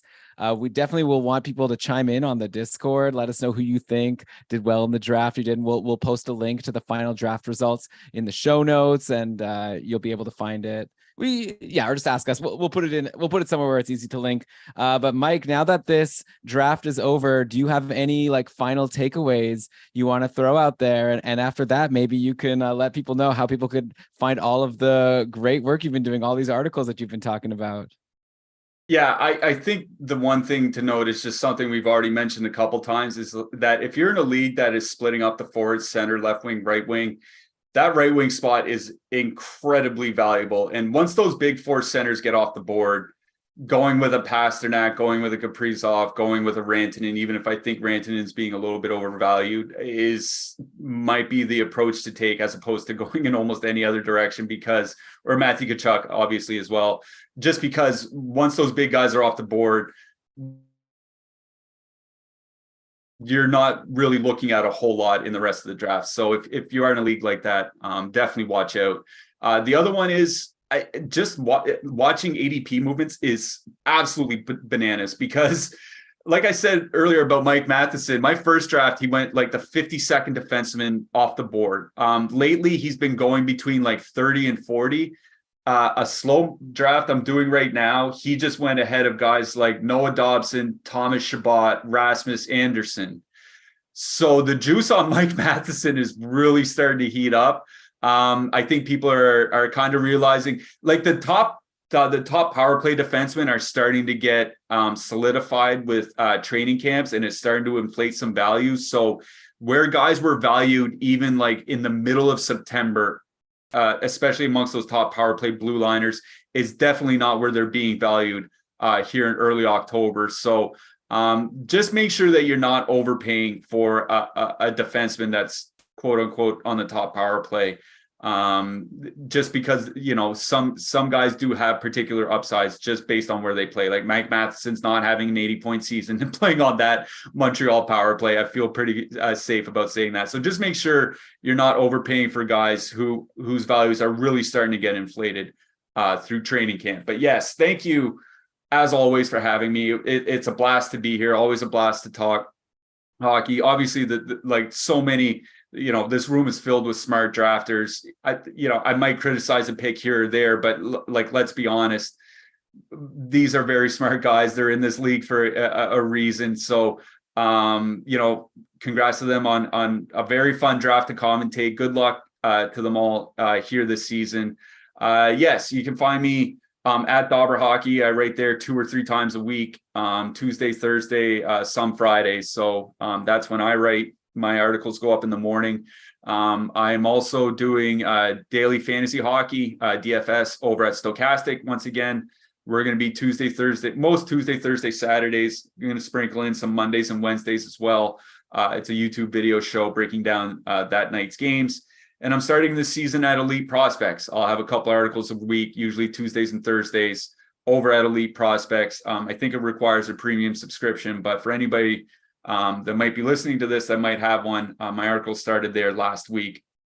I'll be going up there a couple times a week as well. So lots of places to find me, whether it's season long, whether it's daily fantasy, or you can just reach out to me on Twitter. And I'm still calling it Twitter. I'm going to call it that until that place closes down. You can find me at Slim Cliffy on Twitter. Yeah, great follow. This has been awesome. So yeah, Mike, thanks again for this awesome show. Thanks for everyone for the great draft. Of course, thanks to the listeners for tuning in, and hope that you're going to stick with us for the season, because we are going to keep the content rolling the whole way through. There was a great short shift this past week. So like Shams, Jeremy, Lewis, they're going to be coming at you twice a week with short shifts. Brian and I are going to have the mega shows on Sunday. You just want to make sure you're subscribed wherever you get your podcasts, get all the good stuff. But with that, Brian, I think it's time for us to wrap this baby up with 2 minutes before it's been a 4-hour show here. So I think we can do it. So why don't you go ahead and read us those credits after this outro music has been cued, which is now. Go ahead. Let's waddle this thing. This episode of the Keeping Karlsson Fantasy Hockey Podcast was presented by Dauber Hockey and powered by our patrons, including our super supporters, Roman, Don, Michael, Patrick, Aaron, Ivan, Sammy, Andrea, Zachary, Tom, Ryan, Derek, David, Rob, Max, Ricard, and first ever Patty. Thank you to all of you. Thank you to Lewis for the words that introduced this episode. Thanks again to Mike. I'll just shut you out one more time. For you definitely spoke the most of anybody, And I very much appreciate you carrying the show today. So thank you so much for being here. Looking forward to next year already, but we need the year to recover. Thank you to Kevin Hebert and all the work he's doing coordinating our Cupful this season. The wait list is open, kkupfl.com, if you want to take over a team that is in need of a manager at some point, get a taste, or if you just want to join our community. All the information's over there. Thank you to Elon and Shams for all they're doing to keep us all up to date on what's going on through preseason and training camp at gamedaytweets.com. Thanks to the Short Shifts crew, getting some shows out, more to come. Logo art by BrandonWeeb.com. Outro music by Pat Roach. This episode was researched with help from Dauber Hockey, Frozen Tools, Dauber Prospects, Natural Stat Trick, Evolving Hockey, Cap Friendly, The Athletic, HockeyGoalies.org, Hockey Reference, Hockey Viz, Hockey Database, Elite Prospects, Yahoo, and Fantrax. Don't forget fantrax.com/keeping to get your name in that draw for that Austin Matthews jersey. Oh boy. Okay. Great job as always, Brian. Looking forward to our next show as we creep towards the start of this regular season already. Until then, keep doing all that you can to make sure that fantasy hockey is for everyone. Awesome. Great job, every one of the drafters whose names I probably should have said one more time, but Elon really needs to go. It's urgent. Yeah. Just my wife was like, "You're gonna be done at 4, right?" And I was like, "It's actually 5." And she's like, "Oh my god." All right. So yeah, thanks so much, everyone. Good luck. I really am looking forward to following how it all turns out. Good Thanks luck, everyone everyone. for being here. You were great. See ya. Go Team Jordan. Just kidding. Bye, everyone. So rude. See ya. Okay, bye. Bye-bye. Bye.